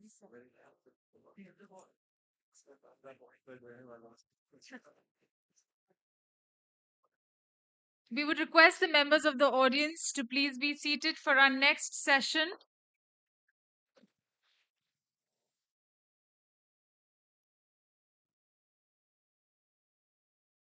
Please down. Yes, please down. Please, please.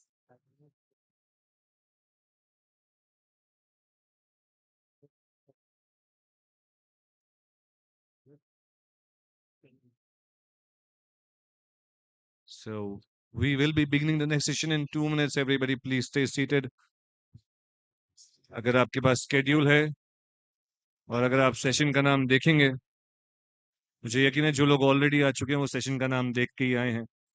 पर जिनको session नहीं पता उनको बस इतना बता दूं कि अगर आपने महाभारत देखी है, सुनी है, समझी है, तो ये सेशन आपके लिए होने वाला है. तो जरूर यहाँ बैठे रहिएगा आप.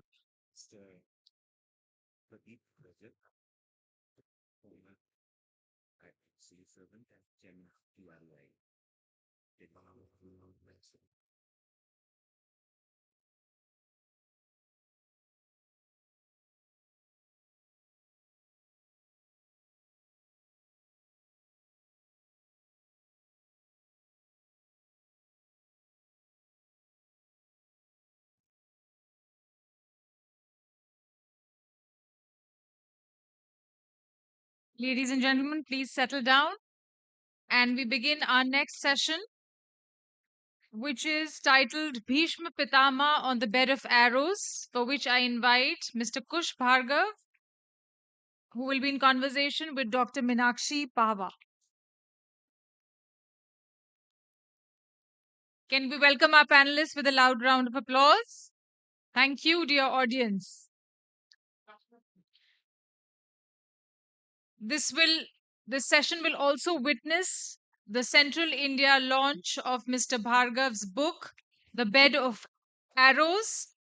And to launch the book in Bhopal Literature and Art Festival, I now request Mr. Satish Jha, social entrepreneur from Boston, Mr. Pradeep Bejal, former civil servant and former chairman of TRAI, and Mr. Raghav Chandra, the founder director of BLF, to formally launch the book. This is the Central India launch of Mr. Bhargav's book, Bed of Arrows.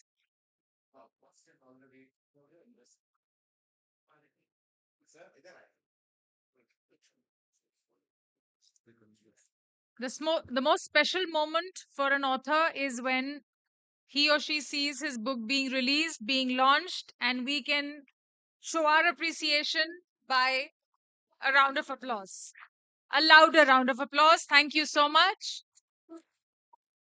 And this book, The Bed of Arrows, has in its genre been the Amazon 100 bestseller list. It has figured in the Amazon 100 bestseller list for Europe, Asia, and Africa for more than 10.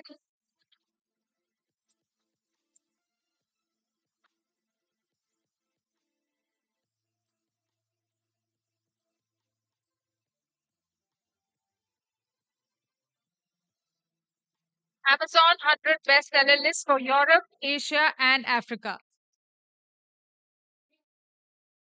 In this book, Mr. Kush Bhargav retells Mahabharat through the eyes of a man whose decision to relinquish his right to the throne ironically fuels a fight for it and nearly takes the kingdom towards doom.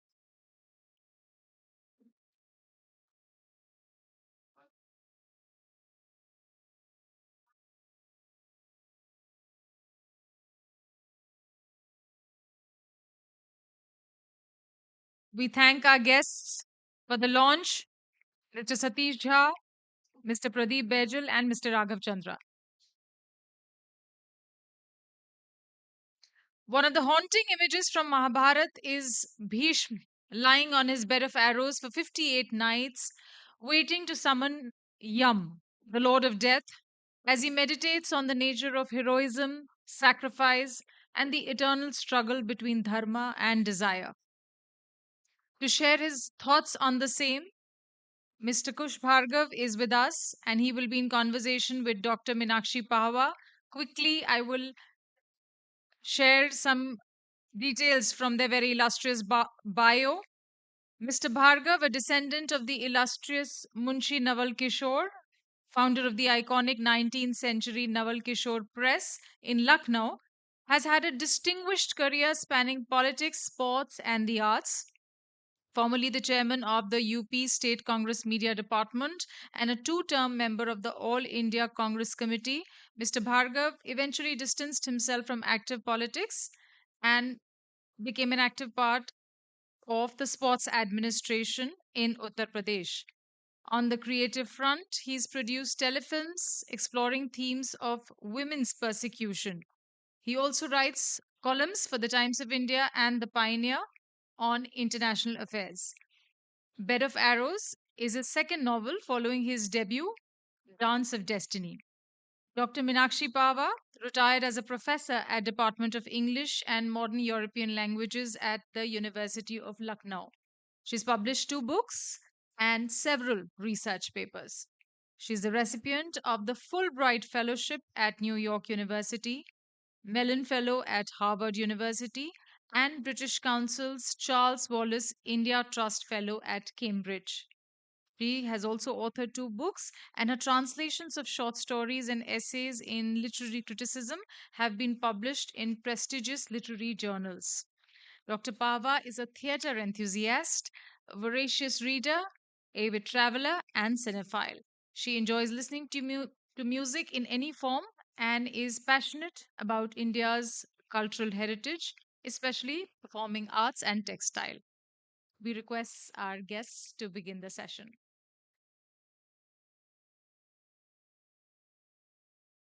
Thank you so much for your kind introduction. I take this opportunity to welcome each one of the distinguished members of the audience. And I know after lunch is often called the graveyard session, but I'm sure we are going to brave it because the nature of discussion is on Bed of Arrows. Bed of Arrows was authored by Kushbhai.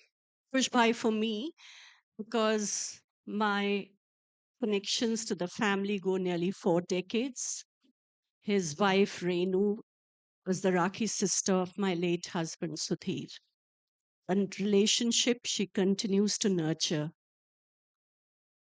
Uh, the geography we are rooted in, the languages we speak, and the tales we listen to are something that inextricably link us to the cultural tapestry of our country. All of us have grown up on plethora of tales of all kinds.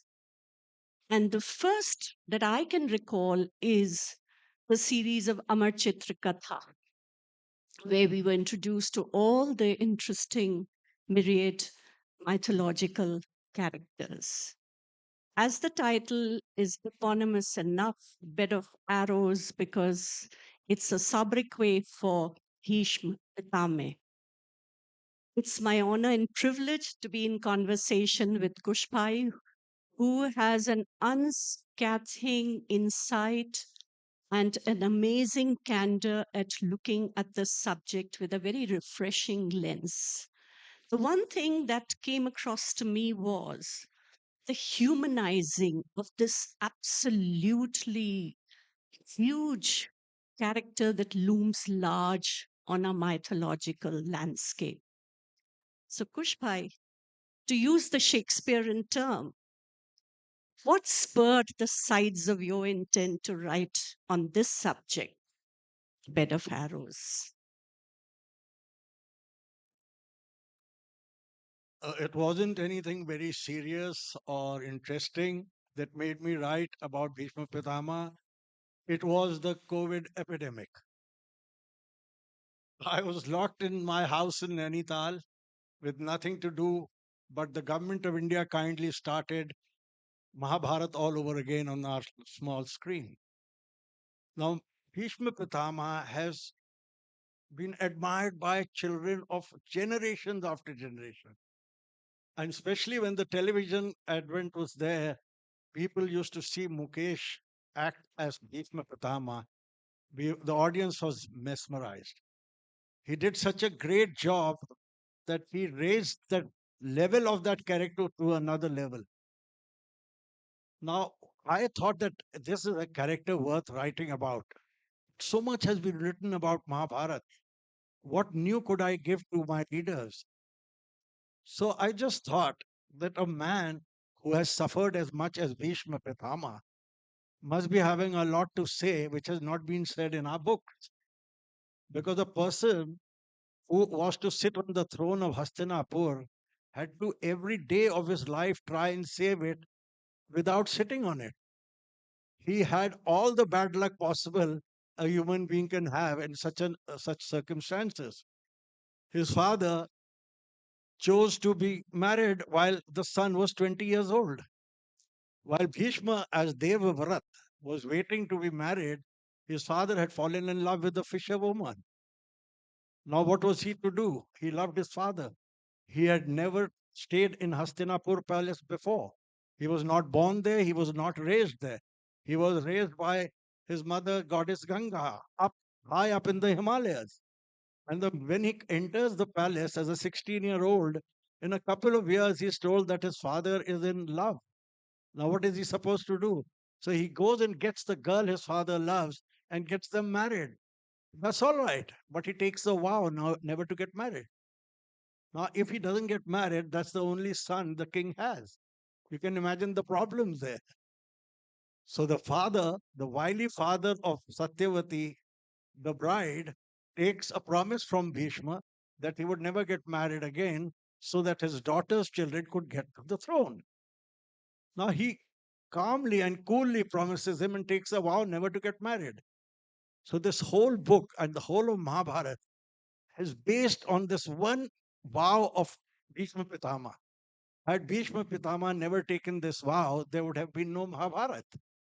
Now, to know the entire story, most of you must be knowing what Mahabharata is all about, what the story is. But if you read the book, you may find some detailed reasons for feeling the way Bhishma did all his life. That he, though he had been absorbed of this vow, he still stuck to it for no reason that can be explained because he had been absorbed. That you will, no sin will attach to you because both the princes are dead and you should get your throne back. Now, Satyavati's father is not interested in your vow, so give it up and get married. And lo and behold, there was a girl waiting for him who was saying that she loved him, who he had abducted, but refused to marry. So, what I want to say to you all is that the story of Mahabharata is known to all, but the story is not so straightforward. It is winding. All the time, Bhishma Pitama is giving up something or giving a reason for something not to get onto the throne, but he is unable to save the throne if his nephews and grandnephews carry on doing what they keep doing. They are sinful. That is the story of the Pandav and Kaurav's war. I would like you to read it. Just as an introduction, I wanted to tell you the plot that I have made. Thank you. Thank you, Kushbai, for a brief introduction to the novel because most of the audience may not have read it yet. They will be interested to read it now, I guess. You talk about, and we all know, it's an open part of our literary practice, the plurality of texts in the Indian storytelling tradition.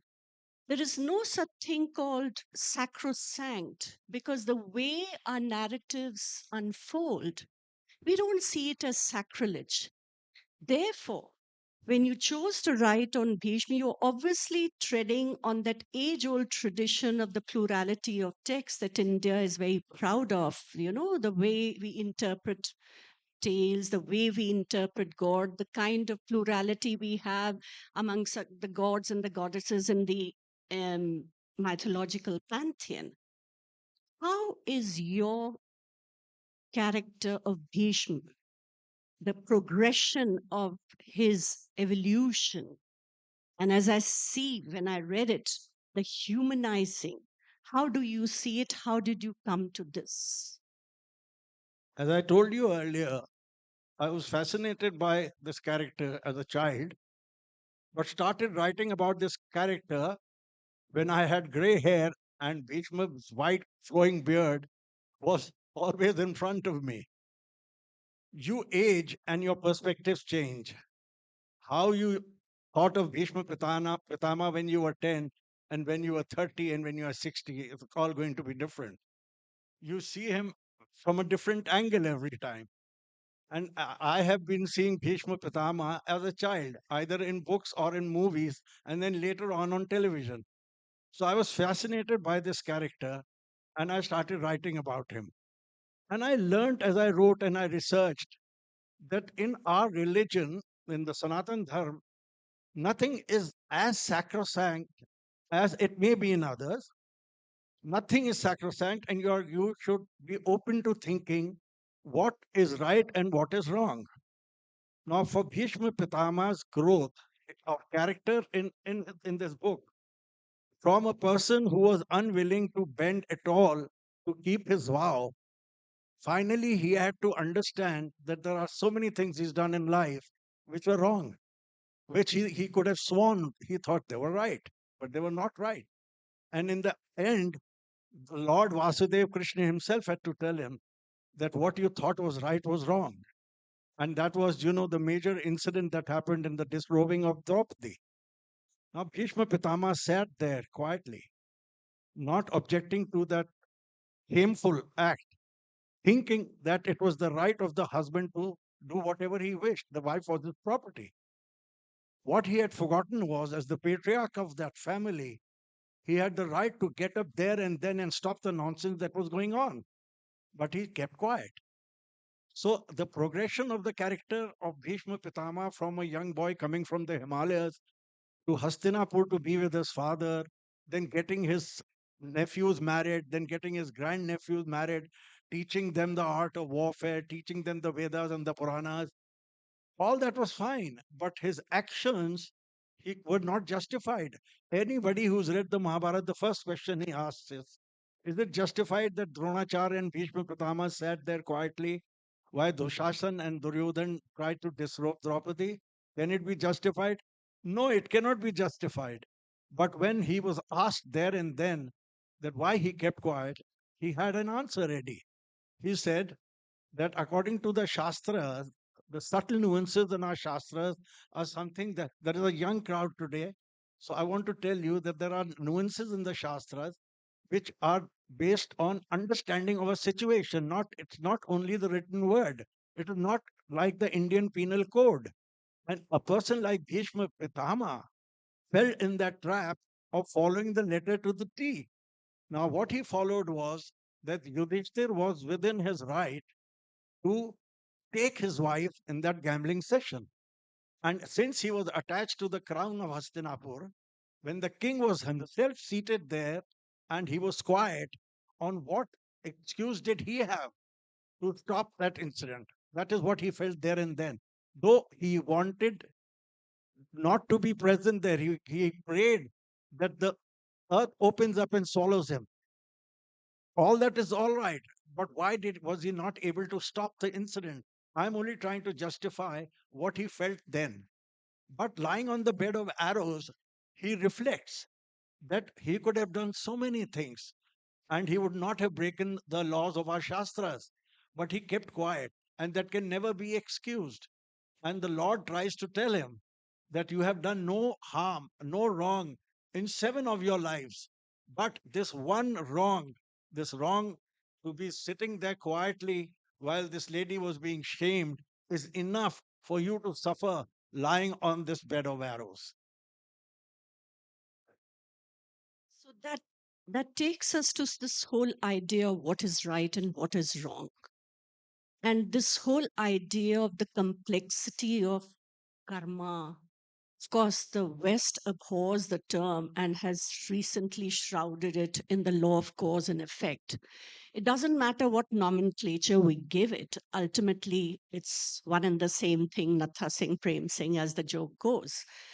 But having said that, this complexity of what is right and what is wrong, how do you see it play out in your book? So I think I also, as a writer, as I must have been as a reader, been changing my views as the book progressed. What appeared to be simply the right thing to do did not appear so later on. As the characters grow, circumstances change, you start feeling that our Shastras are meant to guide us. They are meant to impel our actions and not to compel them. So, what should we be doing?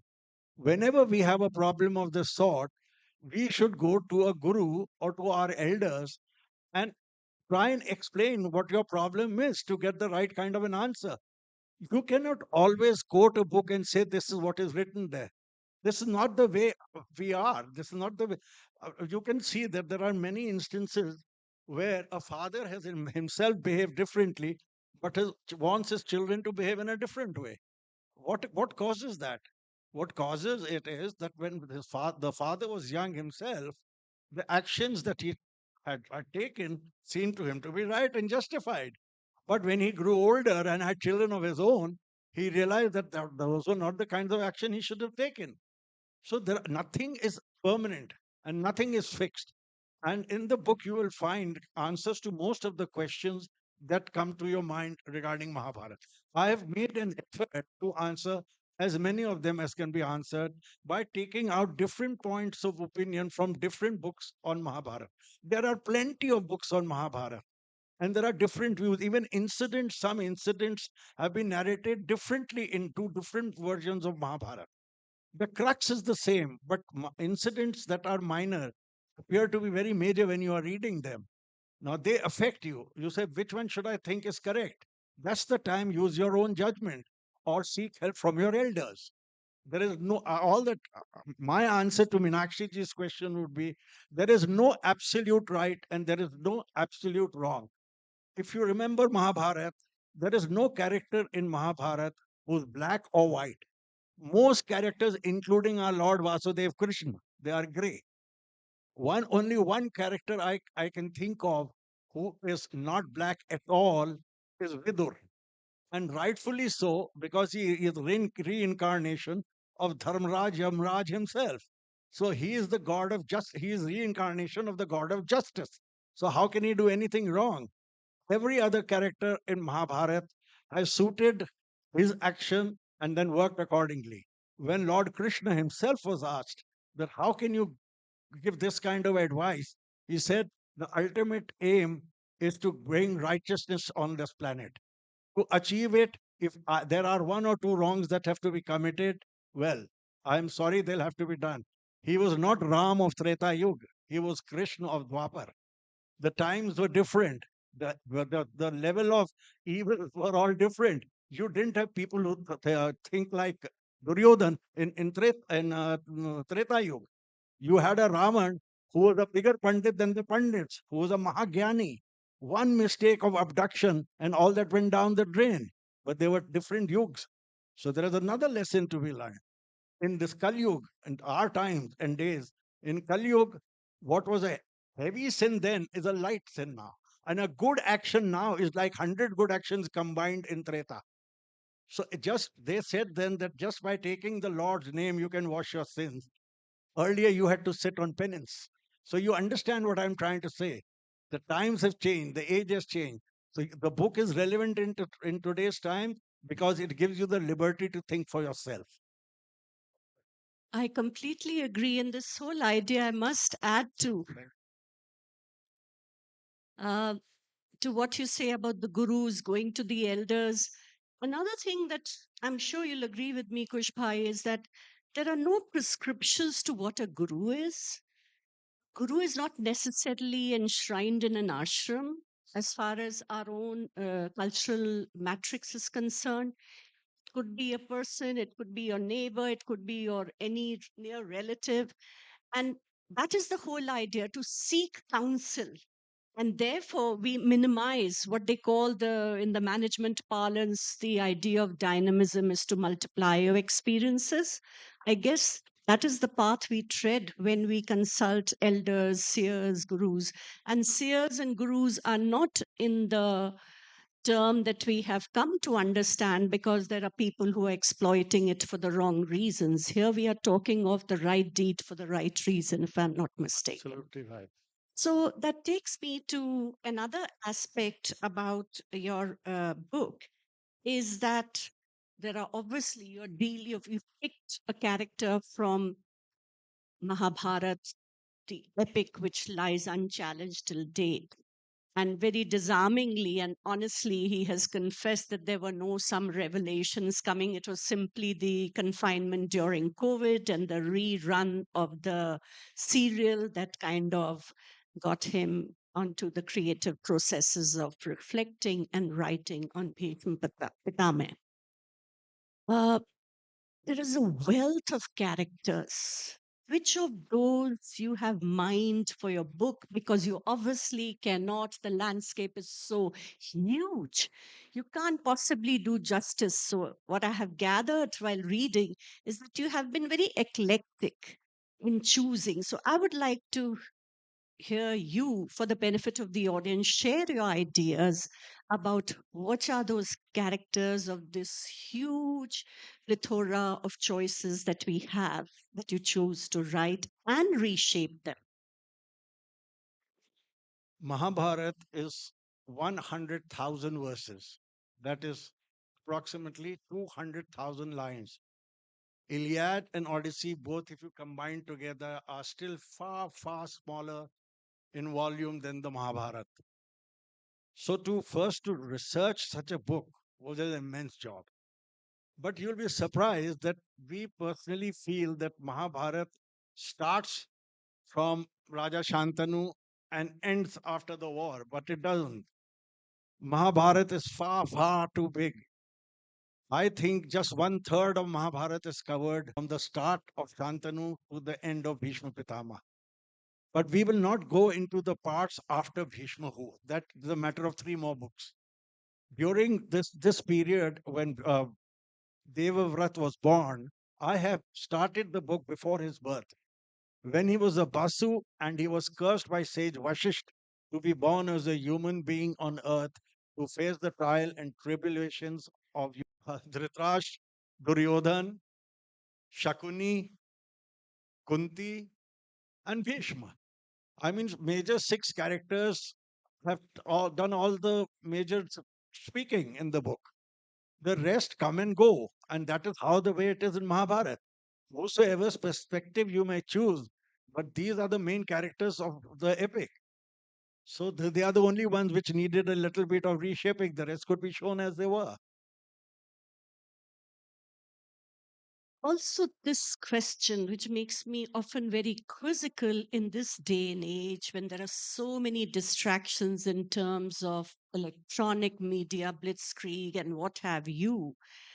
How do we steer our youth, the young ones, as the old saying goes, catch them young? How do we steer them to immerse in these tales that are not really something that have often been misunderstood to be shady, cloistered, mute, to use the Shakespearean term, but they have a very, very contemporary strain and relevance even till date. For example, the life lessons that we can teach through these stories without kind of building a halo around them, because often there we tend to go on the other side. How do we attract the young towards these tales? For instance, how do you see anger in any of your characters? How do you suggest that there can be lessons for anger management, as it were? Because we are not here to put anybody in the docks. We understand why the anger is coming. That's why John Osborne, a very famous, eminent post British playwright, wrote Look Back in Anger, and that changed the history of English drama and theatre. Anger was well founded. We are not going to go into those reasons as to what the reasons were for Jimmy Potter, the character in that play. But anger in our youth has its own reasons. So the idea is not why they are angry. The idea is that we, as path leaders, what is the roadmap through these stories, the takeaways, the lessons that they can draw? Duryodhan gets very, very angry at Draupadi for having laughed at him. Okay. Now the whole world knows what happened after that. He caused his death and 99 of his brothers. He caused the destruction of Hastinapur and millions of death. How did it start? Only by one incident where Draupadi laughed when he fell in an illusional pool. Now that anger took such a turn that he destroyed himself. The anger never helps anybody. It is caused by delusionment of your own importance, that how you should be dealt it, how people should talk to you. You expect too much, and if it falls short even a bit, you lose your temper. That is how you lose it. And there's nobody sitting here who wouldn't be losing their temper, otherwise he'd be in an ashram. But when you lose your temper, you are only harming yourself, never the other person. That the doctors will tell you. That is the way your hormones also work. When you get angry, everything goes wrong with your body. Now, this young crowd sitting here, to the first the part of your question, how do we make them in today's electronic age get interested into our mythologies, which I don't call mythologies, by the way. I want to put this point straight that our mythologies are history. They're not mythology. They are only mythology as the British deemed fit to call them. If it was mythology, there wouldn't be living proofs of our Shastras and of Kurukshetra, what archaeological departments have found, what all they have found there, plus our charts, our Panchang charts, which give you the position of the stars and the planet. How come that 600 years back also you would celebrated Kumbh, which you celebrate now, which is on the positioning of Jupiter, which the Western world learned only 300 years back, 400 years back? If you think about it, everything that's written in our Shastra happened. Now, what is possible is that for some reason or the other, the Brahmanical caste, which was mainly involved in writing, may have added verses. That is quite possible. I feel it has happened in Mahabharata also. And I'll give you few incidents, if required, that how things were all there, but when Macaulay came in, we started the new education system from modern, as they called modern India, where Hinduism was really treated badly. And the Hindu as they called them mythologicals, were made fun of. It is only now, after we gained independence, that we have started understanding our religion because those books are freely available. Earlier, they were never taught in schools. Where could you learn them? You had to be in an ashram to learn about your religion. Today, I'm very happy that I see so many youngsters sitting and you are interested in the subject. I would only wish that more of these seminars and sessions were held so you could ask questions and those answers are given to you, so to be able to get more and more people interested in our religion. I refuse to call it mythology. Okay, so I'll call it, my book is a historical fiction. If books like this come out and you read them, you will know, definitely, I'm sure you'll know much about your religion, much more about your religion, and there will be lots of lessons to be learned, which in normal life are very, very difficult to learn. There is not a single story that is not there in Mahabharata. You cannot dream of a story. If you are a story writer, you cannot dream of a story that's not been thought of and is not present in Mahabharata. There are real cases of all those stories. You don't have to spin any one of them. Just read Mahabharata and you'll know those stories. I'll quickly add to what you just said, Kushbhai, that this whole idea of initiating them, knowing your own traditions in a broader perspective, not in a parochial way. Because what Macaulay spoke about and derided and ridiculed our literary traditions, that seed hasn't really been fought back yet by us. And that doesn't mean that we all have to go back into the pre colonial times and reclaim. That never happens. What time has gone past, we cannot ever go back. But having said that, somewhere the seed of colonizing the mind continues, though the political colonization ceased to exist in terms of the choice of our cuisines, in the terms that the whole cultural ethos is being obliterated. So it's not about this is best or that is bad. Certainly not. We are in the 21st century where cultural osmosis is the order of the day. But why should we be ashamed of our traditions, of our rich heritage? That is the question we need to ask ourselves at this vantage point of our journeys in life. And as we rightly, as Pushpai just said, that there are no rights and wrongs, it's simply a matter of choices. So if they say that globalization leads to homogenization, then why is the reverse not being true? Is a question that we need to ask. Why is it that all the tenets of globalization are impacting our culture? Why is it not happening the other way? Are the questions that we need to ask ourselves. Also, I was wondering that of the characters in your book, of the two, Karan and Vidur, how do you see the playing out? Vidur knew that he was underprivileged, born to a maid. Though his father and the king's father were the same man, they were born in the field of the King Vichitravir. They were sired by Vedavyas, but in the field of the king, he knew that he could never become a prince and never wanted to be one. This is the difference between a person who is happy with his status and wants to help his brothers because he knows more than them. He's more learned, he's more intelligent. He wants to use his position to help his brother. There is Karn, who has the same problem of birth. He is born out of marriage, though he is also would have been considered born in the field of a Pandu. He chose to fight with the Pandavas just because of an incident where he feels his loyalty is owed to Duryodhana. So two people can be born under the same circumstances and handle the situation in a very different way. One can be very vindictive and the other can be very supportive. It's a very clear cut case of two similar people replying and responding to the same kind of circumstances in very different ways.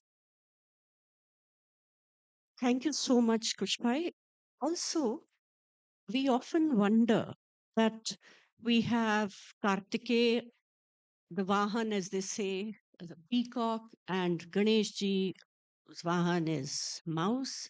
Of course, we all know that these are not literal things. These are signifiers. These are symbolic uh, images.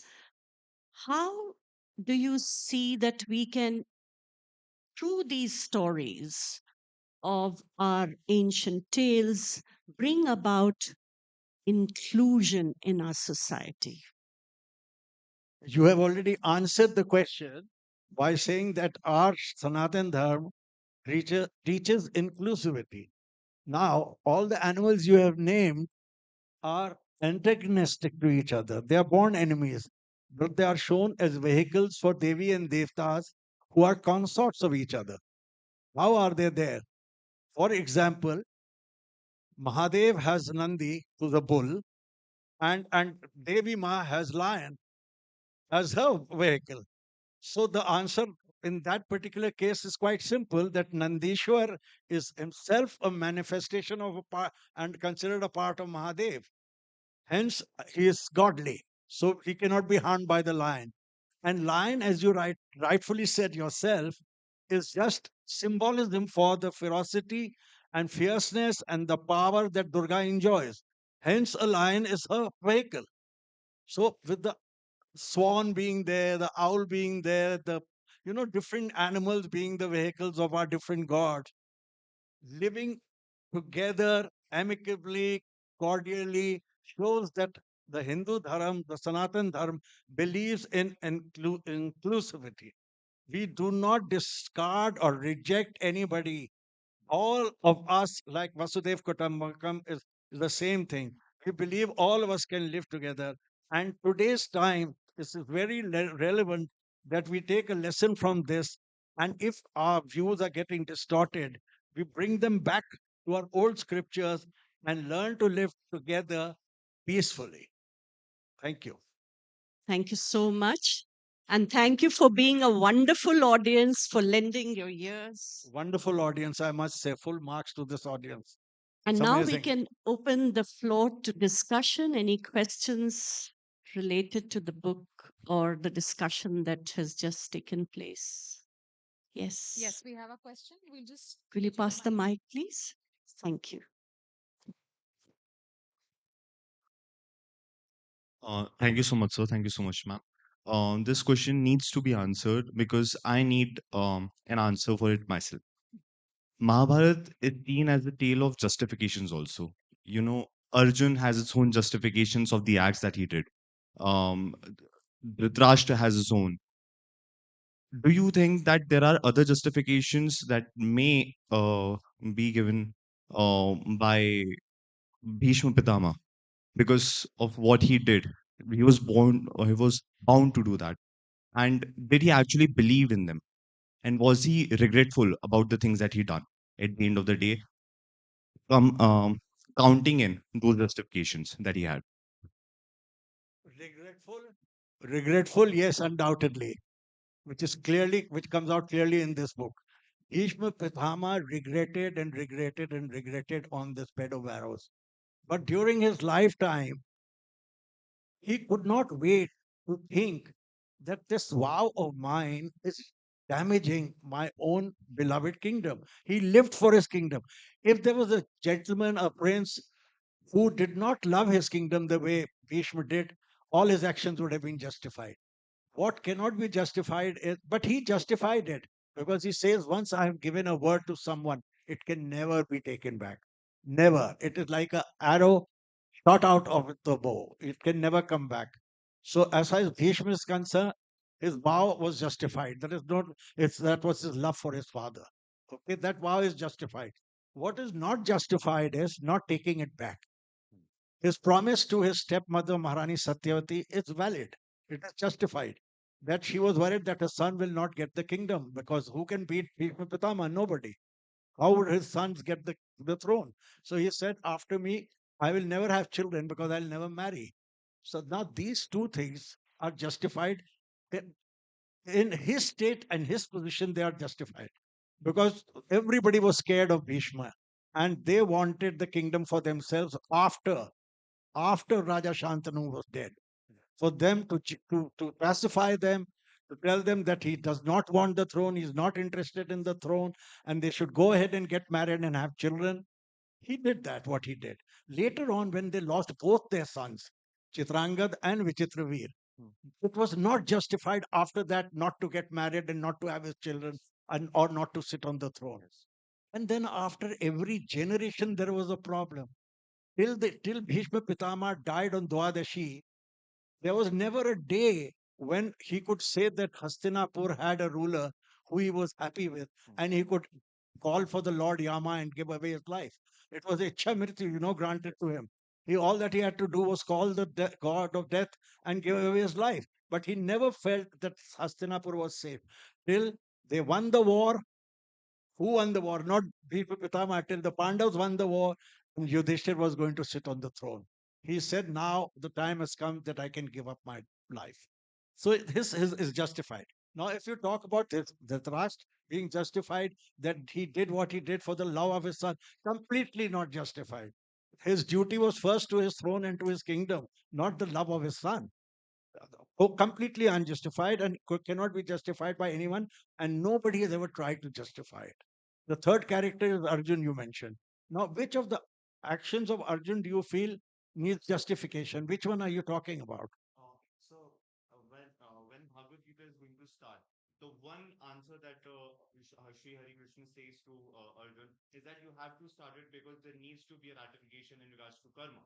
And that is the act where he says that, okay, now this act, when I sling an arrow from my bow, this is justified because I have to ratify the karma. Now, this is the act. Absolutely. So Arjun was the one who does not need justification because he had refused to fight. Now, when he had refused to fight, he was justified in refusing to fight because the enemy side had all his cousins and his gurus and Bhishma Pitama, the patriarch of the family.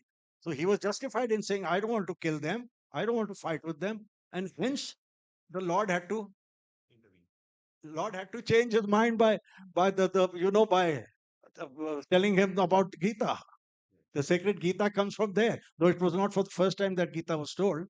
It was the third time. But for us, it appears that Gita was first time delivered there and then on Kurukshetra. But he needed no justification. The Lord said, you are not going to be killing anybody. You are just going to change their clothes. You know the rest. Thank you. Any other questions? Yes. Hello. Yeah. Sir, in addition to his question, with respect to Bhishma Pitama, what about the three princes of Kashi? Amba, Ambalika, about them, I want to know. It was a terrible thing for him to do, not to marry Amba. Abduction was not terrible because abduction was the done thing those days. And if a husband could abduct a girl from his father's kingdom, he was considered the best son in law. but he had to be a prince. It was not open game for everybody. So the abduction, there was nothing wrong with the abduction. The problem was that he didn't realize that the three girls he had brought for his brothers, the eldest one was already in love with somebody, and that somebody had refused her, and the only one she was willing to marry was Bhishma. That was where the problem started. When Bhishma learned that she had fallen in love with him, he had to tell her that whatever may happen, even if I have to fight my Guru Parshuramji, I still won't be able to marry you. So it is not justified.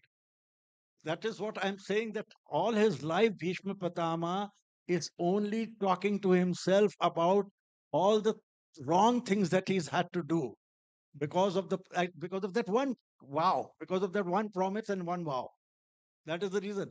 The other two were very happy marrying Vichitraveer, though he lived only for 6 years, but they were very happy with it.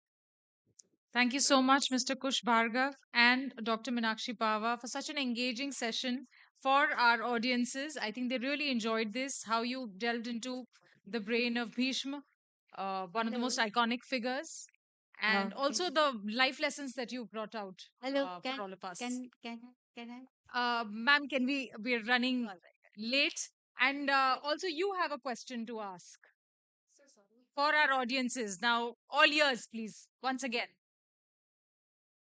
I must, because this audience, I think everybody here knows everything. I just needed to tell a few things. So, very knowledgeable audience. Now, I want to ask you a single question. Who was that warrior who did not take part in the war of Kurukshetra? Oh, lot of hands. See, if you are going to say Lord Krishna, you will be wrong. Sorry? A warrior. A warrior. The topmost warrior of that time. Barbary. That's right. Congratulations. Can you please come up to the stage? Remarkable, I must say. Please come up to the stage. Congratulate you for this answer. So we don't have to be dismal. There's lots of.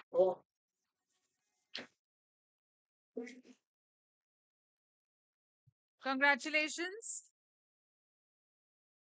And the book that you get is Living an Enriched Life by Dale Carnegie, which will equip you with all the tools that will help you in achieving all your goals. Thank you so much once again for this wonderful session. And we now invite Abhilash Khandekar ji, member of the Society for Culture and Environment, to felicitate our panelists with the BLF Memento 2025, an artwork by Padmashri Bhuri ji.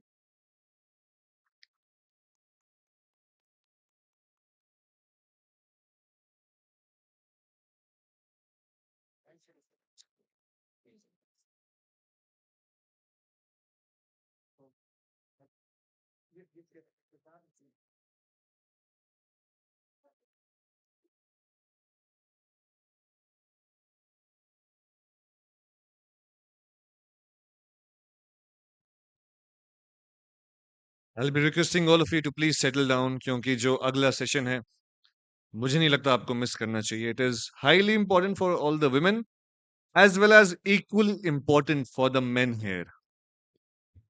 Everybody, please settle down. It's time we begin with the next session. पिछले वाले quiz question का answer तो मुझे भी पता था, पर हाँ, टीम में रहने का कुछ नुकसान होता है. Great. आगे बढ़ते हैं. This session is titled as Audacious and Unknown, the Wild Women of India. And we are happy to have with us Arundhati Subramaniam ji in conversation with Dr. Alka Pandey. मैं चाहूंगा जोरदार तालियों से उनका हम इस मंच पे स्वागत करेंगे, अभिनंदन करेंगे. अरुंधति सुब्रमण्यम जी एंड डॉक्टर अलका पांडे जी, मैं चाहूंगा आप प्लीज आके इस मंच पे अपनी जगह लें. एंड यस तालियां उधर नहीं चाहिए, तालियों में बिल्कुल कंजूसी नहीं, संकोच मत कीजिए. I welcome all the enthusiasts of poetry, spirituality, and Indian cultural heritage, offering a profound exploration of the wild and untamed feminine spirit that continues to inspire and challenge societal norms. Let's travel through the lives of female seekers, protagonists, and the goddesses who have traversed the spiritual and cultural landscapes of the Indian subcontinent.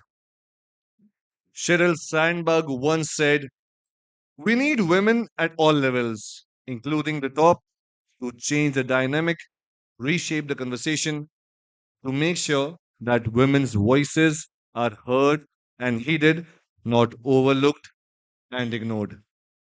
Welcoming two such empowering women, Arundhati Subramaniam ji in conversation with Dr. Alka Pandey, bringing change through their powerful words, wisdom, and action. Let me brief you about our author and our guest. Described as one of the finest poets writing in India today by The Hindu and a unique poet of our times in a league all by herself by the Indian literature in 2021. Arundhati Subramaniam ji is a leading Indian poet and author of 14 books of poetry and prose. A recipient of the Sahitya Academy Award for Poetry in 2020. Her awards also include the Mahakavi Kanhaiyalal Sethia Award for Poetry, the inaugural Kushwant Singh Poetry Prize, and the II Seppo Prize in Italy, and more. Her recent work includes the Penguin Anthology of Female Mystic Poets, Wild Women, a prose work on contemporary women on spiritual journeys, women who were only themselves, and a new book is forthcoming this year. हम आपका तहे दिल से स्वागत करते हैं, अभिनंदन करते हैं जोरदार तालियों के साथ. It's a pleasure for us to have Dr. Alka Pandey with us. She is an art historian who taught art history at Punjab University for 2 decades. She has also taught art and aesthetics at the Delhi College of Art, NID, and the DJ Academy of Design, Coimbatore. Her major fields of interest are gender identity and sexuality and traditional arts. Dr. Pandey, under the aegis of the Charles Wallace India Trust, has received several awards, including the Knight of the Order of Arts and Letters by the French government, Indian Council Special Award, and more. I believe that calls for an applause. Let us give the two wonderful women a round of applause. And dear ladies, the stage is all yours. Thank you for that lovely introduction. You've given an overarching view of our session. I want to thank the Bhopal Literature Society and Raghav Chandra for being brave enough to have Arundhati Subramaniam with her wild women. Um, he's already given you the background to it. I just want to begin by saying that, we all know of Mirabai, we know of Andal, we know of Akka Mahadevi. But what Arundhati has done in this book of hers, Wild Women, Seekers, Protagonists, and Goddesses in Sacred Hindu Poetry, I'm holding it aloft for you to see it.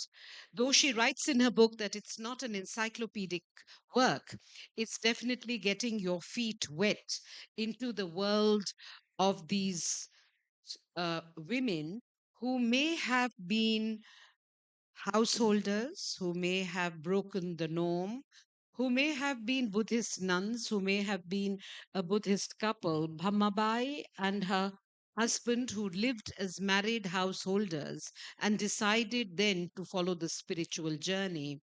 She calls them pellets of energy. She calls them feral voices.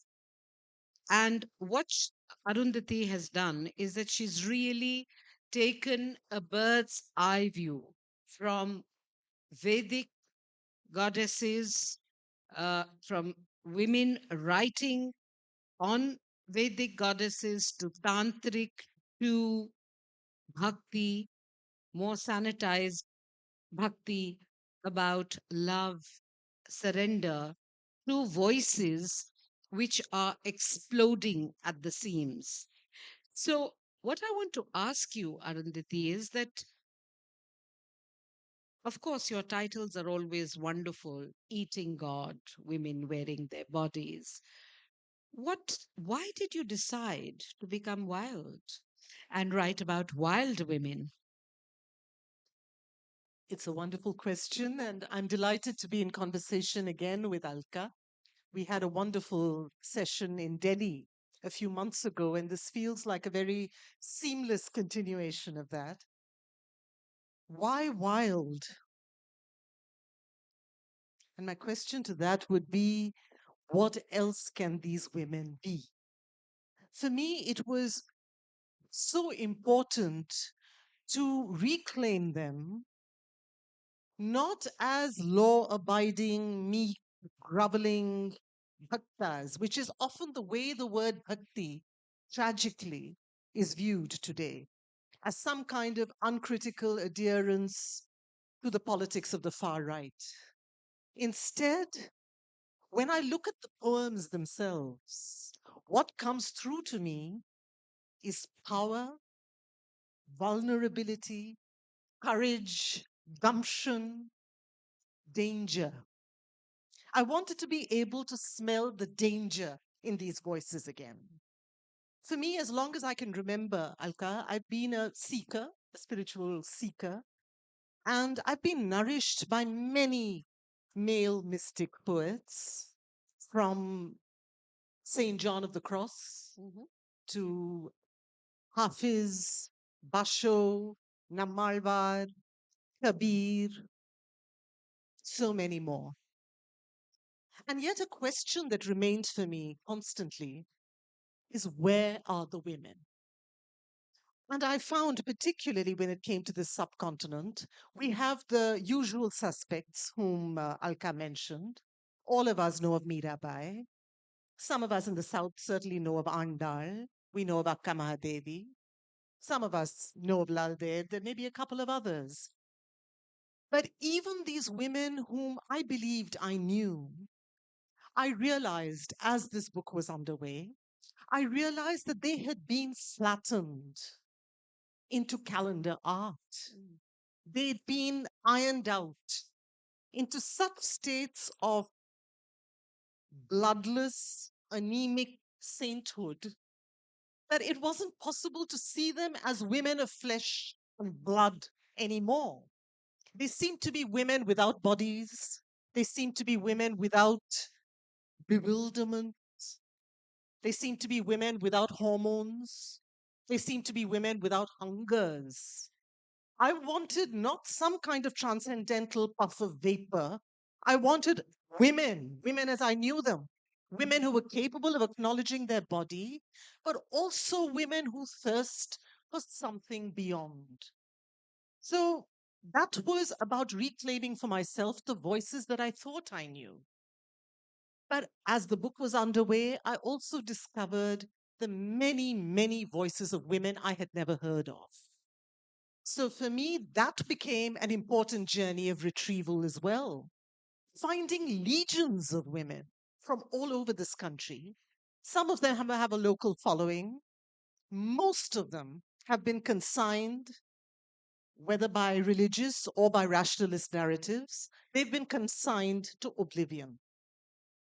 Now, whether you are consigned to hagiography or whether you are consigned to oblivion, we've lost you.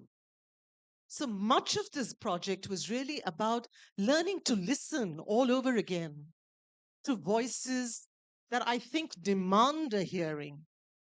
Demand a hearing because these are voices that are the voices of our ancestors. This is the sisterhood that I wish I'd known of. A sisterhood of spunky women who ask inconvenient questions, who are willing to stake their lives on those questions. To me, that's what this book was about, an act of retrieval of a personal sisterhood. But I believe whether we are male or female, we all long for a less lopsided ancestry, a less lopsided, less fractured ancestry. So to me, that's what this book was really about. So I see you have 56 women saints and mystics who you've drawn from different regions and different sacred geographies. I just want to read one small para of hers before I ask her the next question, where in her preface she writes, collectively, the poems add up to one great cry, a cry that is a howl, a dirge, a prayer, a complaint, a love song, and an anthem. And yet, in their own way, which is the guile of poetry, they offer us a wavering manual, a manual on how to walk that windswept path between faith and improvisation, veil and nakedness, identity and eraser. So tell me, how did you choose these set of women voices, these mystics, these women who have walked out of the frame of the stereotypical woman bent in servitude or bent in prayer in adoration of the Lord? So, how have you done that? It was a journey that took forever, Alka. At times I felt it was interminable, and it gouged 5 years out of my life that I could probably have spent writing something else, my own poetry for one. But if I persevered, it was really because of the women themselves. And each time I thought I was done, I always had this. I started with an elegantly curated list of about 20 odd women. That swelled to 25, then 30, then 33. And before I knew it, it was 56. And even now, I'm well aware that I could have introduced more women in here. It's just that my penguin, my publisher, would probably have given up on me entirely. But for me, there was a very clear reason to have these women in this book. One, I wanted it to be about women as diverse as possible. So the women here represent very different persuasions. There are Buddhists, there are the Vedantins, there are the Sufis, there are the Tantrikas. I wanted varied women in this book. The Bhaktas, of course, and with nothing really particularly sanitized about their Bhakti poems. The ones I chose were feral, to use the word that Alka used earlier. Feral Bhakti. We'll come to Bhakti, actually. It would be an interesting thing to talk about. But I wanted women of diverse persuasions. I also wanted women who'd made very different life choices. So there are women in here who are nuns, women who've chosen the monastic life. So you have Mutta, for instance, the early Buddhist nun 2,500 years ago, who tells us how freed I am, how utterly freed from mortar and pestle and crooked old husband. So there's one kind of freedom from domesticity, the shackles of domesticity, that one of them speaks of. But there is another, Bhadda Kapilani, who speaks of a very happy married life that she led with her husband, Kashyapa. And after many happy years of marriage, the two of them decide consensually to part ways and address their lives to the spiritual quest. So, this is a moment of a very mature decision arrived at by two consenting adults. They've decided their marriage is now done. It's time to address the sacred. One takes the road left, the other takes the road right, and they both end up with the same guru, Buddha, and another journey begins for them.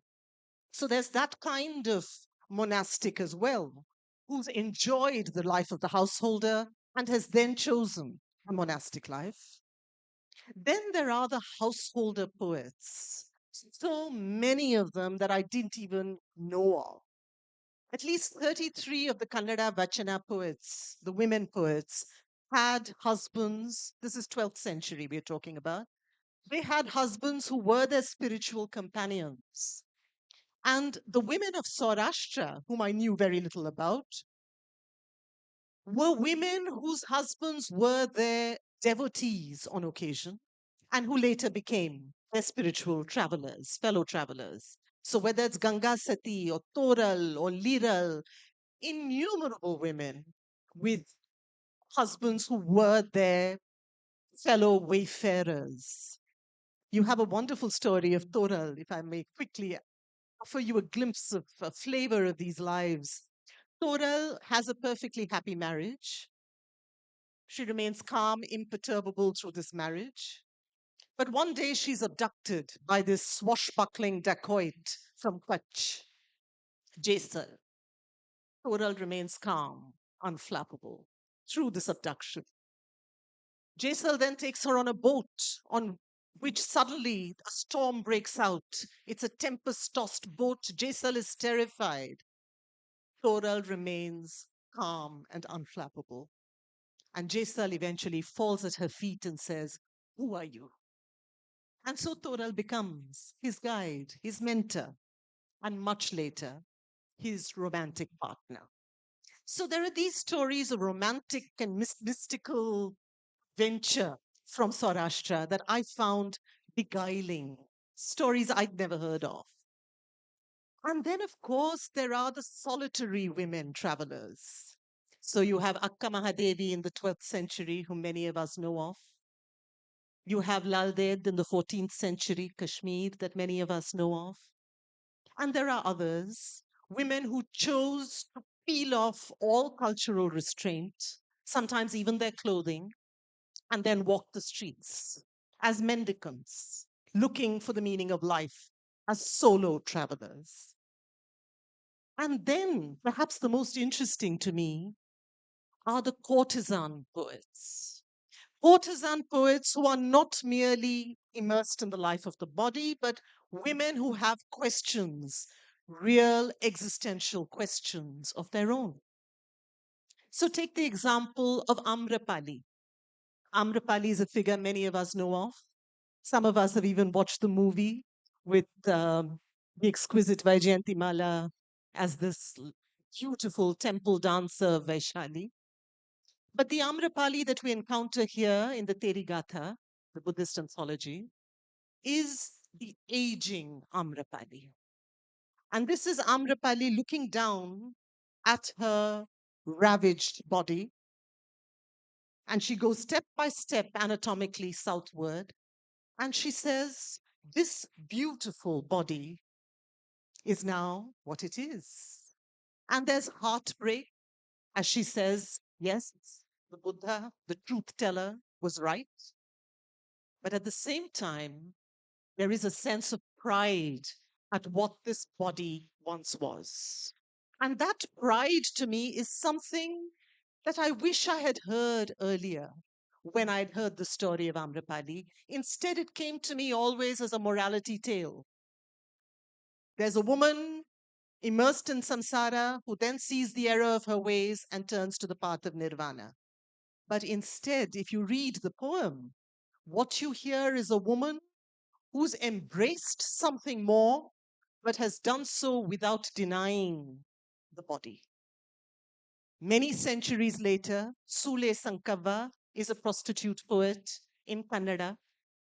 And Sule Sankava tells us, "The men around me, they are unsurprising. If I don't give them what they want, if they paid their dues, I will be in trouble." But she says, my God is different. Because my God, she says, is Nirlajeshwara, the God without shame. This is a God whom she can share everything with. There is not a shred of doubt or guilt or shame in the way Sule Sankava can talk to her God. She doesn't have to purify herself in order to meet an immaculate Godhead. This is a God who will get his hands grimy in the business of samsara to reach her. So it's a very different God that is being breathed into the world by these women. And to me, that's what I find fascinating. Whether it's Piro in the 19th century, Punjabi woman courtesan who, from Lahore, the red light district of Lahore, who runs away from her brothel, meets her charismatic Sikh mentor, and chooses the man she wants to live with romantically and spiritually.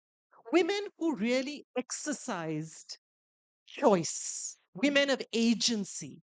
To me, it's that moment of agency in their lives that I wanted this book to document. And their poems do that. And far too often, regrettably, we hear of these women, if we hear of them at all, as victims. But the poems are not poems of victimhood. The poems are poems of self reclamation. And that to me is really what bhakti is about, Alka. You know, that's what Eating God, my earlier book, was about. It was about reframing bhakti, not seeing it just as some kind of servile adoration of a guru or a servile relationship with a god. Bhakti is about reclaiming spine. And that's what these women do. This is a commitment, a deep, fierce commitment to an inner life. And that's what these women, fiery, outspoken women, remind us of. To me, that's the reason to return to them. And that might well be the point to read you a poem. Unless. I just have another Yes, question of before course. you read the poem.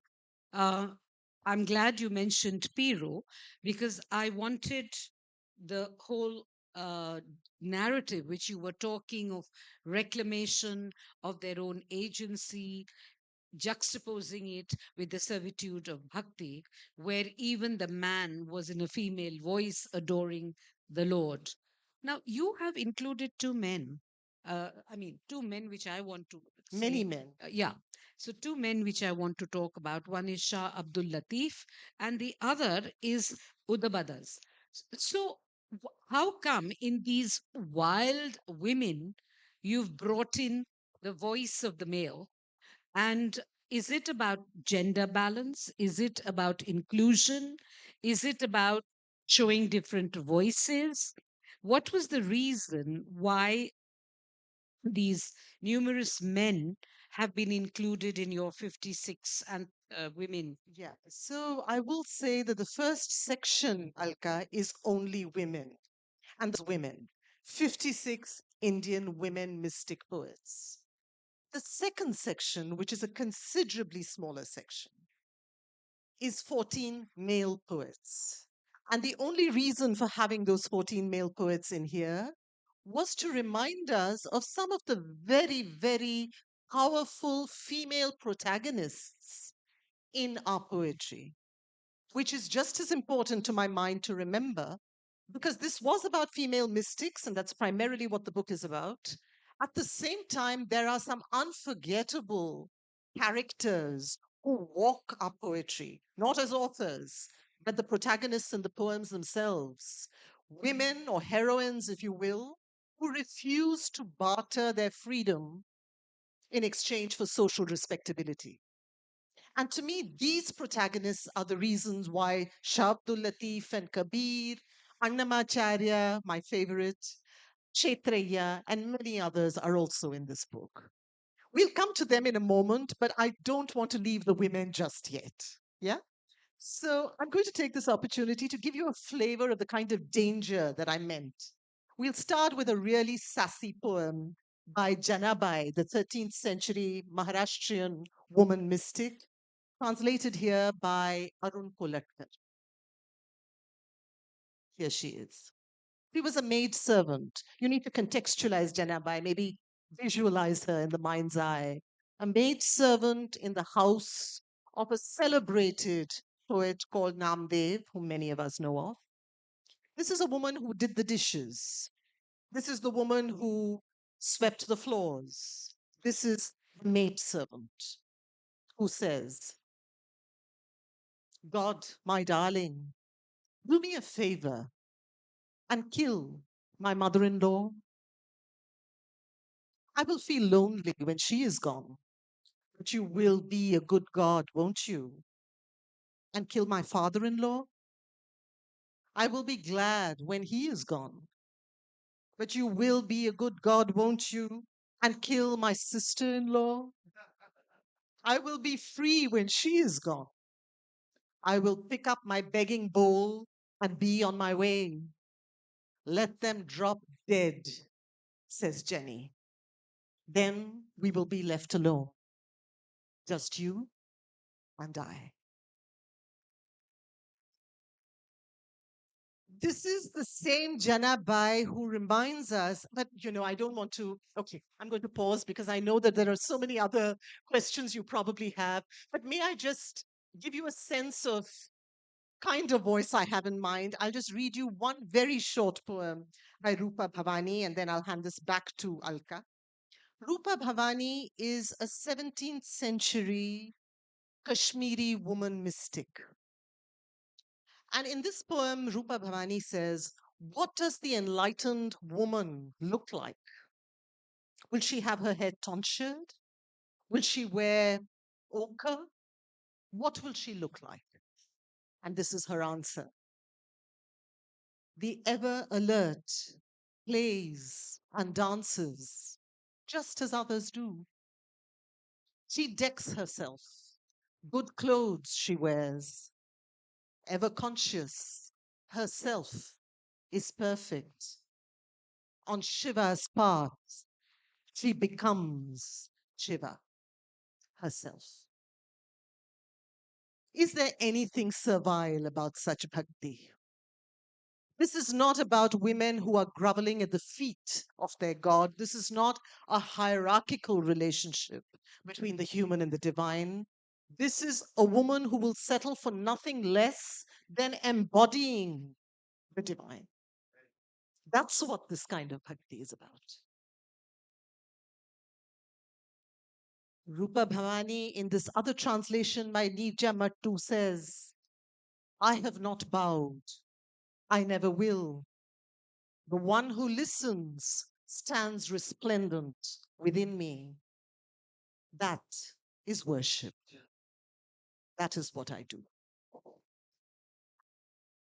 Thank you for that, Arundhati. What I also found particularly interesting in your anthology is the fact that many of the women were from the margins. Many of the women were what we call, or what we would associate, being invisible. Now, these invisible women have such powerful agency, and they have the strength to articulate their deepest, and in many ways, to use a word which is maybe politically incorrect, their basis, their carnal desires, and express themselves with a rare abandon. And that is what you've done in this book. What I wanted to also ask you is that did you deliberately go looking for these women? Was that what you wanted to do? Reveal the power which is very much part of the Adya Shakti, to which Brahma, Vishnu, Mahesh also bow down to. Was that a deliberate way? Is that the process of your book? Is that how you, constructed your anthology? That's a wonderful question. Alka, in certain cases, let's take the instance of Mirabai. Hmm? The Mira that I had first been introduced to as a young girl, listening to the bhajans, watching the movie, reading the Amar Chitra Katha, hearing the stories, the Mira that I had been introduced to was this beautiful woman in a state of swooning surrender towards her Krishna. What I had not heard, and that was perhaps part of the motivation in compiling these poems, what I had not heard was the savage abandon of her poems. What I had not heard was the Meera who tells this little bird, stop crying, Pia, Pia, go bring my lover to me, my Krishna. And if you don't bring him to me now, I'll tear off your wings, I'll rub salt in your beak. This is a fierce Meera. I wanted to hear her as well. Not because surrender is a bad word, but because unfortunately we have come to equate surrender with spinelessness. Surrender is not and has never been spinelessness. Surrender is only born of self reclamation. True surrender is only born of self reclamation. If you don't have a self that you consider worth surrendering, what is the value of that surrender? Only if you value the self will it be worth surrendering. To me, that's the spirit of danger that I speak of. That's the spirit. I just wanted to hear the spirit in Meera again, rather than turn her into a decorative figure. I was acquainted with the decorative figure. I just wanted more.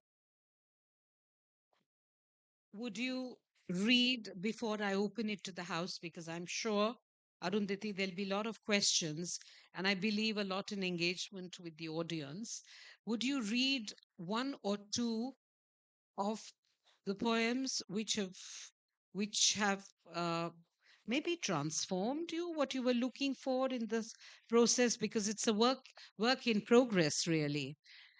Your journey and doing the book, as you said in the beginning, you discovered a lot. It was a kind of an exploration of women voices where you made the invisible visible. So, could you read one or two which many of us are not cognizant of and which talks of that feral quality, that pellet of energy? So I think if I were to two, and that's the hardest thing to do, but if I were to pick two poems that are important to me, I would pick these two. And if I could pick five, I would pick another five. That's another matter. I'd go on endlessly. But if I were to pick two today, I would pick these two.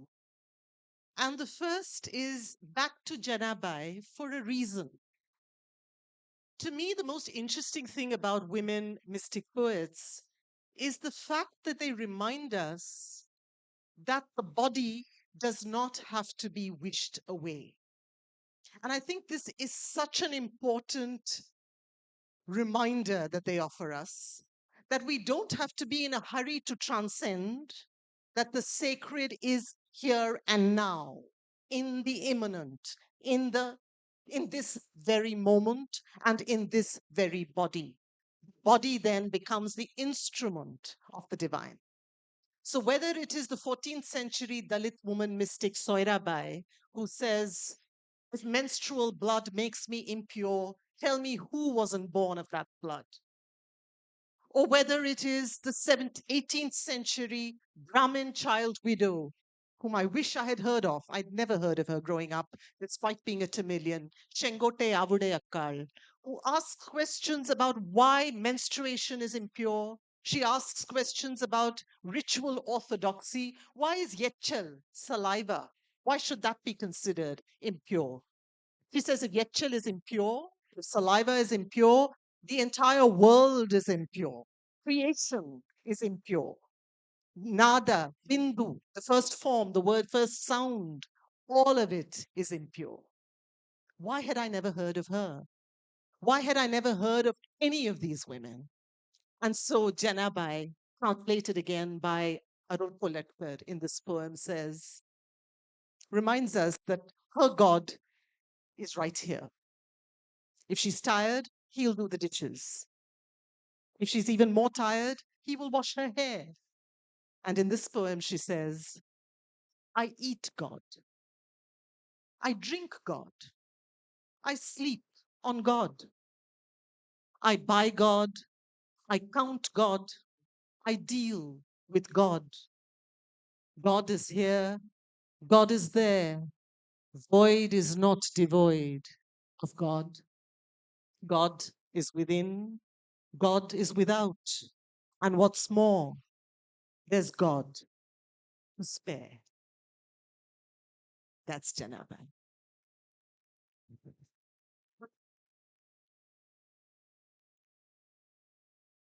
And just a glimpse of what the body is capable of. There are questions that are asked here that are really the questions of social conscience. That's what all these women have asked. But there is also a sense of the great miracle of this body.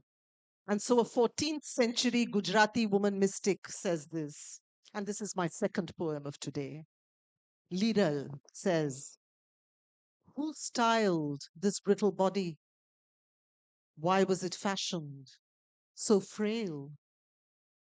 And yet, within it are the sun, the moon, and 1,000 stars. Within it are the hammer, the billow shaped the self. Within this jar are the tree, the fruits, and the reaper. Within it, the orchard, the tree, water, and wind. Within it, the lock, the key, and the locksmith. Within it flow the Ganga and the Yamuna. Says Liral, here I have found the precious true word. That is also what this body is capable of. And to me, it is important to reclaim these voices for their spunk, but it is just as important to reclaim these voices for what they tell us or what they point to in terms of the sacred. All of these women are women in quest of the sacred, and they point to it in myriad different ways. Thank you. Thank you very much, Arundhati, for bringing the spiritual, the temporal, and the physical together so beautifully. Because within Indian philosophy, Sharira is so important. And therefore, your book, Women Wearing Their Bodies. God is made in the image of man. So, whether many people believe in Nirgun, but the main thing is the whole concept of Sharira. And that's what you do with your book, and that's what it is so beautifully encapsulated in the voice of these 56 women. We look forward to you exploring more. But I'm sure there are lots of young people in particular who would love to know about the sensuality, the fecundity, the power of these feminine voices, which not only talk of their own self, but of their sexuality, their identity, and their own sense and perception of their bodies. So, Alka, perhaps I'm the youngest one here, so I'd like to ask a question.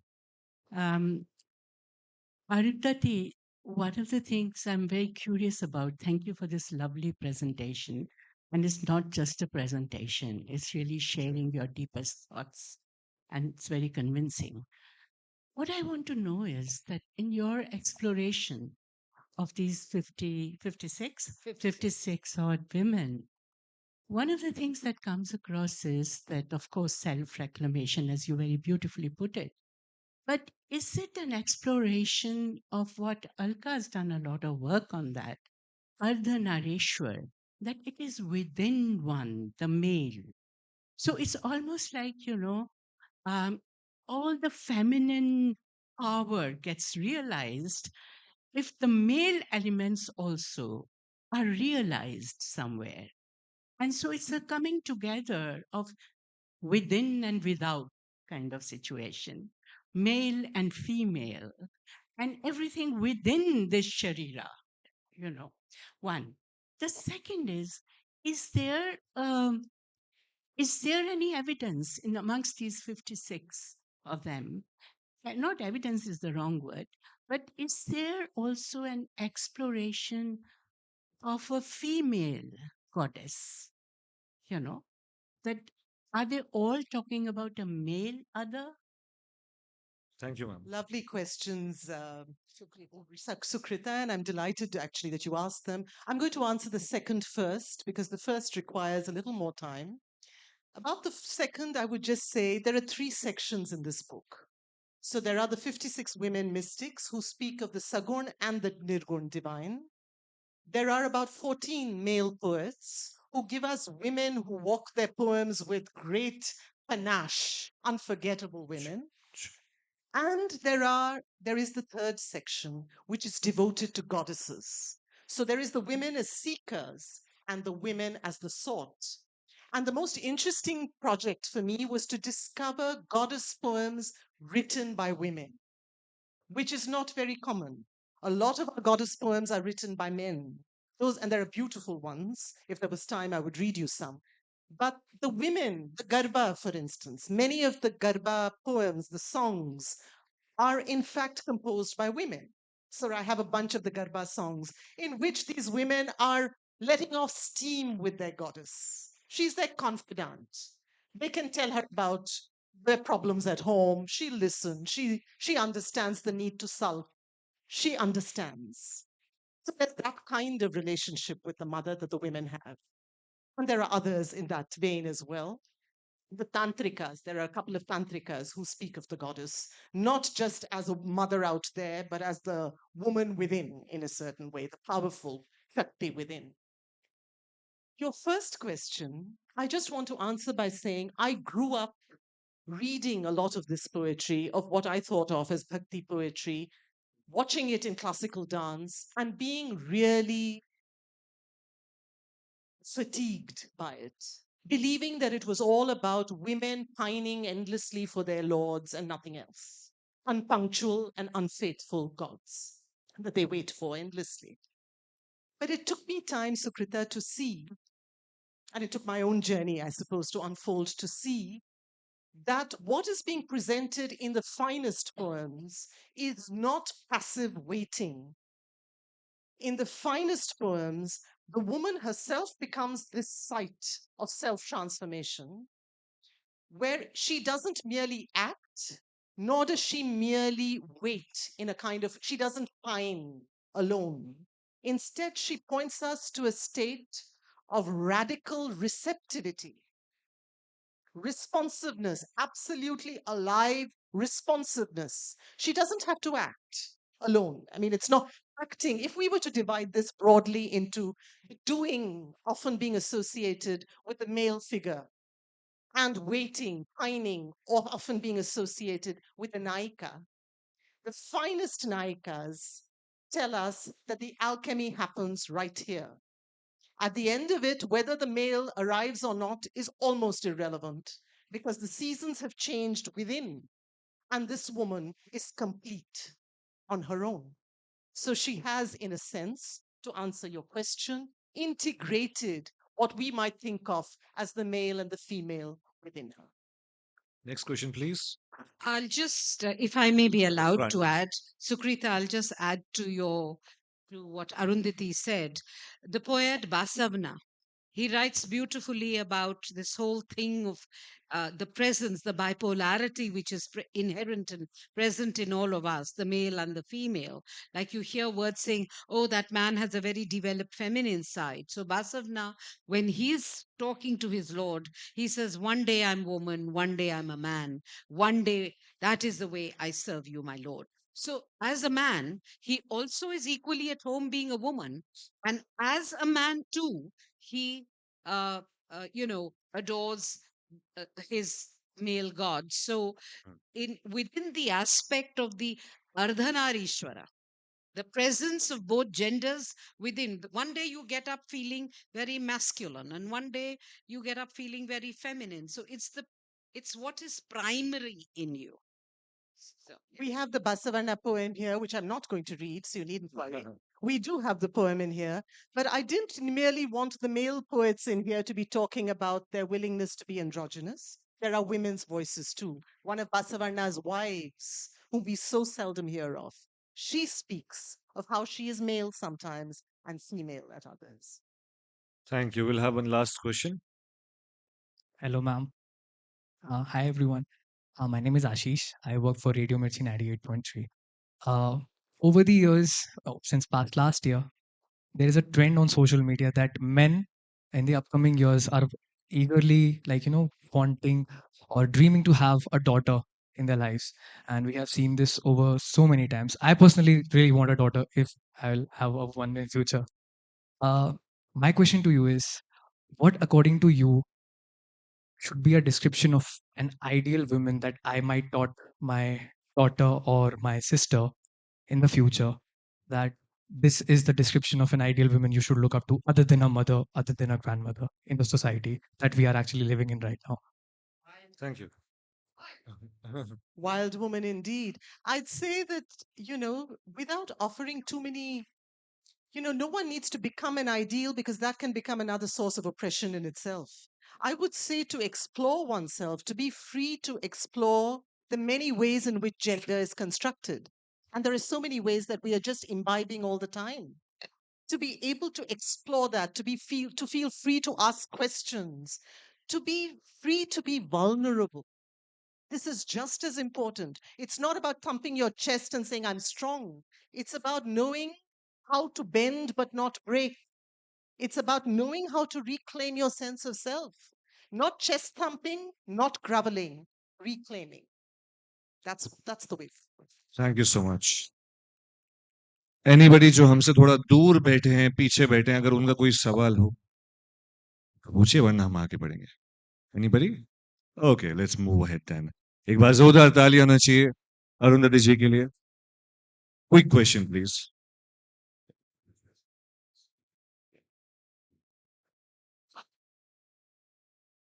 Hi Arundhati, my name is Harneek. I am a part-time writer and I work as a IT consultant as well. So I started writing poems in my life when like it was a lot of emotions and I did not know what to do with the emotions. So like the only way out was through my poems. But sometimes I feel like sometimes there is like you talked about your inner journey and the outer journey. So sometimes a lot is happening in your outer world that is so overwhelming that you get disconnected with your inner world and you forgot to like pursue the creative side of you. So like as a writer and as a woman, what would you advise a woman who wants to be doing the writing as a creative thing to explore their inner world through their writing? Thank you What's your name? Harneek. Harneek? Yep. So I would just say, you know what you need to do. You know you need to be listening to yourself a little more. I think we all do. There's Rupa Bhavani saying, the one who listens is resplendent within me. What a wonderful definition of the divine. The one who listens. So listening doesn't have to mean that you're meekly listening to the voices of the outside world that tell you how to be yourself. Listening is about learning to listen to yourself as well. And I think whether it's journaling for a start, or whether it is being kinder to yourself, Harneek, all those are good ways to begin. Yeah. Thank you. Thank you जोरदार तालियां दिलकश तालियां अरुंधति जी के लिए अलका पांडे जी के लिए what a powerful discussion surrounding the feminine energy we can all feel that और शायद मैं चाहूंगा आप प्लीज मंच पे बने रहें क्योंकि मैं चाहूंगा Abhilash Khandekar ji the member of society for culture environment इस मंच पे आए और अरुंधति जी को अलका जी को बीएलएफ की ओर से एक मेमेंटो पेश करें सम्मान स्वरूप दिलकश तालियां होनी चाहिए please Padma Shri Bheel artist Bhuribai ji has created this artwork for BLF depicting the connection between nature, earth, the human being and the environment.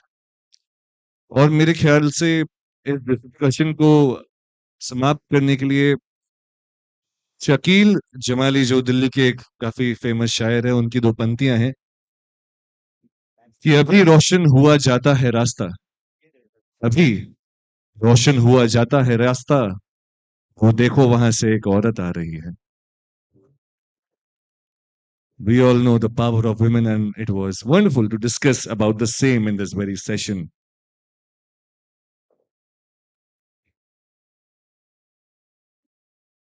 And before we begin the next session, I have a quiz question, everybody. Yes, a quiz question about literature. It's going to be a factual question. तो अगर आपके पास उस factual question का answer होगा तो आप हाथ उठाइएगा अगर आपका फैक्ट एक्यूरेट ना हुआ तो जिसका नंबर सबसे क्लोज होगा आंसर के वो प्राइज ले जाएगा which is a book by Dale Carnegie. The question is What is the total number of plays Shakespeare has written? और कोई गूगल नहीं करेगा या नेट चलेगा भी नहीं, वहां से हाथ खड़ा हुआ है सबसे पहले, नंबर बोल दीजिए।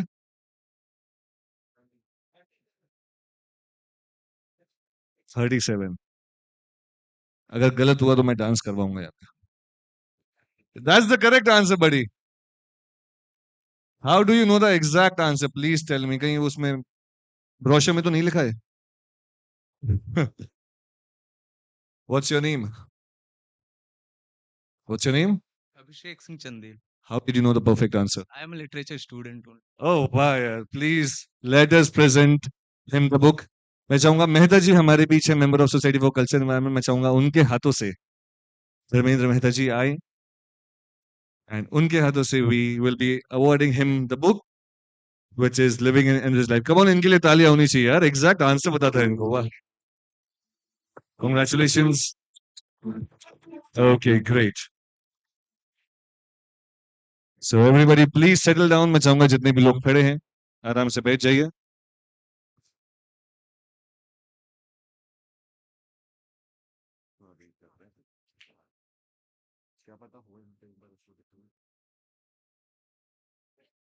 Everybody, please settle down for a while.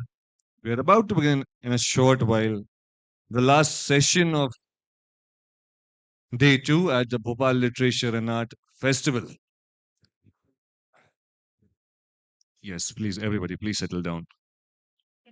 जिन्हें अगर नीचे बैठने में तकलीफ है तो हमारे राइट साइड पे चेयर्स है उनके लिए। अगर यहाँ पे आपको जगह नहीं मिल रही है, प्लीज आप राइट तरफ भी, मेरे दाएं तरफ या स्टेज के दाएं तरफ भी आ सकते हैं, वहां पे भी आराम से विराज सकते हैं।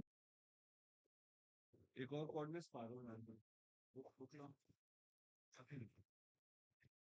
एक और cordless mic is with one of the interns. Please bring it here. Sure, sure, sure. Hello, hello.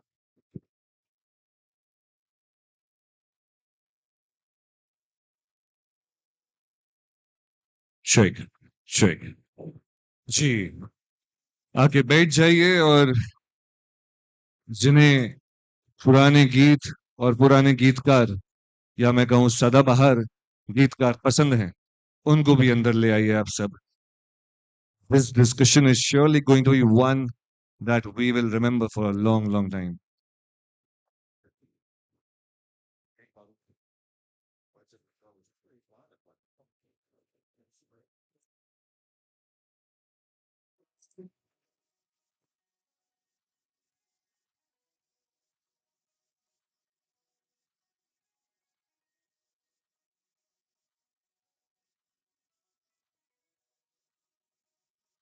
Check, check.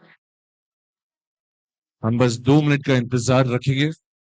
हम नहीं चाहते इतना बढ़िया सेशन काफी लोगों से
BLF ने बुलाया इसलिए आए हैं तो काम भी बताइए। पहले जरा पहले जरा आप मुस्कुराइए और तालियां भी बजाइए। आप समझ ही गए होंगे कि हम यहाँ किसकी चर्चा करने वाले हैं। पारुल, अगर किशोर कुमार यहाँ होते तो हम उनसे कहते कि ये शाम मस्तानी आ चुकी है। और हमारे दर्शकों को देखकर वो कहते, तुम आ गए हो, नूर आ गया है। और आप सभी की आंखों को देखते कहते, आपकी आंखों में कुछ महके हुए से राज हैं। और उनके गानों को सुनकर हम कहते, चैन आए मेरे दिल को, दुआ कीजिए। कुछ तो लोग कहेंगे, ना सुना कीजिए। क्योंकि जिंदगी सफर है सुहाना। और आने वाला पल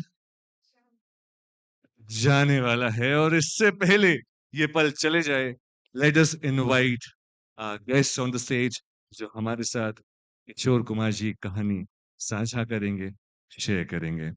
The session is titled as the multifaceted Kishore Kumar, and we are going to have Aniruddha Bhattacharya and Parthiv Dhar ji in conversation with Vartal Singh ji.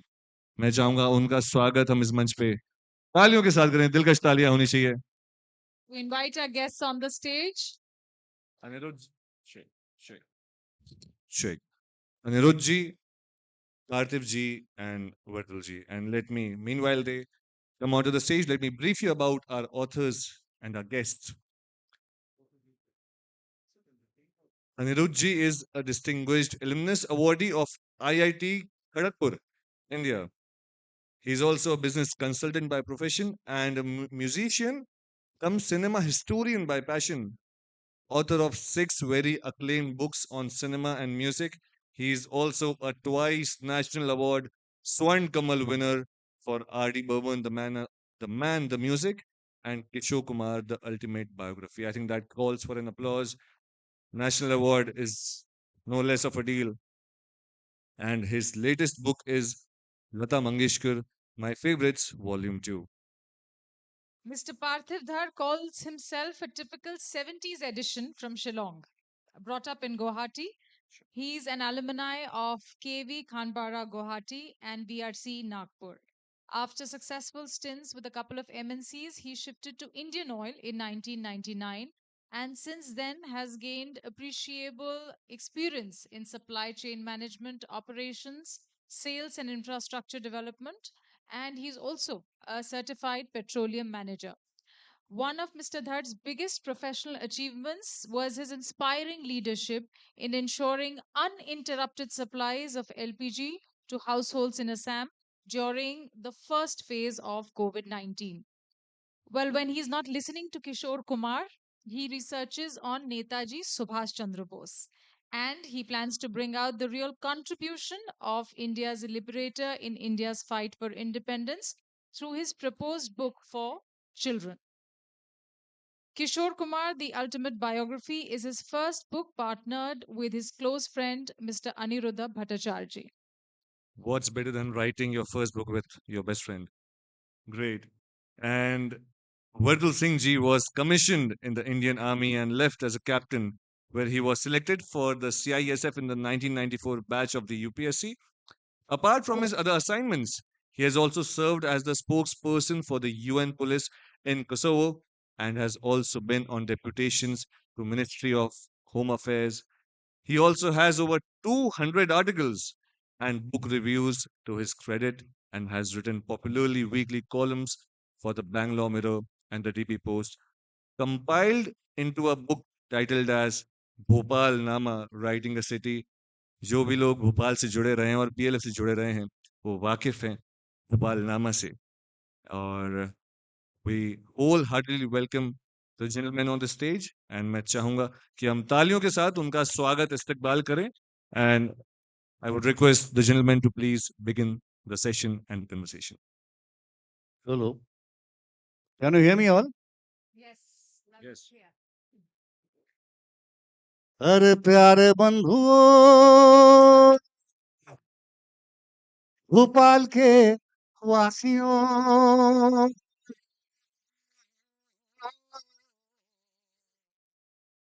मेरे मामा मामियों, मेरे दादा दादियों, ओ मेरे काका काकियों, मेरे चाचा चाचियों, मेरे बच्चे बच्चियों, मेरे गुड्डे गुड्डियों, आप सबको ये किशोर भक्तों का सब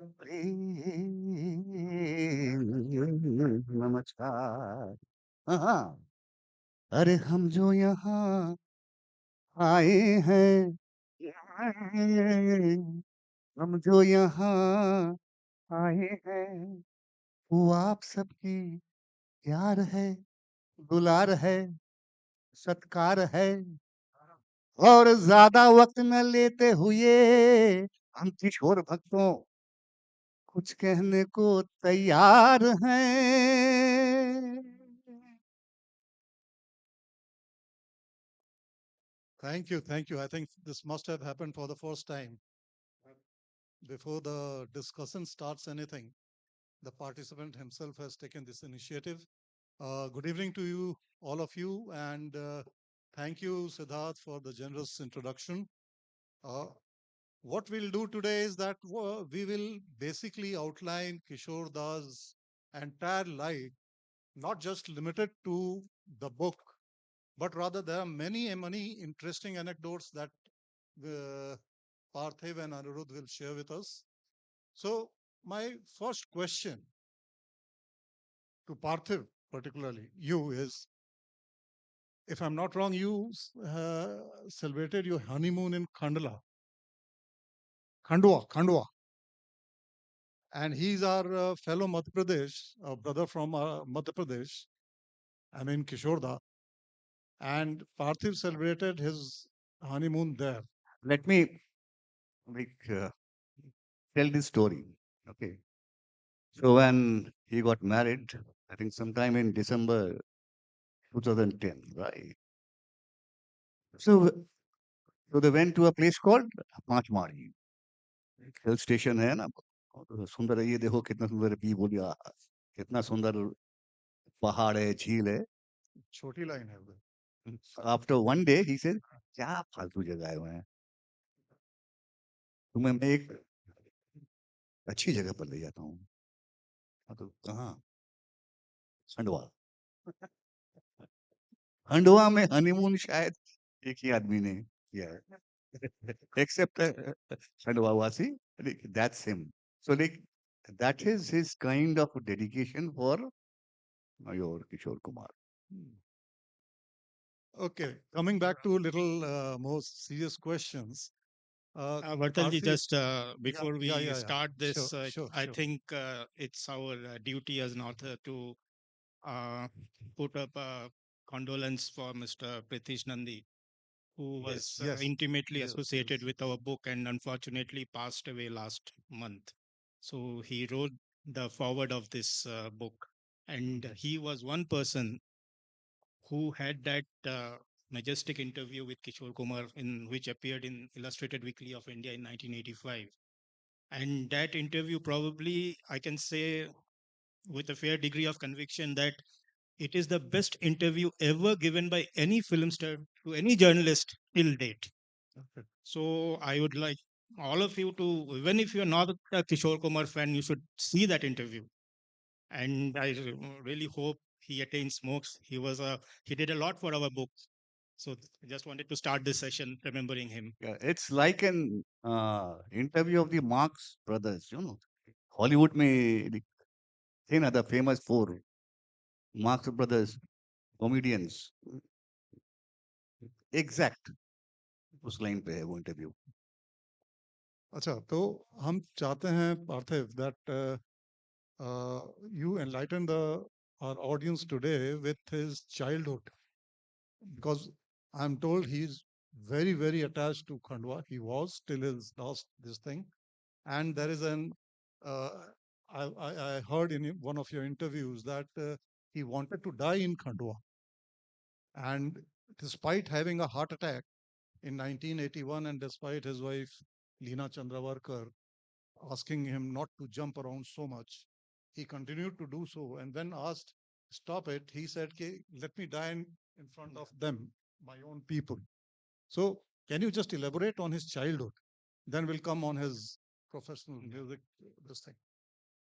Um, See, if you were to talk about his childhood, they were a family whose grandfather was a very big shot of Khandwa, Pyarelal Ganguly. In fact, the road which Bombay Bazaar Road in Khandwa was originally named Pyarelal Ganguly Road. He was a member of that council. And I don't know whether it should be a quiz question or should I divulge it Yeah, now. later. Yeah. Let it be there. Let it be a suspense. So one he was instrumental. He was a very, I mean, he was sort of a maverick, and he Kishore Kumar probably all those antiques and all were imbibed from him to a certain extent, and then of course the father Kunjilal Ganguly. So उसमें some 2 or 3 anecdotes if we just tell you, you will come to know what sort of a person he was. Like Ashok Kumar says, when he was around 5 years old, उनका मतलब गला बहुत ही खराब था. He could not even speak. जो रोते थे हमेशा, there was no sweetness in his voice. That toe incident. Yeah. So in that kitchen, one day, his mother Gauri Rani Devi was cutting some sabji, and you know those Bengali में हम लोग बोटी बोलते हैं ना, ऐसा it happens like that.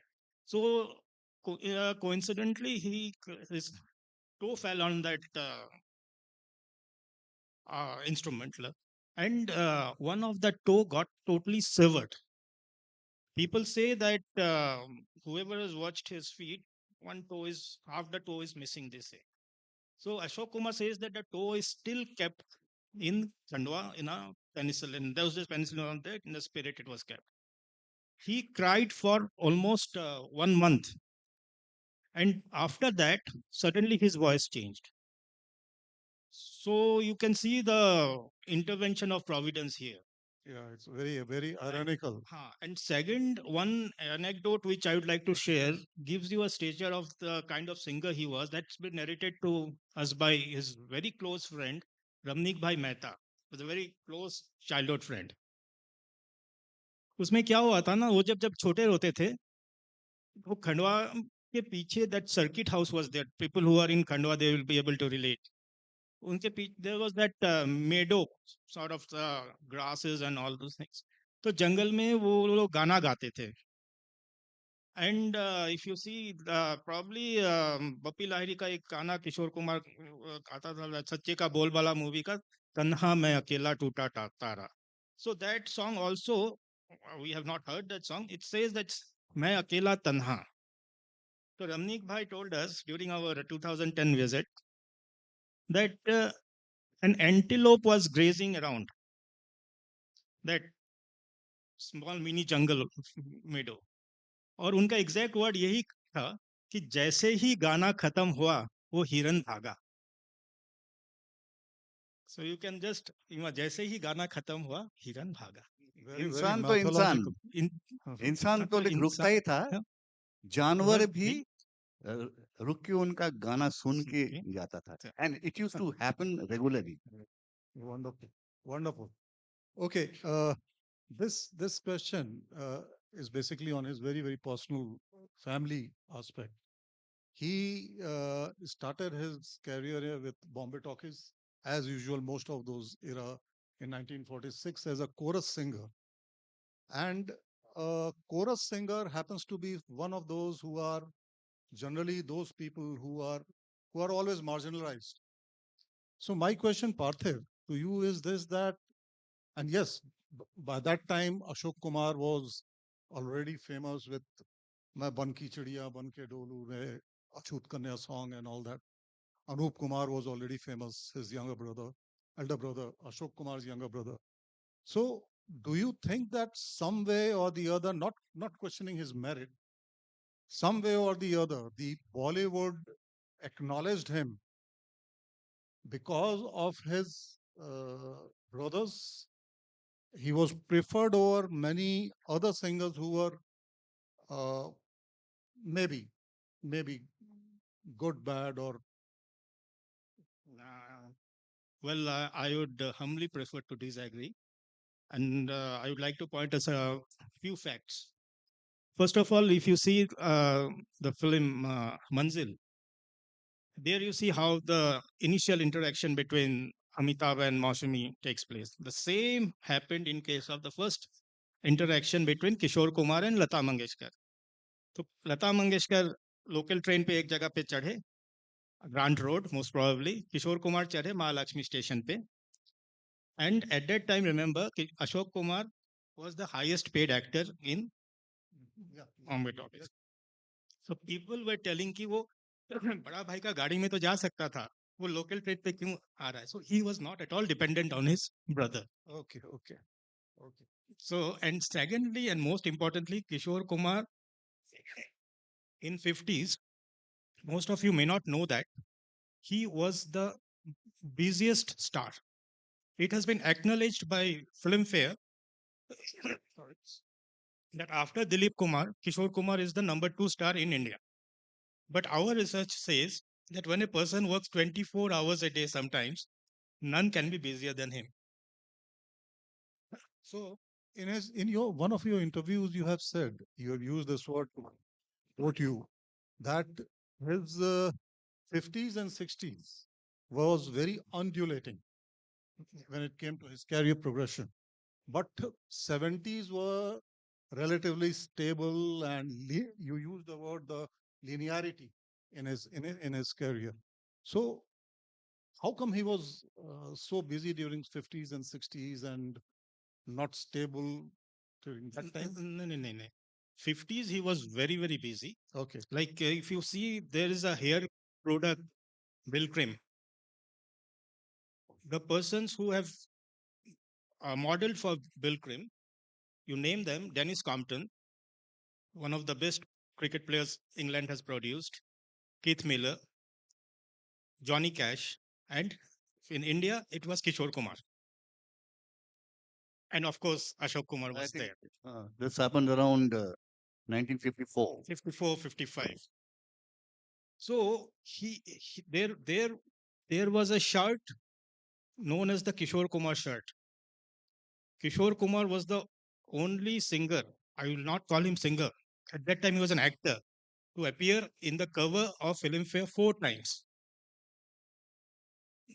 So he had. Which year was? Which year? 54, Okay. 55, 57. Right. So And he was not a basically traditional sorry, hero yeah. as such. Yeah, yeah. Right? He was a comedian hero. Yeah. Actually, his So now, but 60s, like what you were saying, sir, 60s case was entirely different. 60s, he started, 60s started with his marriage to Madhubala. yes, yes, yes. And You have preempted me. I was going to ask you about this question. Yes, please elaborate. Now that you started on this, yeah. Madhubala ji, when Kishore Kumar married her, was not in the best of her health. Knowing fully well that this marriage is not going to be a normal marriage, Kishore Kumar went ahead, and a lot of misconceptions were there that Kishore Kumar was married on the rebound and all, nothing like that. In fact, this book took us 20 years to research. It started in 2004 and it was, I think 2002, and it got released in 2022. Amazing, amazing. We have 20 years. collected almost all the magazines which had shut down their shutters, Rangbhumi and all. So there we have found that it was Madhubala who proposed to Kishore Kumar. It was not the other way around. And Kishore Kumar had a very torrid time from 60s to 69. He was one of the main causes of Kishore Kumar's declining health was he used to have dinner twice. Because what happened was, because of the sound of the aircraft in the Juhu area, they forced Madhubala to shift her residence to the Arabian villa. So Kishore Kumar used to have food. Car. Caribbean, the Caribbean villa, that was a car. Kishore Kumar used to have food with his parents. Uske baad, he used to go to her house and had dinner with her. During the shooting of Do Duni Char, Gulzar is on record saying that every day Kishore Kumar used to leave the set, irrespective of the urgency. He used to leave the set at 5:15 and go straight to Madhubala. And during the movie Dur Gagan Ki Chhaw Mein, which was one of his seminal movies, he had to sell everything, jewelry, of mother's jewelry and all those things, because most of the money was going for Madhubala's treatment. That is why you don't see him singing much. And thereafter, I believe that when you use this word linearity, again within quotes, it came because of his. Yeah, I must mention that it started with Salil Chaudhary, if I'm not wrong, that he picked him up.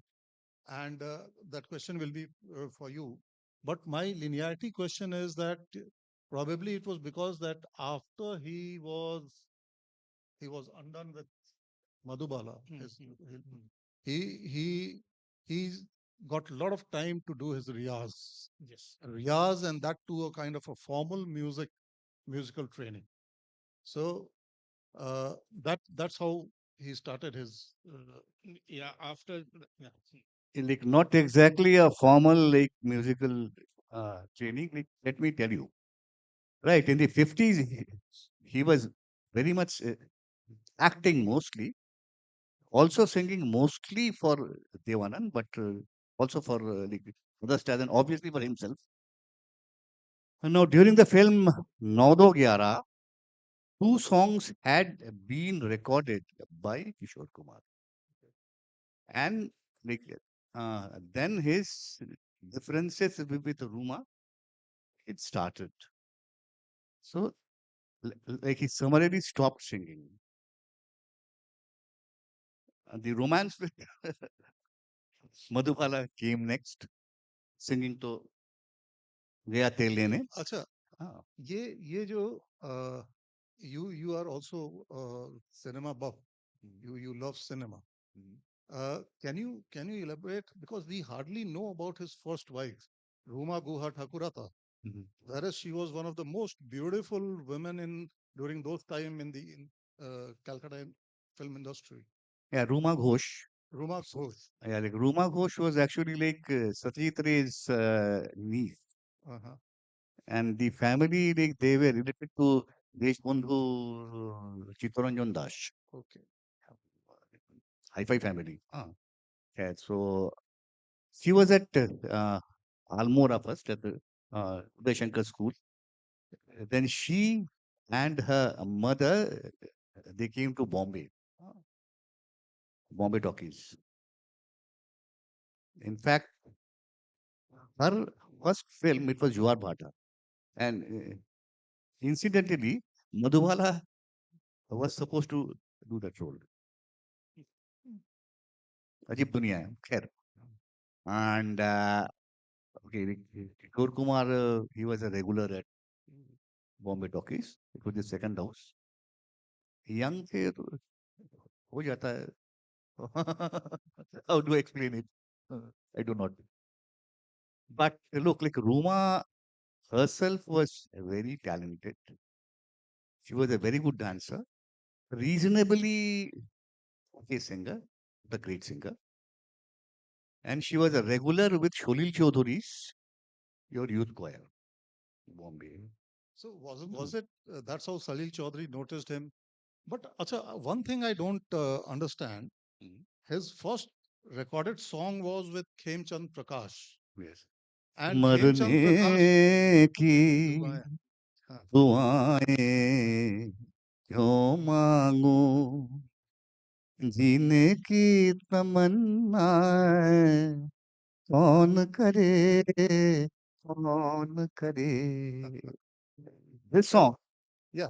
So this question is that Khemchand Prakash was again one of the biggest doyen during those times. Of course. So what was the reason that despite there was a gap of almost 5 years before Salil Chaudhary gave him recognition, I think in 1954, if I'm not wrong. नहीं, after Ziddi, look like Ziddi. Ziddi was the song. Yeah. Yeah, like Ziddi was a hit.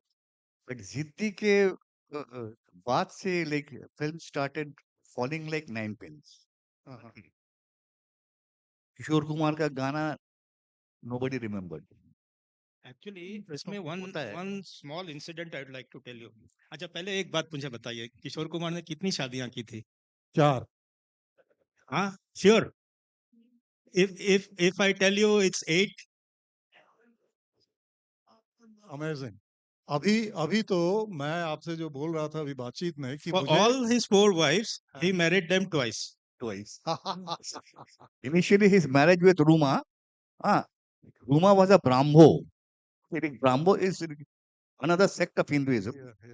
But Kichore's father, Kunjilal Ganguly, said, "Homena, मैं ये शादी को नहीं मानता." the Brahmo was considered part quasi-Christian. Achut. So there was a civil marriage and again a Hindu marriage. Same for Madhubala. Muslim Sunni marriage, Hindu marriage. Yes. Yogita Bali, Sikh marriage, Hindu marriage. Leena, court marriage, something like that. Court marriage, and normal marriage. अच्छा, यहाँ पे एक चीज मैं आपसे कहना चाहूंगा कि किशोर दा के संगीत से और उनकी जो उपलब्धियों से हमें उतना रश्क नहीं होता है जितना ये कि किशोर दा ने उन दिनों की बॉलीवुड की जो सबसे सुंदर महिलाएं हैं उनसे शादियां की और रश्क रश्क का मतलब बड़ा इंटरेस्टिंग है कि रश्क मतलब होता है कि ना ऑनवी ना जलसी, उसका मतलब होता है कि काश मैं वहां होता. इट्स अ पर्शियन फारसी. आपने ये फिल्म देखी है दीवार?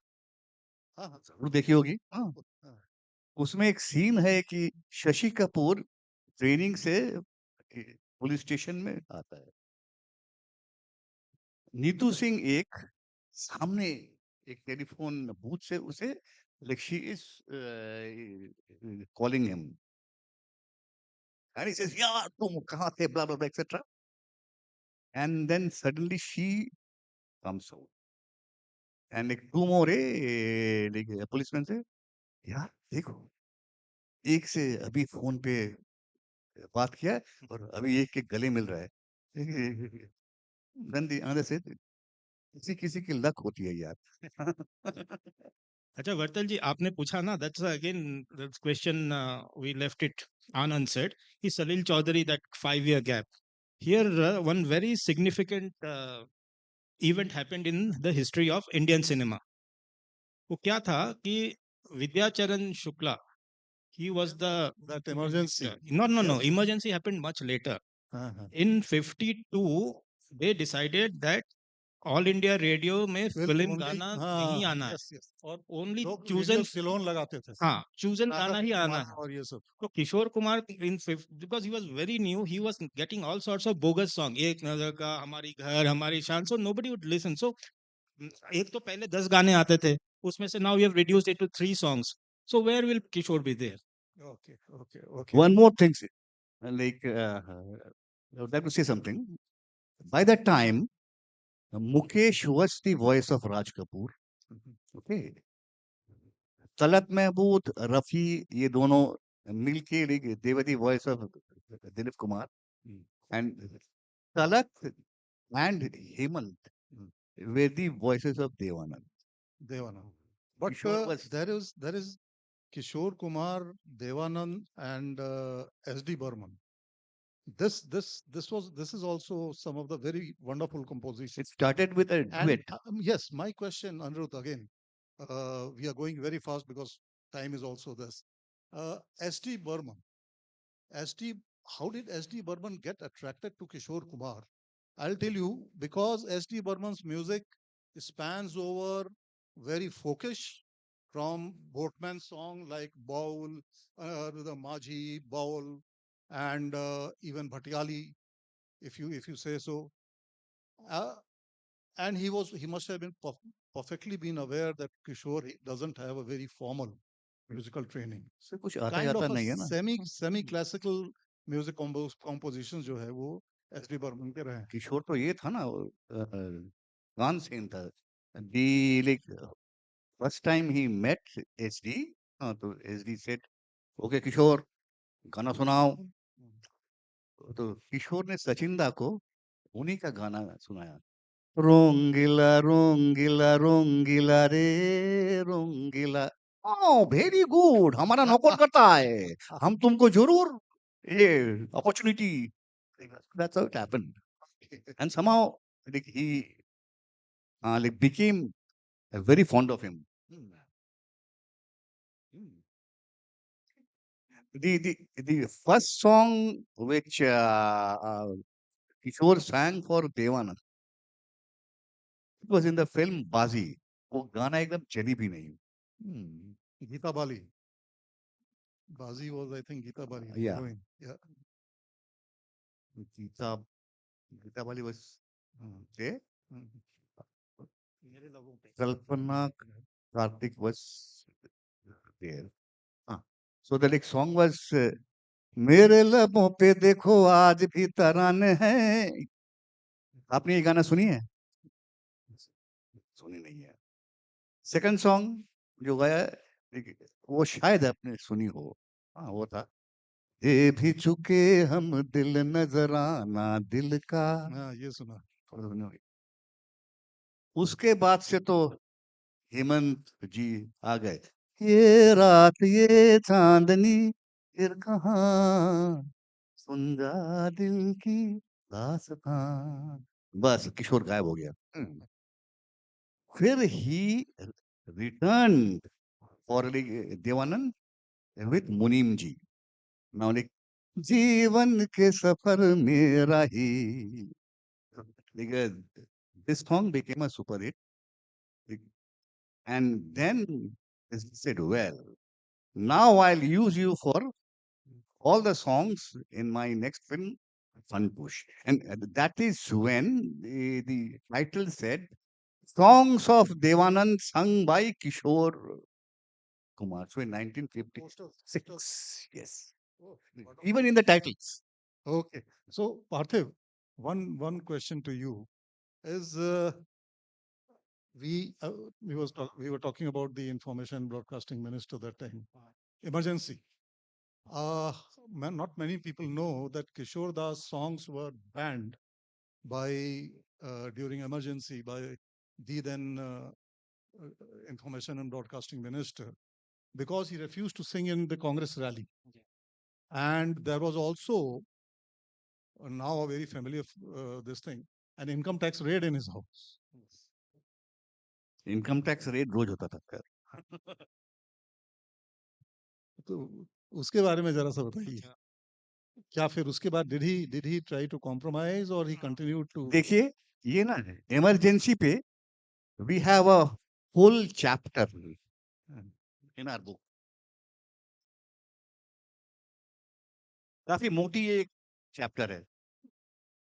Even if you are not a Kishore Kumar fan, you might read it. You will like it. ये इमरजेंसी एक्चुअली आप सबको मालूम होगा ना कि स्टार्टेड इन द ईयर 1975। सबको Indira Gandhi had way and सारे press and restrictions and everything. तो उसमें Sanjay Gandhi had a program called गीतों भरी शाम। तो उसमें उन्होंने ना अपने मिस्टर बर्नी हुआ करते थे secretary of information and broadcasting, तो उनको बोला कि please tell Kishore that he should come and sing. Such was his authority at that time. But Kishore को तो आप जानते हो, he is not going to take things lying down, सीधा मना कर दिया। बोले कि हाँ अगर मतलब प्यार से बोलते कुछ है, because he was a very altruistic person by the way. Kishore Kumar ने जितने सॉन्ग्स फ्री में गाए हैं ना, that also you can have a separate chapter. बहुत शो भी किया है, फ्री में किया है, बहुत थिंग, बट लोगों को मालूम नहीं है। yes yes yes yes so then they had even not only that, emergency में इन्होंने किस तरह से इनको रोक लगाया, सॉन्ग्स बैन किया। he was not allowed to even sing in advertisements। अगर एडवर्टाइजमेंट्स में गाना गाएंगे तो किशोर कुमार का नाम नहीं आना चाहिए। all his ongoing projects had to be shelved. इन्होंने पॉलीडोर को बुलाया, एचएमवी को बुलाया, एचएमवी ने बोला ठीक है, पॉलीडोर माना नहीं। पॉलीडोर नहीं माना। तो बट किशोर कुमार ने क्या किया, वो अमित कुमार को लेके बोले कि चलो हरिद्वार चलते हैं, इधर उधर चलते हैं, वही था थोड़ा हारमोनियम कन्याकुमारी लेके चला गया था। वहां पे गोप्रो में कन्याकुमारी। चले गए। Ultimately, court had given a verdict. What Vidyacharan Shukla did was wrong. Shah Commission report. So ultimately, अच्छा, in so first so it song which culminated started with again was दुखी Dukhiman. मन मेरे सुन मेरा कहना, जहाँ नहीं चैना वहाँ नहीं रहना। One more thing, if you want to like ratify the statement, see the Binaka list of 1976. 70s में ये like टॉप 10 में किशोर के 7-8 गाने नॉर्मली रहते थे। 76 सिर्फ एक ही गाना था, like at number 9. The reason is like, his songs were not aired either on Vivid Bharati or on Binaka. अच्छा, दो क्वेश्चन क्विकली वी हैव। पार्थिव आपसे है क्योंकि इसमें संगीत जुड़ा है किशोरदा का। he it was said that he was fascinated with majorly Rabindranath Tagore, Rabin Sangeet. Has to be, I presume, because of his being a Bhadralok Bengali. Every middle class Bengali family had this. Second was K.L. Sehgal. You have denied that. And I also don't find any trace of K.L. Sehgal. He was more close to Pankaj Malik probably. When we hear his Ye Raatein Ye Mausam Ye Hasna Hasana, that has little. No, he was close to Kishore Kumar. We did not deny that. Kishore Kumar was always close to Kishore Kumar. एकदम अच्छा। देखिए उनका KL Saigal के साथ एक इत्तेफाक है which I take this platform to share. उससे आपको पता चलेगा कि वो कैसे आदमी थे। A few days before he died, HMV planned an album with Kishore Kumar कि आपको सैगल साहब का गाना गाना है। तो बोला हाँ ठीक है गाऊंगा। रिकॉर्डिंग से 12 घंटा पहले HMV को फोन करते हैं कि मैं नहीं गाऊंगा। HMV के तो सारे मतलब इतने funds, they have spent lot of money। बोला ठीक है whatever it is but I will not sing। Why you will not sing? See, tomorrow I don't want anybody to tell that Kishore Kumar sung it better than Saigal. Okay, wonderful, wonderful. Just see the mindset. Acha, there were another two singers he was fascinated with. Acha, we have not talked about most innovative technique of yodeling. Yes. But I believe yodeling was, he took it from Jimmy Rogers. Jimmy Rogers, Tex was, Morton. Yeah, Jimmy Rogers was known as the American, blue yodeler that time. And there was another singer of that era. He was fascinated. Kishore Kumar was fascinated with Danny Kaye. In fact, most of his comicry, Antics, his idiosyncratic, his pantomimes and all that, whatever Yes. he did. Danny Kaye, as a singer, as a dancer, as a stage performer, Kishore Da He has stands taken a nowhere lot near of Kishore Kumar. But that is Lata Mangeshkar's version. Kishore Kumar has not met Sure. Danny Kaye. Acha, Yeah. okay. You said yodeling. Last, quick last. 2 minutes, please. Yeah. Okay, last question. दादा आपसे है, अनुदा। ये बताइए कि he was a polyglot, we know that, singer.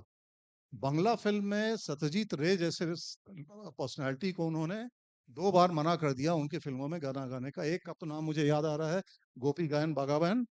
लेकिन 64 में चारुलता में, that happens to be my favorite song too, वो सौमित्रों के साथ जो गाना है, आमी चीनी गो, he sang that। गा के दिखाऊं? हाँ, एक बार थोड़ा सा उसका मुखड़ा सुना दीजिए। আমি চিনি গো চিনি তোমারে ওগো বিদেশিনী, তুমি থাকো সিন্ধু পারে, তুমি থাকো সিন্ধু পারে ওগো বিদেশিনী, ওগো বিদেশিনী। Lovely, lovely, lovely। वाह वाह, दिलकश ताली अनिरुद्ध जी के लिए, पार्थिव जी के लिए और वर्दुल जी के लिए होनी चाहिए। एक एक लास्ट पार्थिव को कहना है मधुबाला को लेकर, हमारे ख्याल से ऑडियंस इसको डिनाई नहीं करेंगे मधुबाला के साथ। Okay, last 30 seconds. मैं सर रिक्वेस्ट करूंगा बहुत क्रिस्प रखिएगा। One very big misconception and a very big revelation we wanted to make here. Actually, a lot of misinformation are being spread in the net. बहुत सारे news आते रहते हैं, so I thought that why not this thing कि Kishore Kumar Madhubala, as you know, he was very frustrated with her health. और जब वो England में गए, Kishore Kumar went and took her to, we tried our best to find a doctor, we could not find. तो एक दिन hotel में क्या हुआ, Madhubala, she wanted to commit suicide. It's documented, it's not my version. तो वो खिड़की से छलांग मारने वाली थी, and Kishore Kumar was sleeping at that time, and suddenly he saw Madhubala jump, and then he caught hold of Madhubala. So I thought that कि इतने जो misconceptions net में फैला रहते हैं, we should come and clear some of it. और इसके अब यहाँ मैं खत्म करता हूँ और I hand over the mic to Siddharth. I must urge the audience that BLF में ये सब फोरम एक पर्पज और से के लिए ऑर्गेनाइज होते हैं, किताबें खरीदने के लिए। आप ये किताब जरूर पढ़िए, जानबूझकर हम लोगों ने बहुत सारी चीजें इसमें ओमिट की है। Thank you very much. बिल्कुल, किताब जरूर पढ़िए। Thank you everybody. साथ ही साथ Thank you धन्यवाद, so much. Thank you so much. धन्यवाद वर्तुल जी, अनुरुद्ध जी और पार्थिव जी। मैं चाहूंगा हमारे बीच एसी गुप्ता जी हैं, additional chief secretary to the government of India. मैं चाहूंगा उनका स्वागत हम स्टेज पे करें, and I will be requesting him to please felicitate our guest and our authors with the BLF 2025 memento. AC Gupta ji के लिए जोरदार तालियां हो जाएं। Yes sir.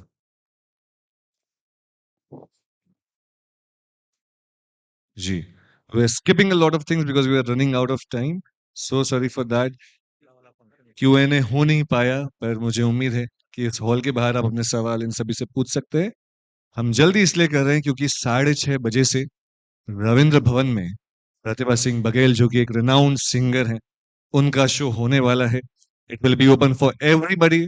तो मैं उम्मीद करूँ कि जितने लोग यहाँ हैं वो यहाँ से सीधा रविंद्र भवन ही जाएं, ताकि एक बढ़िया म्यूजिकल इवनिंग एंजॉय कर सके। एंड वहां पे the BLF memento, which is a Bhil painting by Padmashri Bhuri Bhai ji. That's a beautiful painting depicting the art, nature, and the connection between human beings. Thank you so much, everybody. Thank you so much to all our guests. जैसा मैंने कहा, रविंद्र भवन प्रतिभा सिंह बघेल का concert होने वाला है। That's one question to the audience. Okay.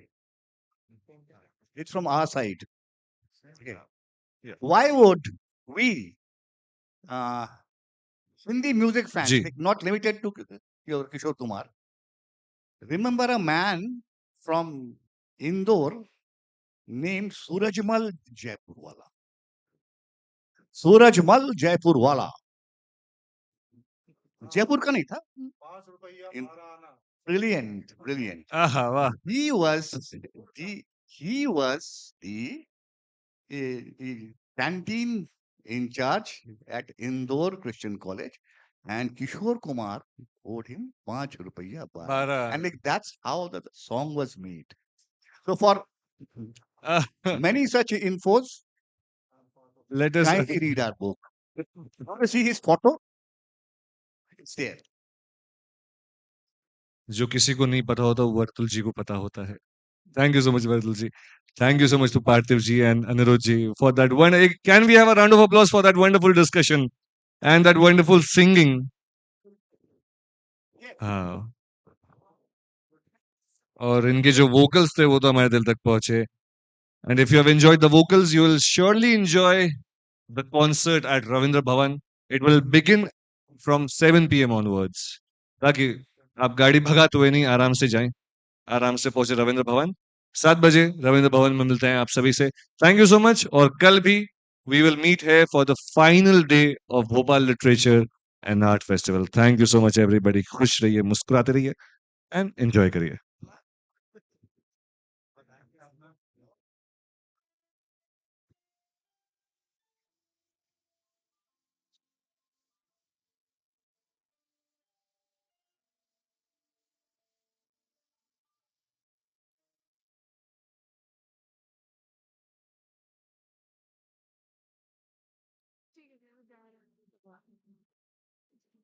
और देखो ये कॉर्डलेस भी है।